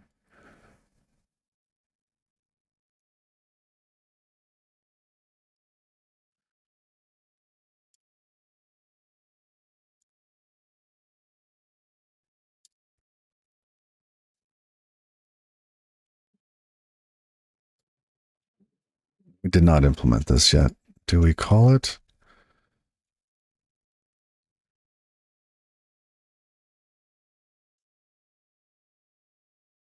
Kind of. Okay. Let's just.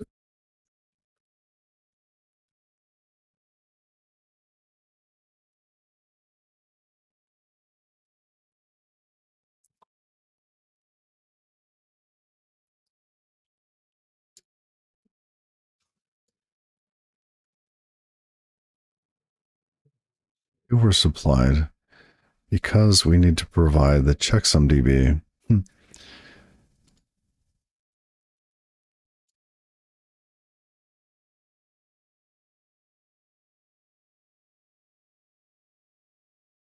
And what does it want? Is this?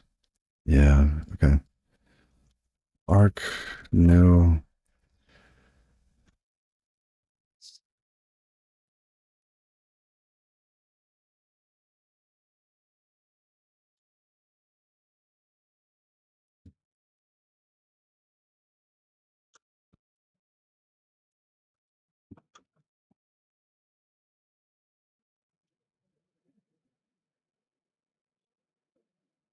Set up sync manager. Okay, where's the DB paths? Why is that plural? DB's path? Database path? Like it's the database portion that should be plural.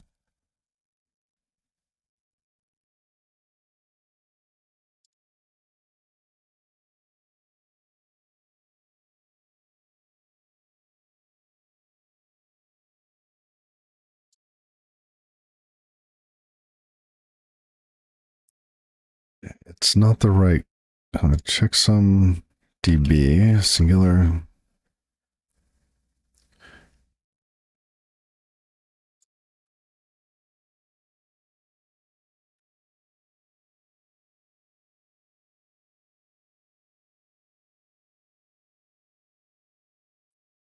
Okay.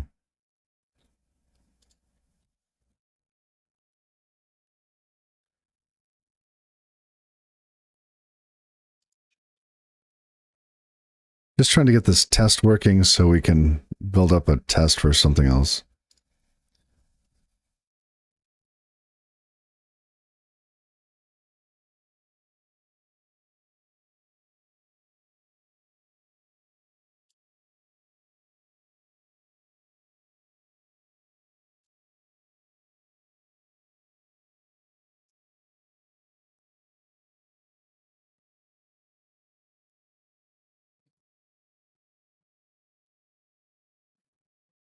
Why doesn't it like this?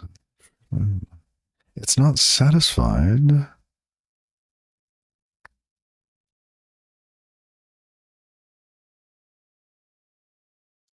Oh, well, that shouldn't have the ampersand.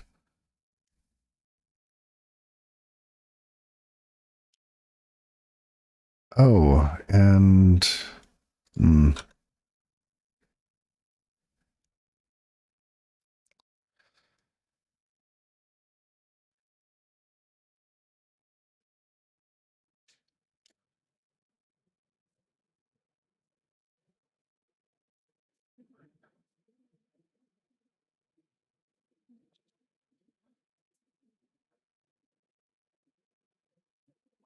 okay.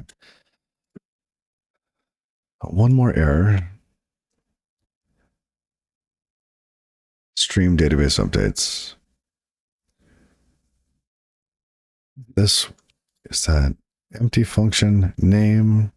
So connection name and DB info. Connection name and DB info. Ah, just moved here. Uh-oh. Pinwheel of death.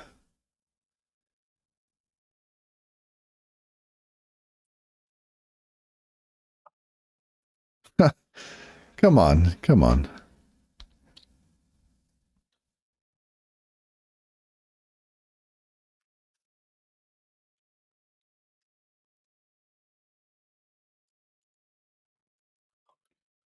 Zed, where are you? Goodbye, Zed.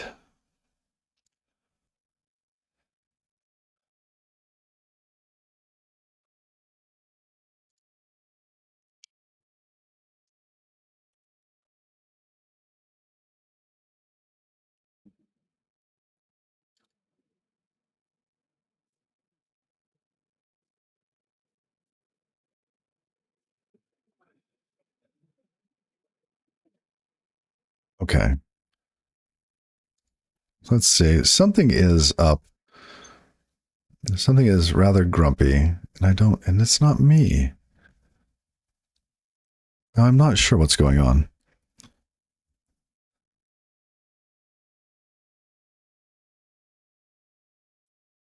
Okay. Now, we have our tests down at the bottom.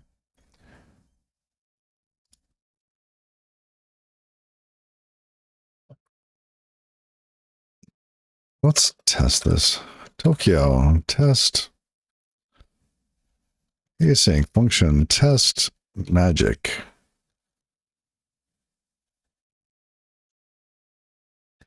We need a, okay. What we will do in here is what we were thinking. We'll get some piece of data and we'll get a guard. We'll send it to a new Tokyo runtime single threaded version and run it over there.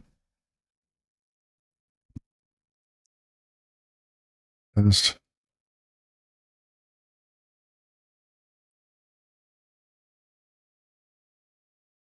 let's,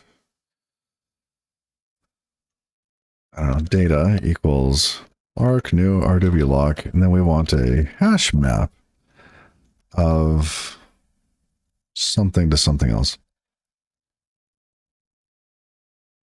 Let's say U32 to U32.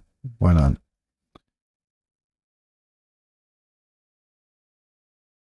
Let's qualify it. Okay. Now we want,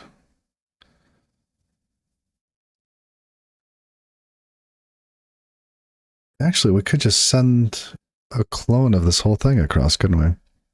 So we could say data clone, then we could say Tokyo runtime builder. We don't want new current thread. We want colon. I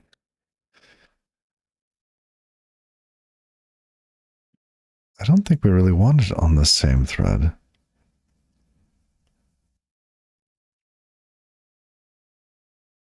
That would end up blocking the same thread. Ponder. Oh.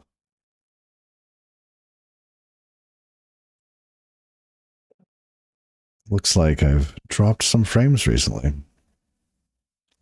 And it looks like I am currently dropping frames. Ah, yes, thank you. Thank you. I had lost the thread. Okay, it looks like my network is back, but I'm still dropping frames.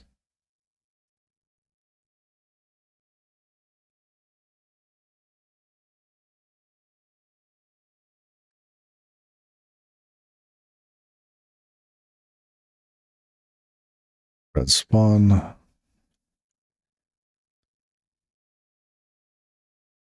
Now we want a runtime on that. Sure, wait, let's clone it.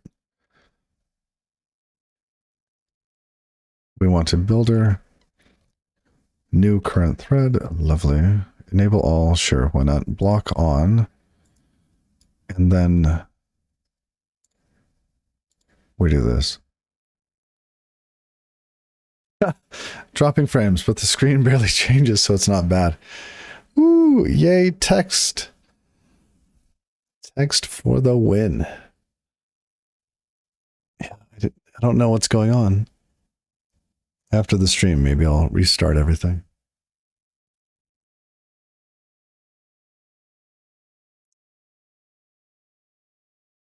It's either that or people are downloading stuff. Let's see. I can check. Oh, yeah. Yep. We got a 200 megabyte per second download going on at the moment. 230, 250. Wow. And we hit 260, which is a lot for here.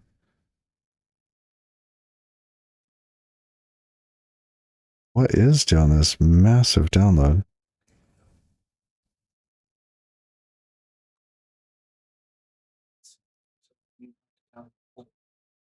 What is it? Oh. How many gigs do you have left? 3. Okay. Yeah, just keep going. All right. Yep, some massive game is being downloaded, and there are 3 gigs left. So 4 minutes. 4 minutes left. Yes, Steam. So at least there's a solution. We just wait. If someone needs to download more RAM, I need to download more bandwidth. Okay, block on. Let's see. We also need to await this. It's always Steam, yes. So we have our join handle. Let join handle equals that.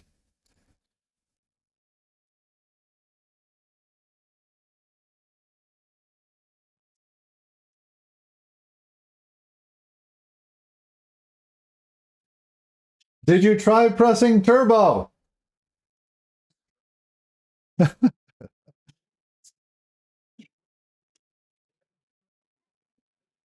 Apparently there's no turbo.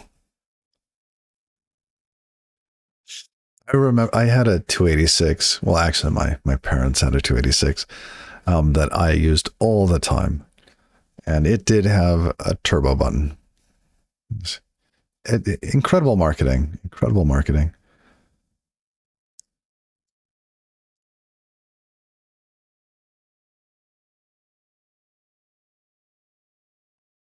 So does this looks like it would.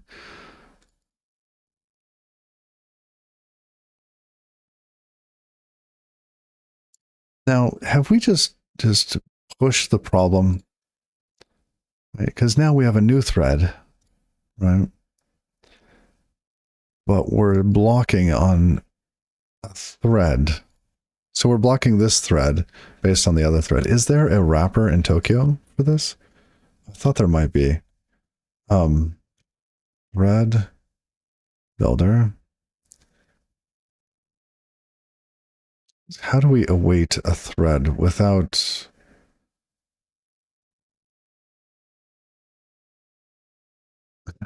I can then put have the... Oh goodness. Okay, I thought of a very bad idea, but it might be the one.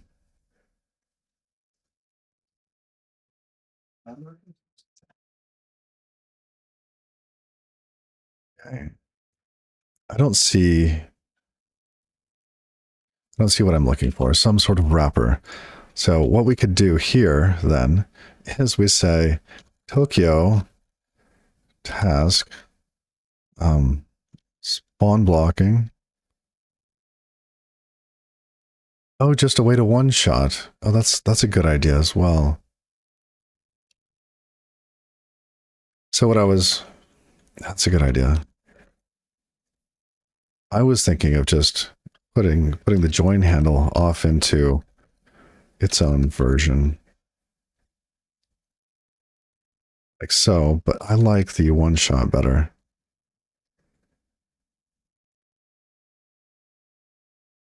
I wonder if this works. Oh,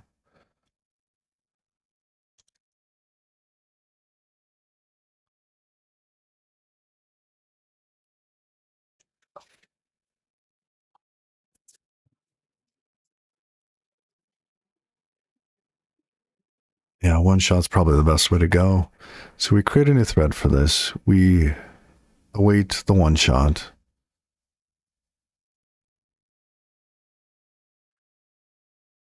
Problem then is reduced to being able to mutate this data store.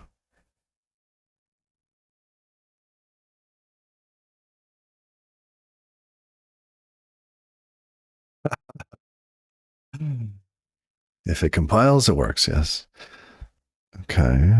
Well, that we had 2 tests pass. We could do one shot. Okay. Now this works. I like we know that the one shot will work. Right? A one shot, if we look at the sender, right, you send and it's not async. So you can send from the other thread. It should be fine. The receiver, when you await it, it's a future. So you have to await it. Now, what I'm wondering is how can I make this thing more friendly for async? It's only ever going to be used inside of an async runtime. So we could hide the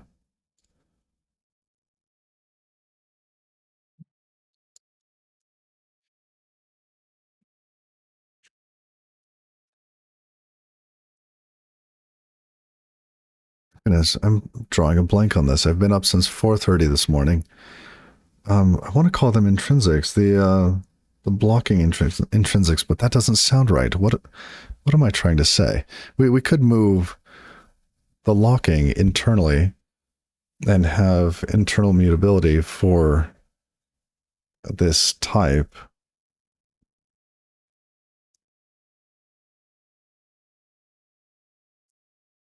And then I like that a lot better, actually. Drat. Okay.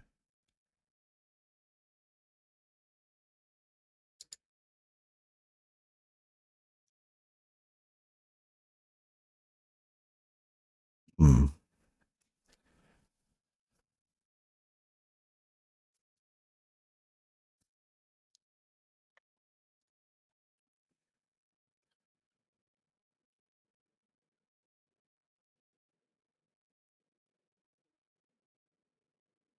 Really, we just have this add databases. Initialize doesn't need to be async. I mean, it would be nice, but it doesn't have to. Check some DBs. That would be nice as well.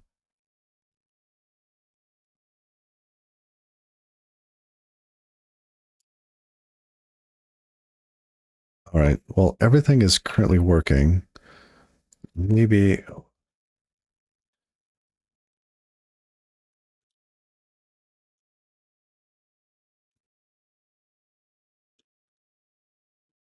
Okay. Z settings? What is that? I don't know what that is.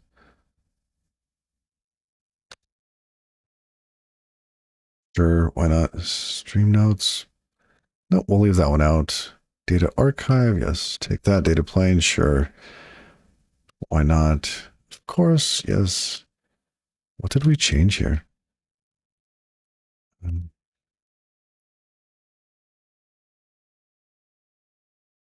Maybe? Hmm.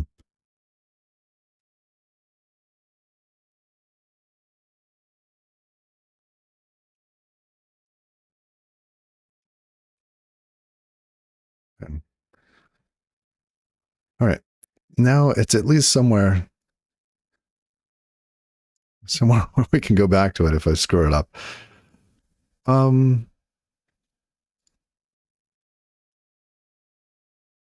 Async function, we will use interior mutability here. And all we have a hash map. And that's it. So maybe we do a read write lock on this hash map, and then we can reduce the locking that we would experience to a much smaller surface. Okay, so this would be arc new.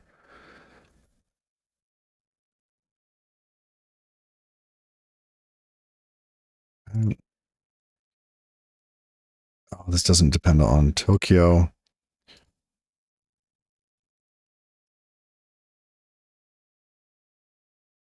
I wrote so many tests for this. This is going to break everything. I look forward to it. Oops. Import. We need the Tokyo version there. Great. Yes.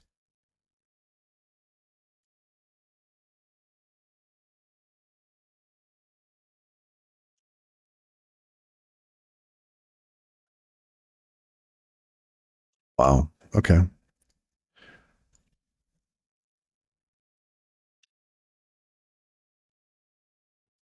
Great.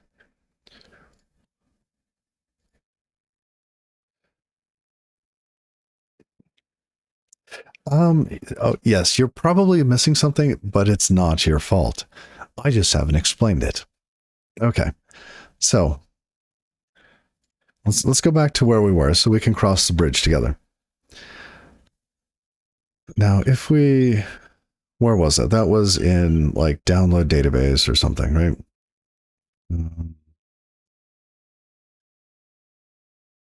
No, no. Oh, around here? Yes, here. Okay. All right. So other things are happening on this runtime at the same time. So if, so notice that we get a write lock here, which means that anything with checksumdb is going to be blocked. Yes?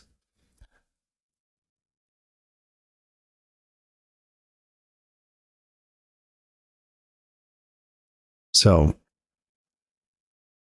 the other things that will be happening in the system would be something like a database mutation. And then this app actually listens for those mutations. And let me know when it's back.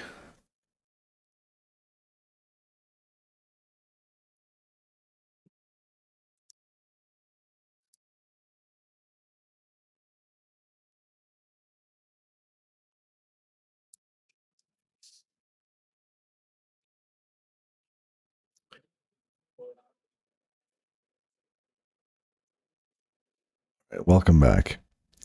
Welcome back. Do they synchronize the ads for everybody? I wonder.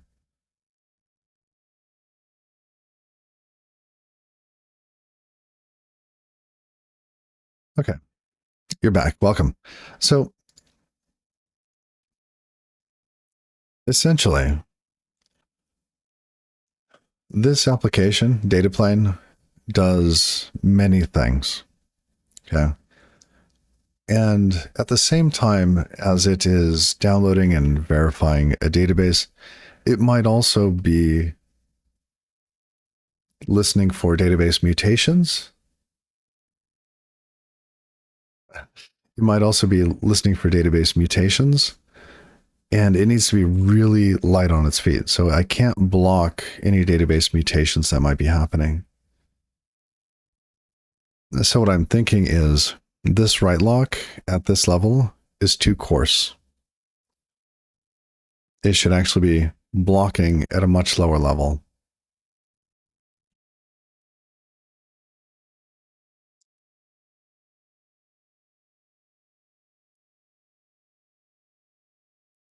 So there might be 1,000 databases that it's keeping track of. And when it's validating or doing a checksum of maybe a 1 GB file, that might take, I don't know, let's just say 5 seconds. And we wouldn't want to block the replication of data off of the box in that case. So I just think this is too coarse. I do believe your solution is the right one. Right? If we were to leave it as this course. But ideally, we can reduce the impact because add database, we could basically do everything in a separate thread and just lock when we need to modify the hash map.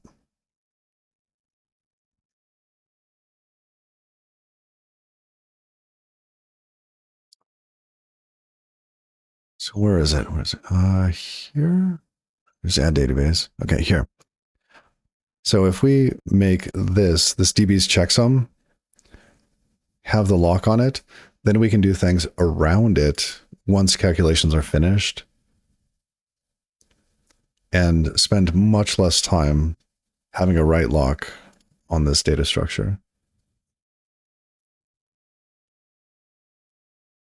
So I think your solution is the right one, and we will probably use it in this library as opposed to the other one.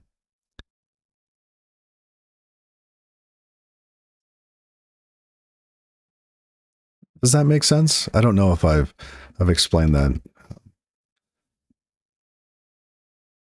If I've explained it well enough, I don't know.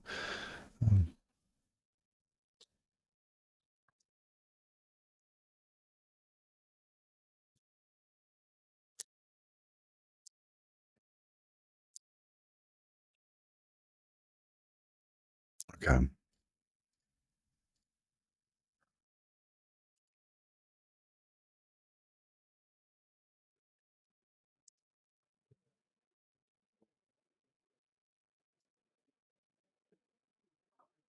I have seen Dash Map.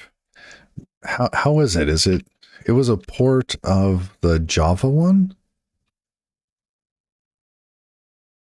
I think I've used it before in a different project. Oh, version 6? Wow. What has changed?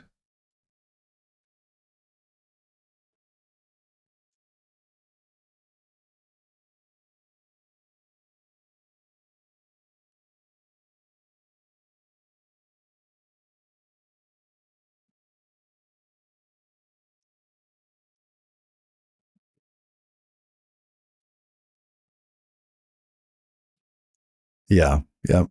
Hash map of checksums for all DBs and a global lock, which isn't great. And the global lock was keeping us what was locking for a longer time than we needed to, because we could do a lot of the work ahead of the lock and just lock at the very end. Yeah.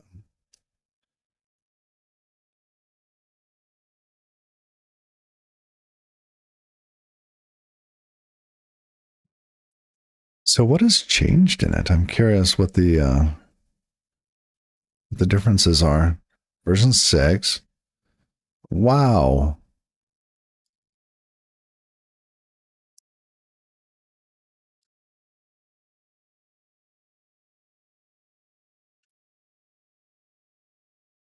Okay.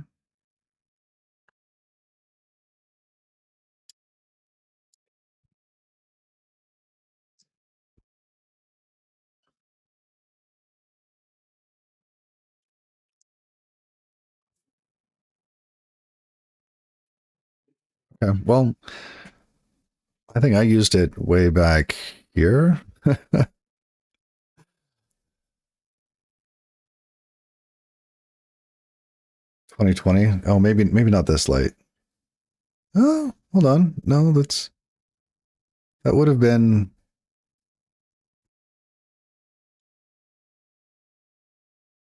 Oh, sounds like I'm trying to fix a broken solution instead of fixing the core issue. Yeah, I I agree.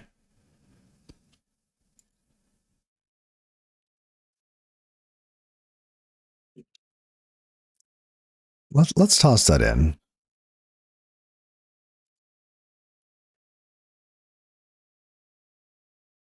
Let's go with dash map here. I like dash map. Does it have features? It does. I remember just seeing that. Saturday. Okay. Raw API. Hmm.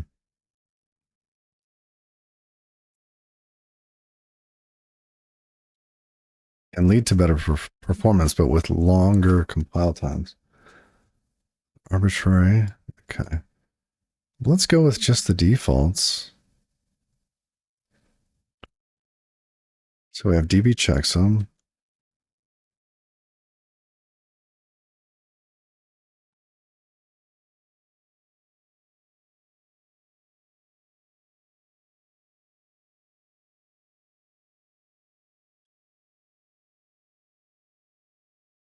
$610. That's it.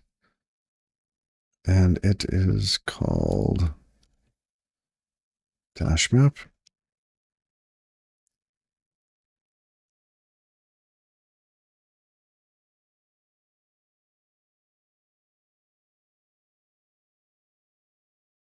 Okay.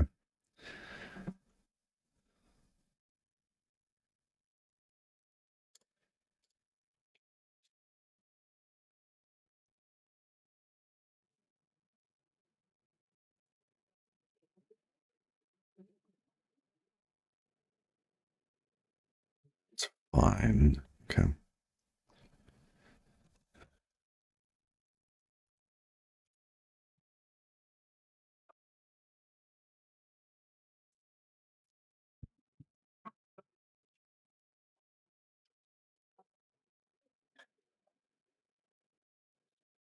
So we need to create a different.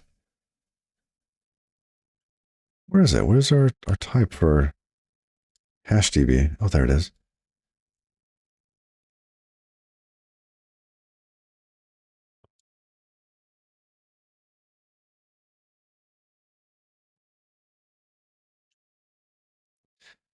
And we have to give it a type. It's like hash map, isn't it?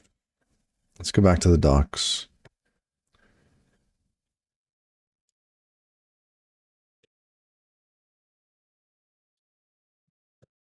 Okay. Oh, and we need to add that here.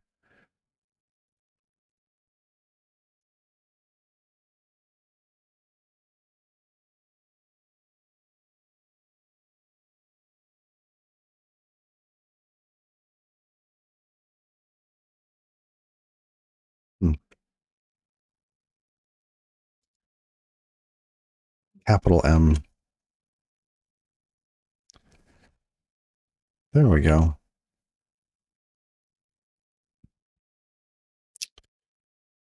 Now, what were we doing with our hash map? I deleted it without looking.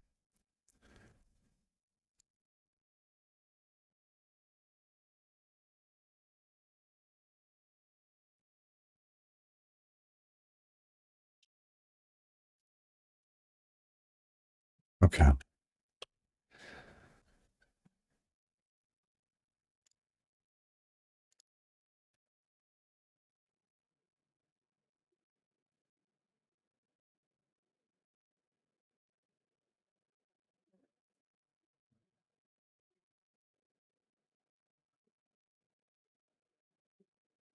So when we go to check the DBs,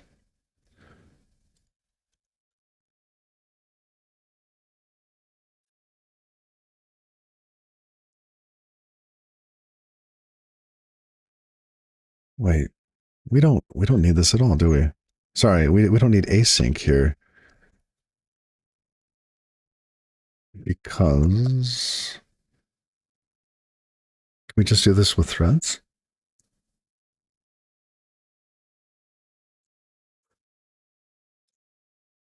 Let's see. Come into here, we get a list of the databases, iterate over them. We prepare DB and checksum. Okay. This is where we open a connection to SQLite.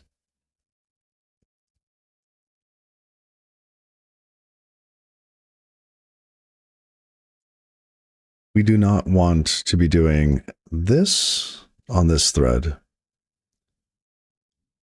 Checkpointing the while could take a while. If you have a very long write-ahead log, that could take some time.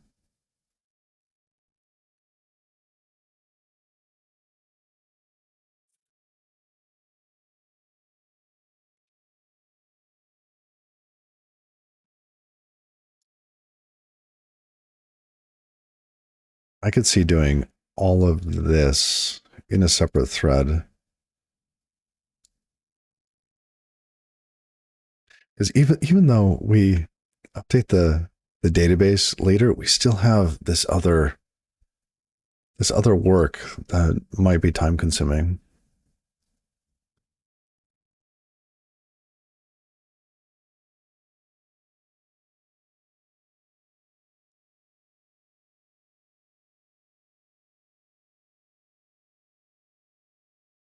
Hmm.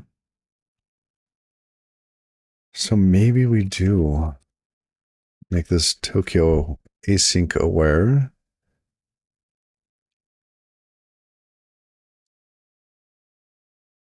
Oh, I did not mean that.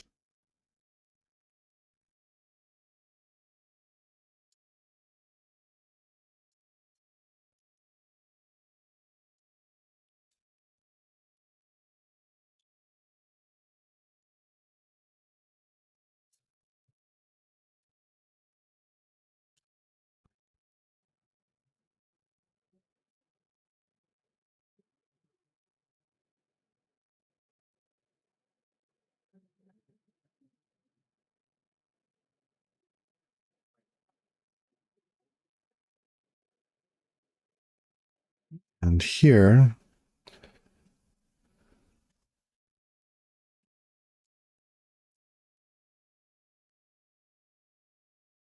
this can be on a separate thread.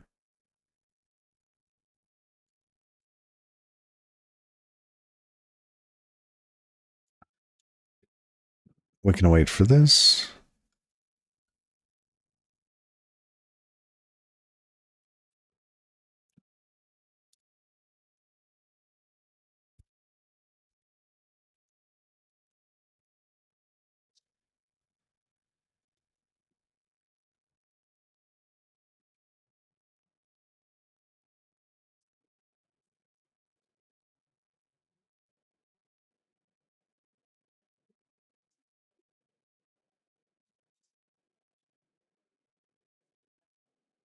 One shot the checksum pages back.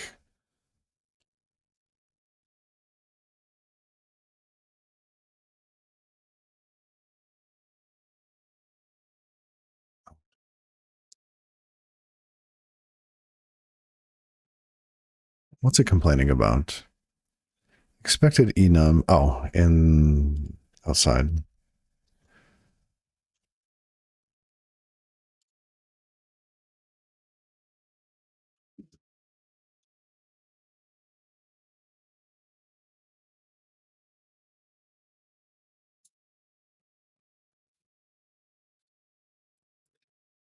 So whenever we have to compute a checksum, it can be done in its own task without blocking other work. Oh, you're right. You are right.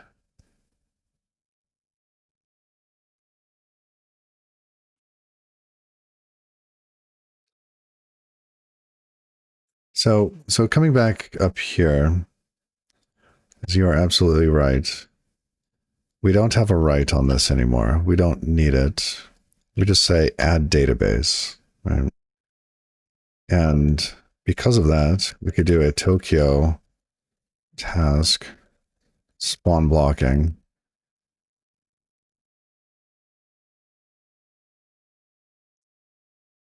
And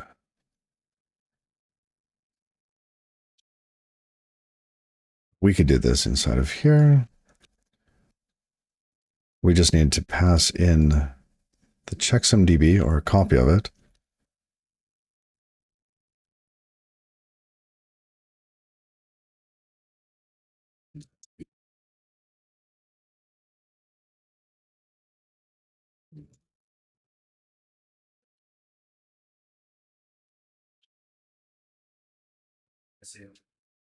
We would want to clone that. Then we could just do this. Boom, done. One, two. Oh, one too many. There we go.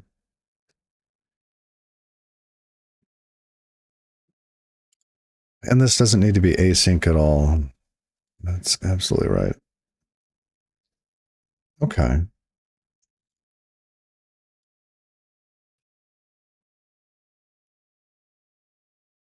Let's undo some of this.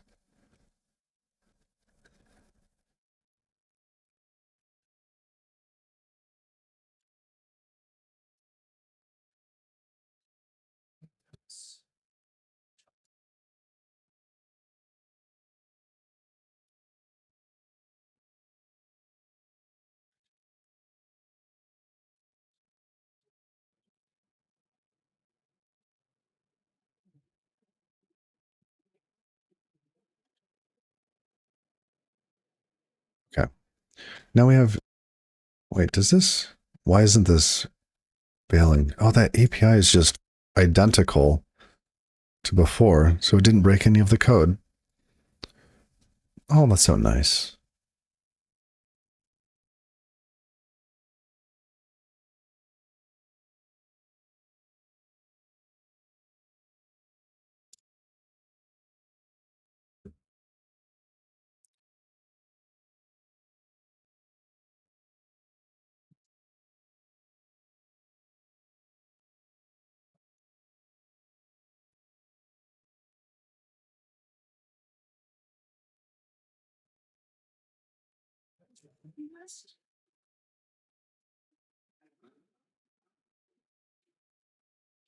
Okay. I like it. I like it.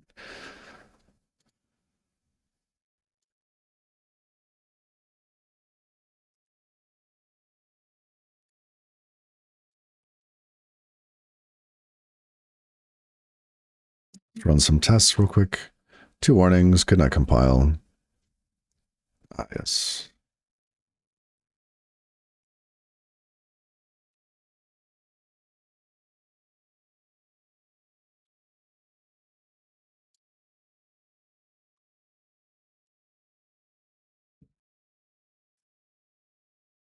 Sure, we have a number of those still littered around. Where are they?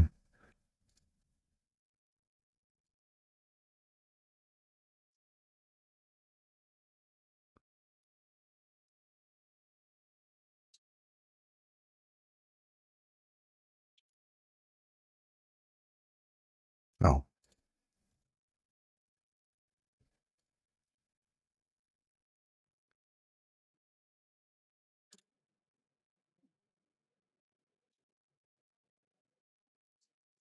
this is now just DBs.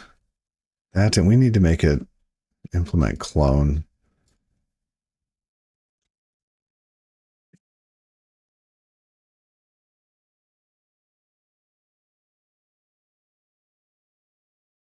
How do we do that with the type state pattern?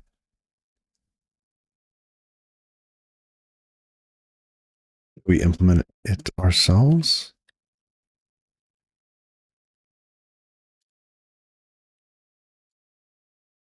Initial DB is that.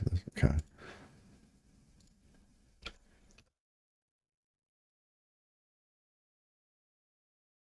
Sure, clone and debug.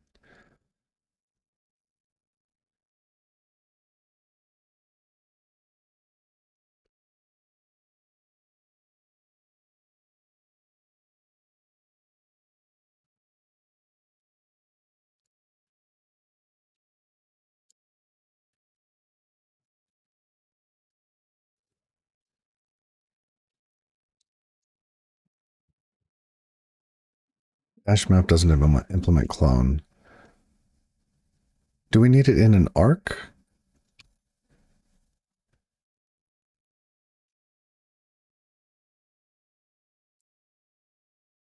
Okay. Oh, that's good.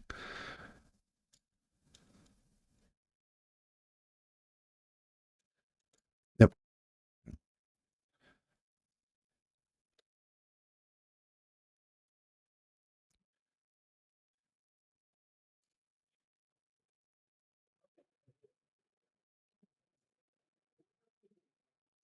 Go.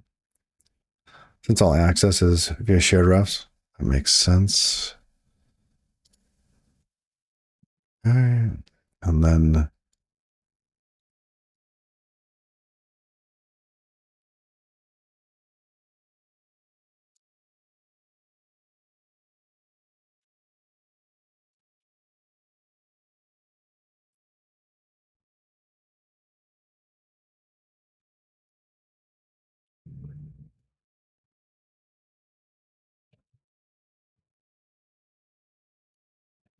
we can just get rid of that.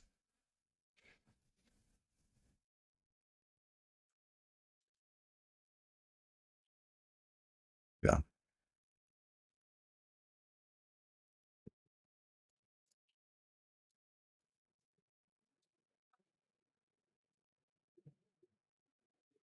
What do we have left in terms of errors? Can I borrow checksumdb data plane? Let's go look at that.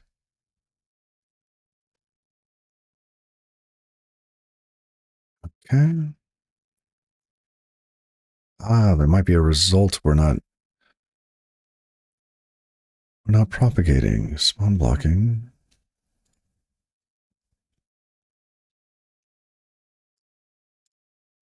Now we could await this.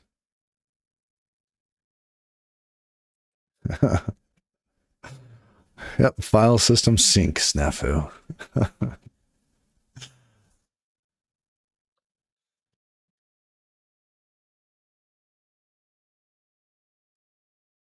Does add database need to be? Oh, it does not. You are absolutely right. Uh, it shouldn't.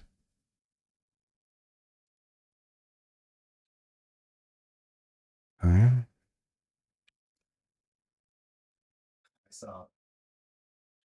Check some DBs. Add database.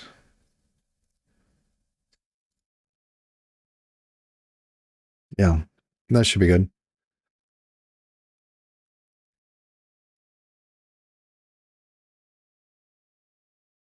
Lovely. Now let's return that. And we should be able to await that.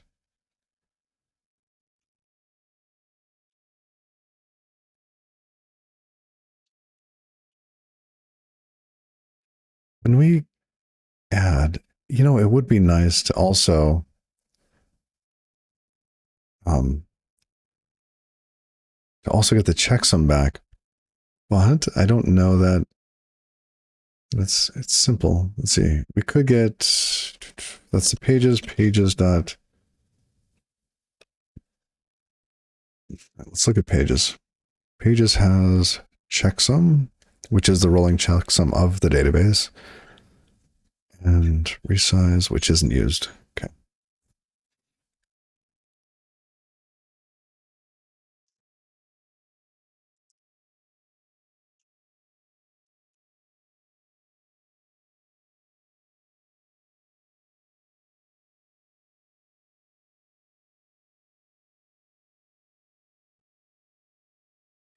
Hmm. No. Oh, pinwheel. Zed. This is not my happy place, Zed.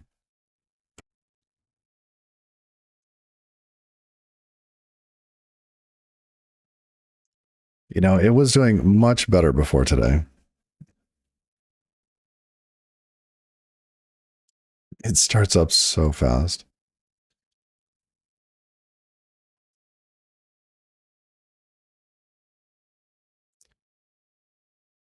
And where were we? We were very sensitive. Yes.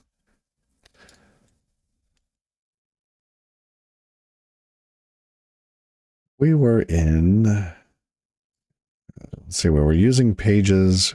Going to get 135. Oh, here. Check some DBs. No, wrong source. DBs 135. Oh, here we get the checksum DB back. Add database. 125 in checksum DB. Ah, yes. Thank you.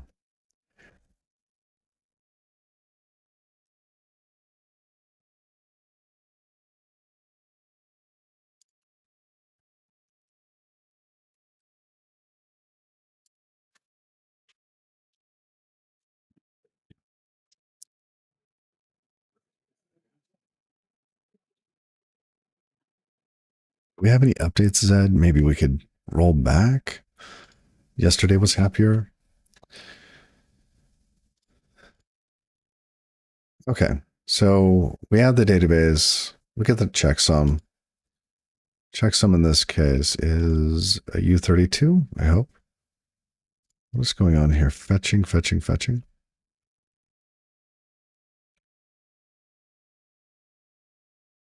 Why is it fetching?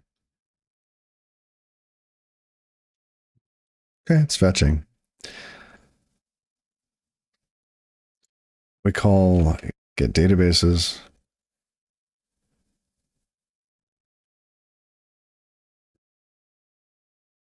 Add database is called from get databases. Oh, the search doesn't go multi-project? Strange. Here we call add database. We want the checksum back so we could verify it versus the one that was passed to us by the server.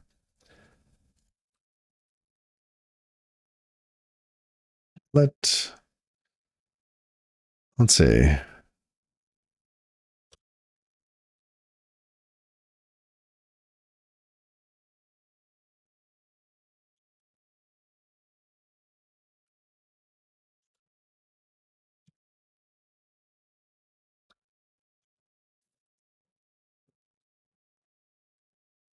I think we have to do this twice, don't we?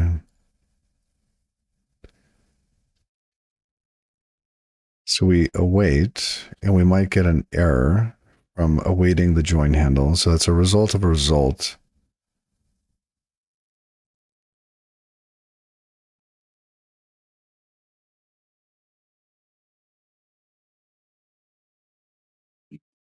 Join snafu. Okay. Then we might have a new DB checksum snafu, which we could also, let's double up on the question marks. Now we have checksum. Okay.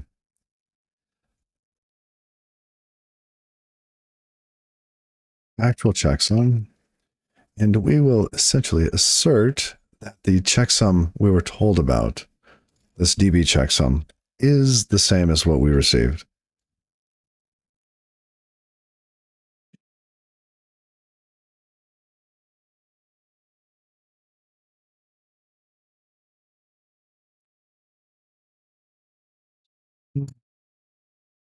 Expected. Yep. Okay. Checksum mismatch. I thought I already had a checksum. New DB checksum error. There we go.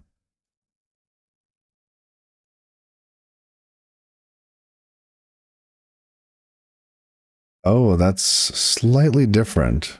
That's if this other thing had an issue. Checksum mismatch error. That's what we want.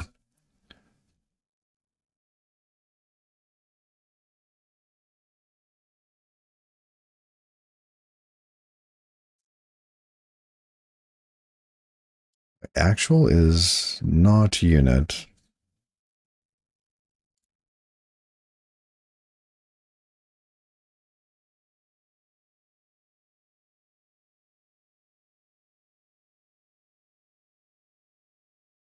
Not compare it with unit.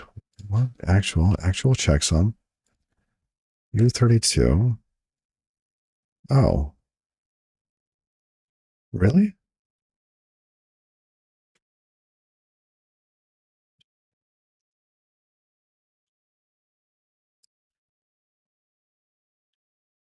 interesting. Because it looks like here, it's a join handle result U32. Add database, U32.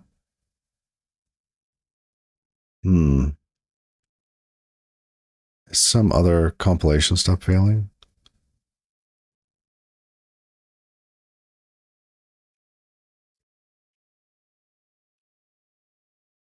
Expected DBs. Received. Ah, yes. Okay.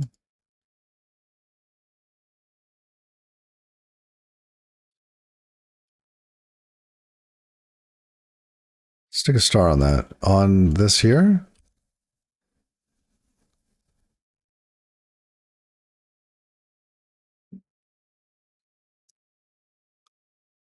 As it's looking like actual. It's U32. Like we've said, we need it to be a U32 here. Here, the join handle, which we await. Right, and then let's break this out. Let's see where this is failing. Let foo equals blah. What does foo think it is? Result. Okay, and that's after stripping around. Where it wants a DB, not ArcDB.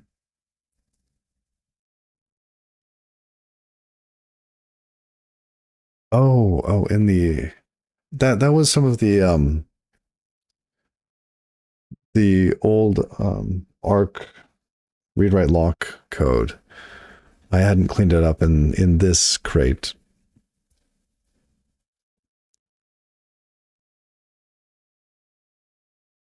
So this looks like it should be result U32 error. Let's say it is.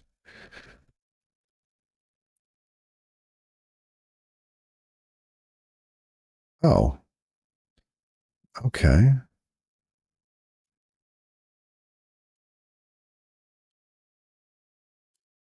That database. Let result equals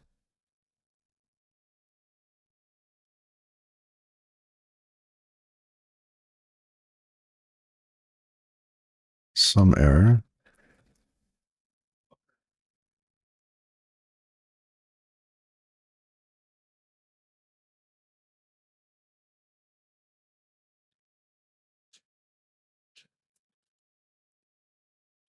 Huh. Is that this must be saved? I save it. DB checksum. Oh, it's an option. Oh, of course.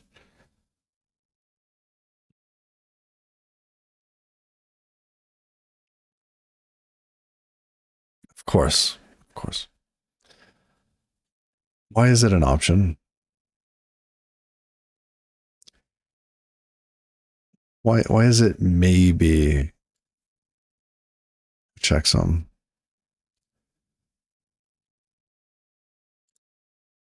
Pages. Yes, we have an option. Oh, because we don't know. We don't know if it's been set yet.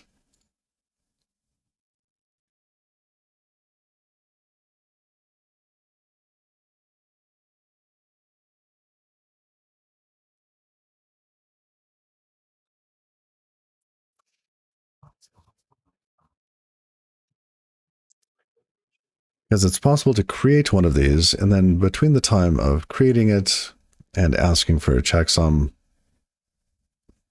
what do you do? Okay.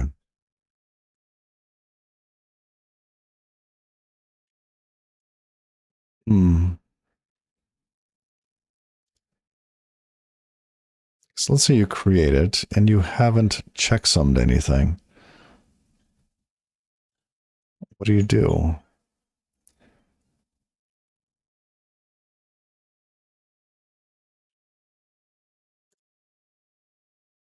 Here we leave it up to the consumer to figure it out. Not angry about that, but I don't know what I think about it either. We could use something else. Like we could go and use the type state pattern for something like that to ensure that, something has been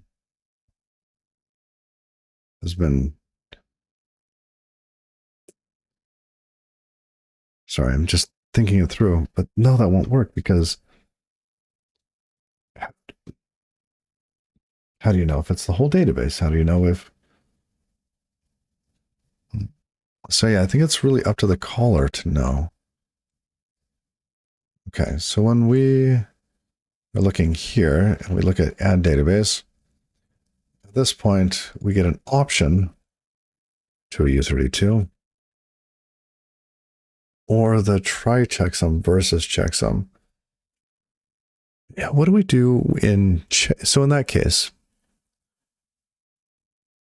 in checksum, if nothing has been set, if there are no pages that have been checksummed,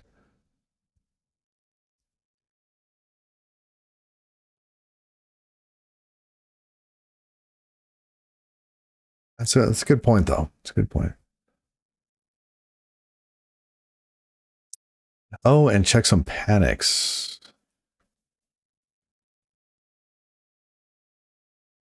Oh, interesting.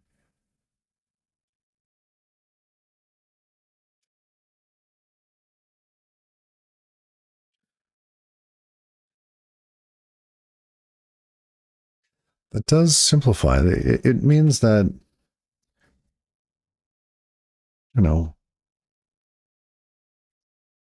pulling my chair over. What does it mean? Yeah, I remember. Sorry, I'm just getting my chair. I've been standing for 5 hours. Um, I like it. I like it.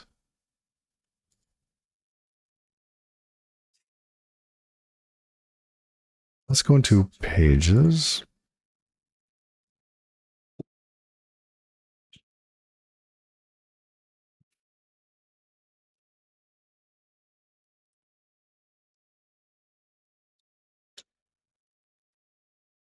Well, basically this becomes try checksum. And checksum becomes expect. We could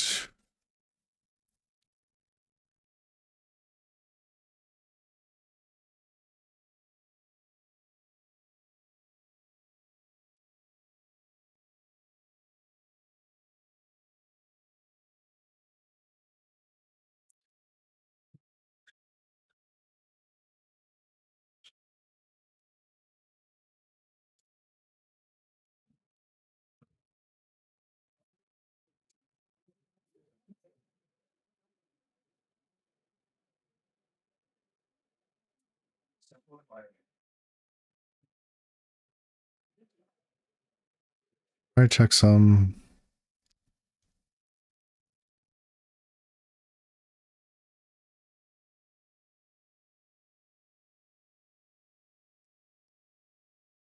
I know it. Let's leave that as an option there, and we will clean it for the next one. This is a try. And this is just checksum. Okay.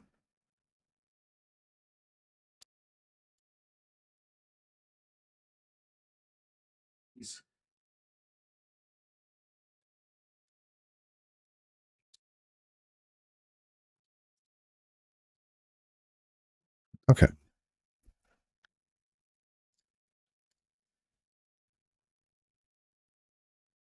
So when we add a database, we know that it's been checksummed. We no longer need the option. It's now a U32.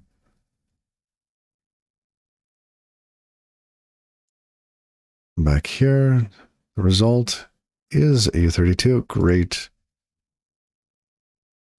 This actually compiles now. Oh, lovely. Okay, let's clean up some of this. It's not needed.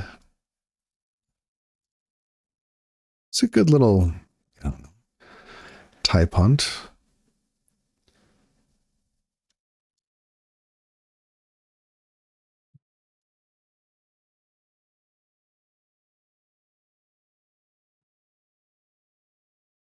Okay.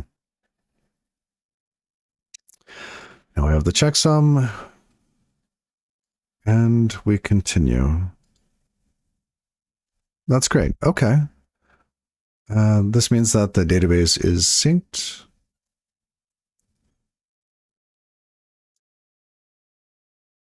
And where do we call download database? Here. Great. And then after that, I don't know, 2 hours ago, we wrote this code. Does it work though? Oh, here, let's check. Argo test -p db checksum. Let's just make sure that works.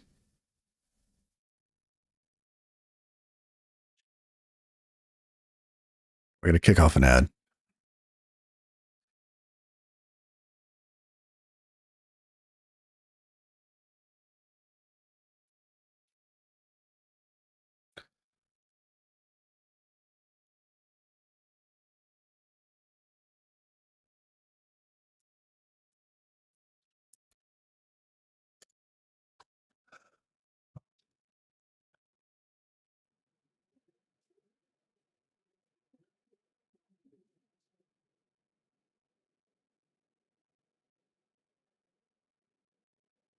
Okay. And welcome back. So now we have download database. It's finished. And now we want to stream database updates. 0 pass, 0 failed. Yep. There we go. So the pages passed, right? The DB checksum create, that passed.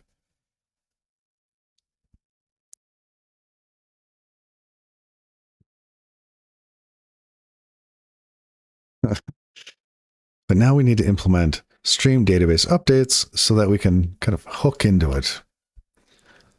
Because at this point, we need to make a call and ask for all future updates. And what does that look like? That's connection dot something. Databases stream, no. Status updates, no. Stream database updates, maybe. Request, we want stream database. Let's see, database. Maybe this is it. Let's look at the proto. Stream database request. Okay. And that has the name. Okay. And what else was in it? The name and commit. I don't have commit info. The name we can just pass that in. Name is name. But then commit. I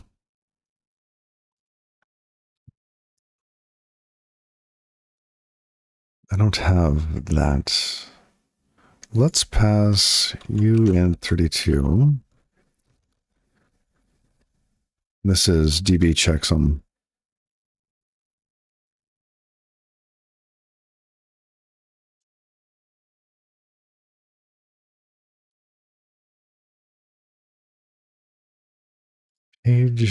Page data. Do we want the page checksum? Probably. And then the database checksum. Okay. Let's go back. So now we send the database and then the checksum. The checksum represents a point in time for the database.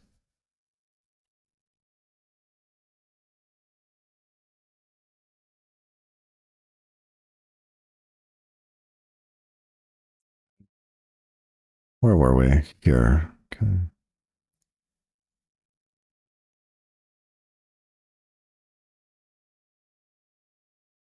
DB info, DB checksum. Okay. We do not need the page size. Maybe we should just pass in the checksum here. Whatever.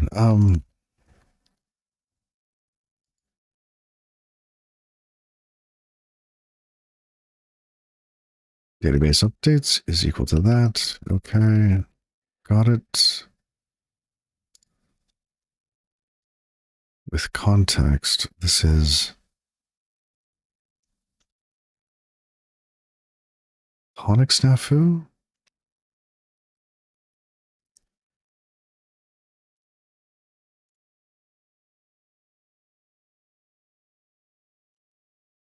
Into inner.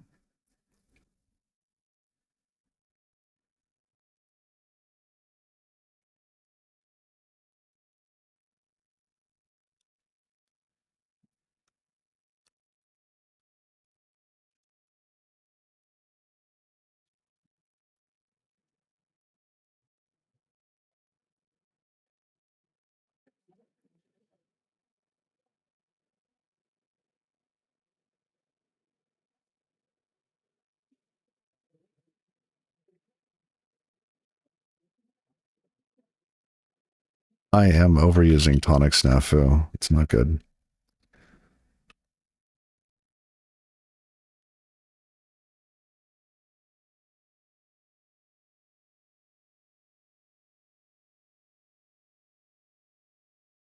Okay. Oh. Needs to be mutable. Okay.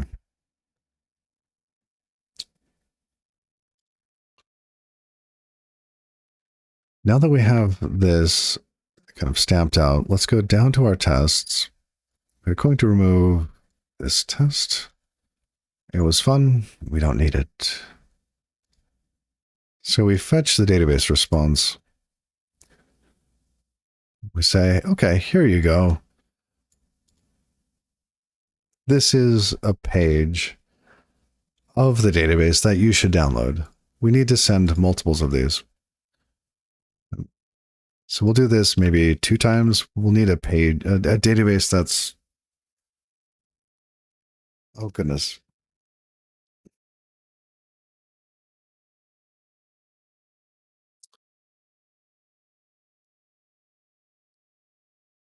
We'll need to do some checksum tests. Let's see, maybe we could use some over here.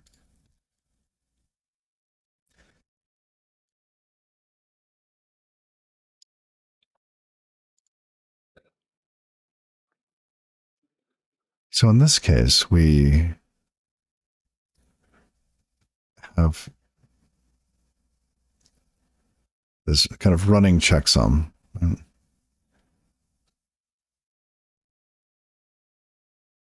wonder if we could use this as the page.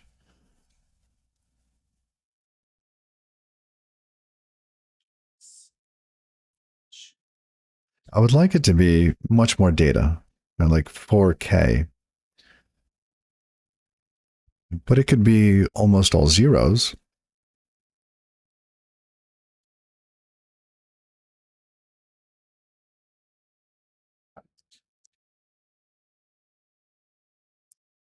If we checksum, does that result in? Oh, I'm using the hasher. Okay. So the hasher wasn't going to tell us. When a checksum happens and you have 0 data, does it still change the checksum? Right, like if we started adding 0, 0, 0, did we just cause this to fail? Yes. And if we put the zeros at the beginning,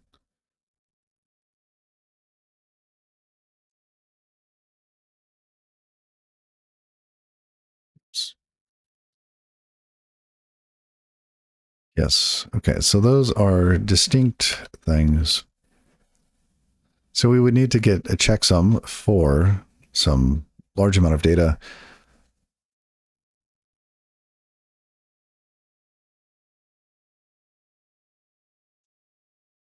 Okay.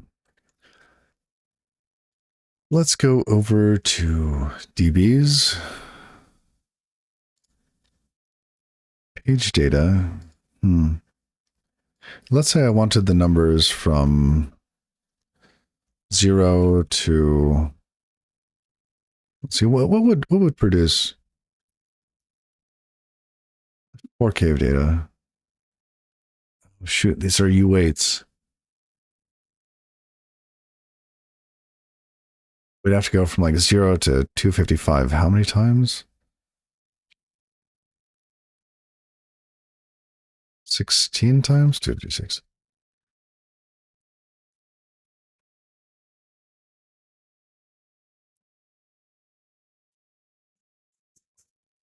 Or,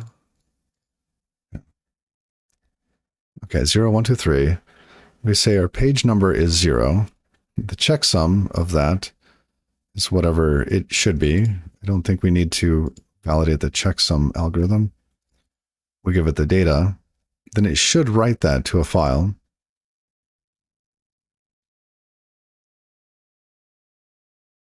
And at this point, we need to drop database stream.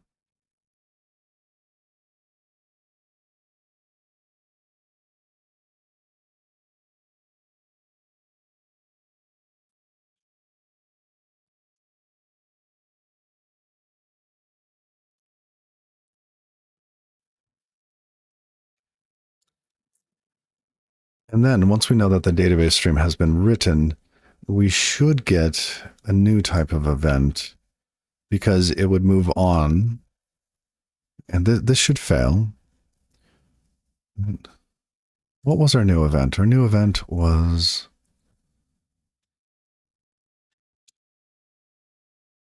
Oh, we were going to add that. So stream database updates. Down here, stream database updates. Yep, here. Self.events.send server events.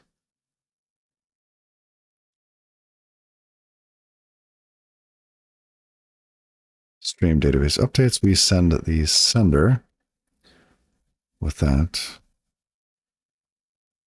And we want an unbound receiver. Unbounded. Past tense.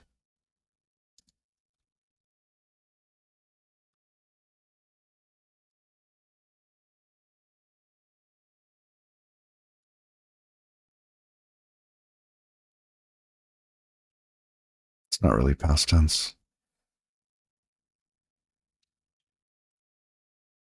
Okay. This doesn't exist. Fine.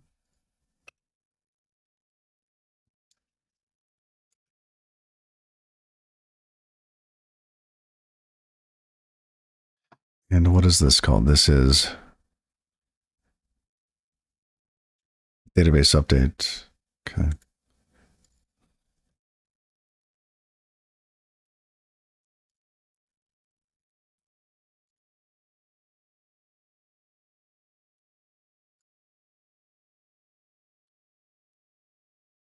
Okay.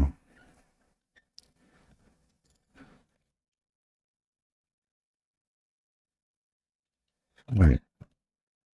No. Stream database updates.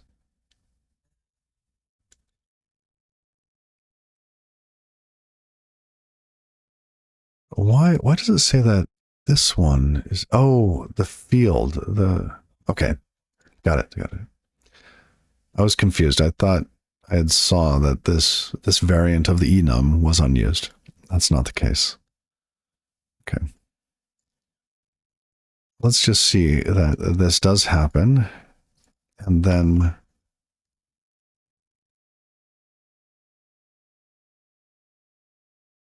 okay. Looks like it passed. Wow. Oh, wait. That's the wrong wrong one. Data plane. I'm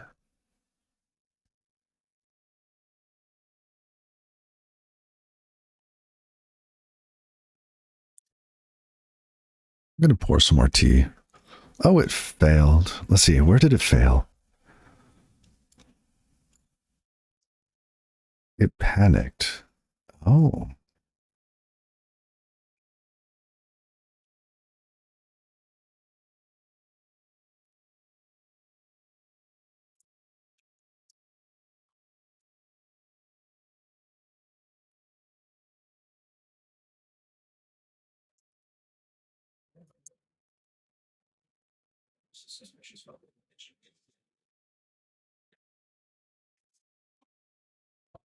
It got the T poured.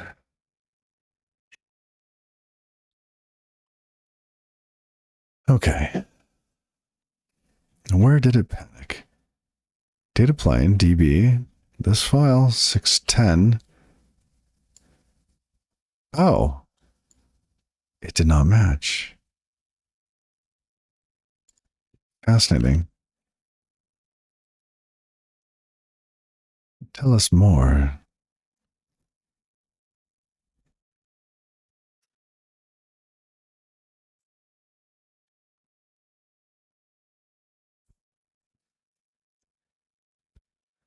Unbounded sender, yes.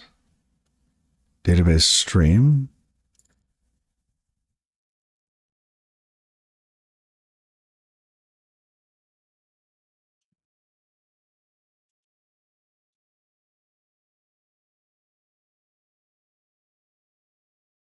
Fascinating.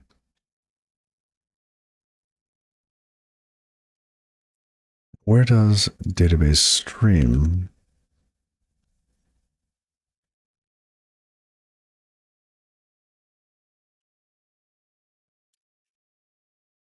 Oops.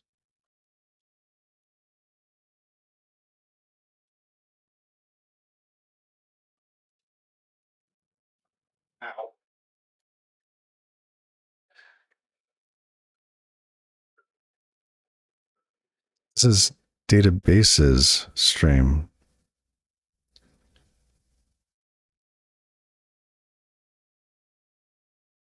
Why would we have received this?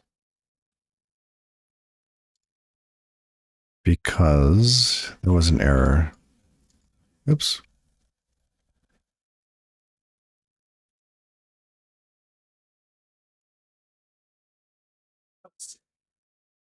We should just get the logging working.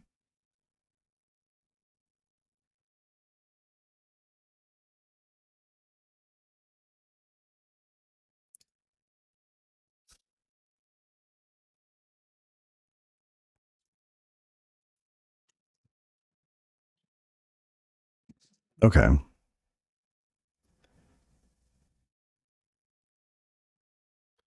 New database, checksum error. Error setting journal mode. Not a database. Oh, great. Oh, this is amazing. File is not a database. Okay. This is a good error.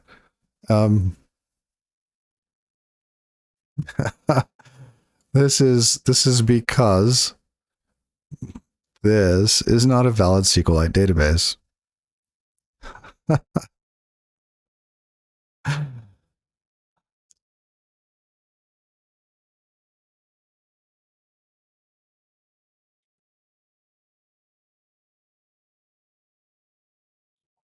Wow. Wow.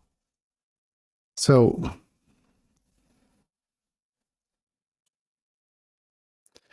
I mean, it's good that we're testing so much code, but it's so much more code than I thought I would be testing just to test this file.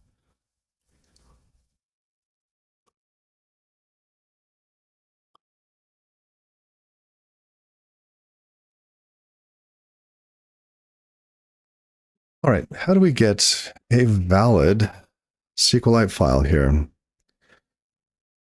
Oh, we could just make one, right? Just have like RusQLite open and create a database.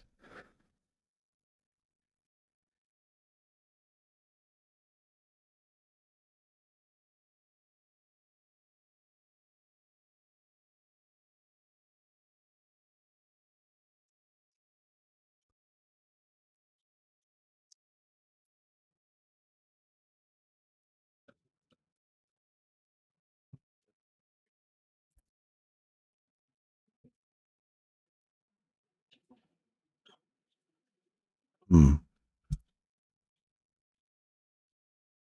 Look on GitHub for .db files.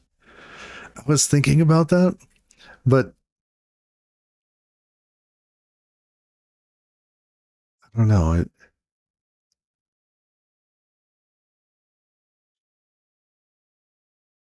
I think this would work all right if we just open a SQLite file, just have some blob of data that we shove into it.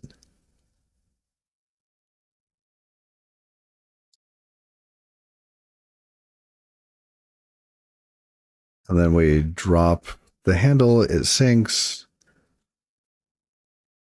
and then we use it. So we could prepare a database with n number of records.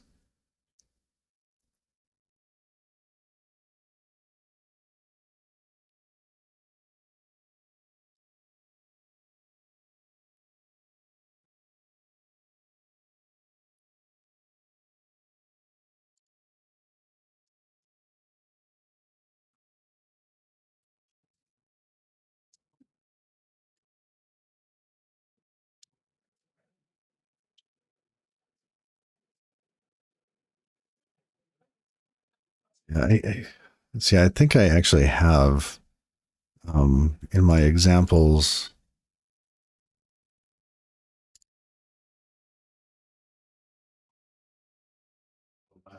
Oh, you know what? I switched to using SQLite over here. Not SQLite. SQLX.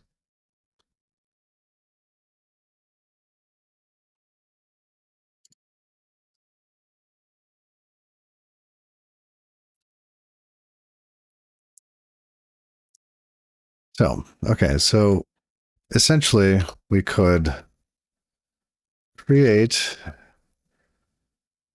database here, read the DB file.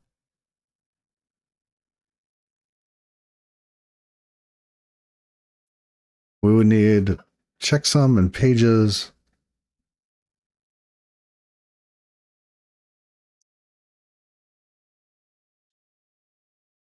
We could use our DB checksum code for that because we need the page checksum.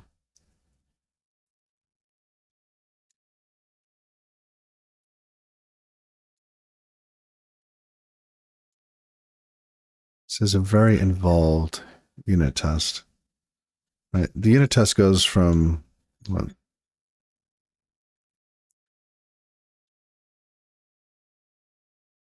line 357 to 617.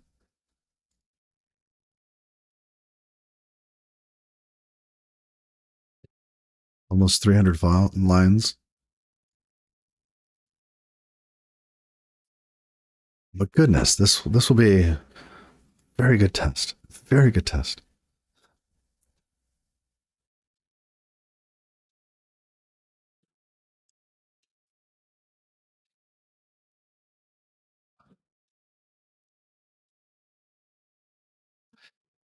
All right, y'all. But I am running out of steam. It's been 5.5 hours. I think I'm going to call it.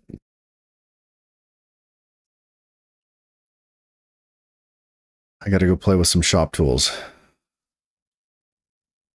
Maybe I'll have some coffee first.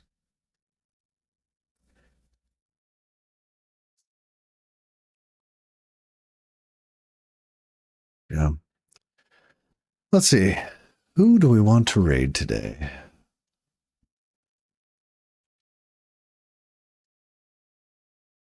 Hello, welcome. Let's see.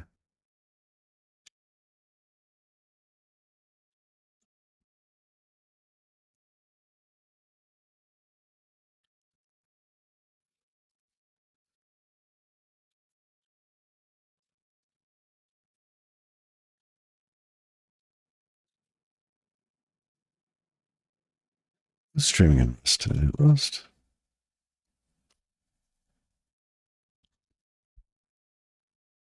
Cutting and chilling.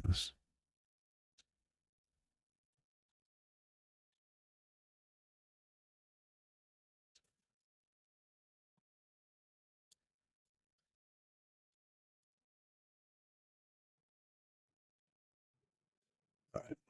We are going to raid this guy. Hey, Karsh. How are you? Have a rustic bread with coffee. That sounds really nice. That sounds really nice. Well, I'm gonna get going. It's been a good stream. We've made a lot of progress. A lot of progress. Got some testing working. We've fixed some errors because we found bugs in the code due to the testing, which is great. So, till next time. Bye bye.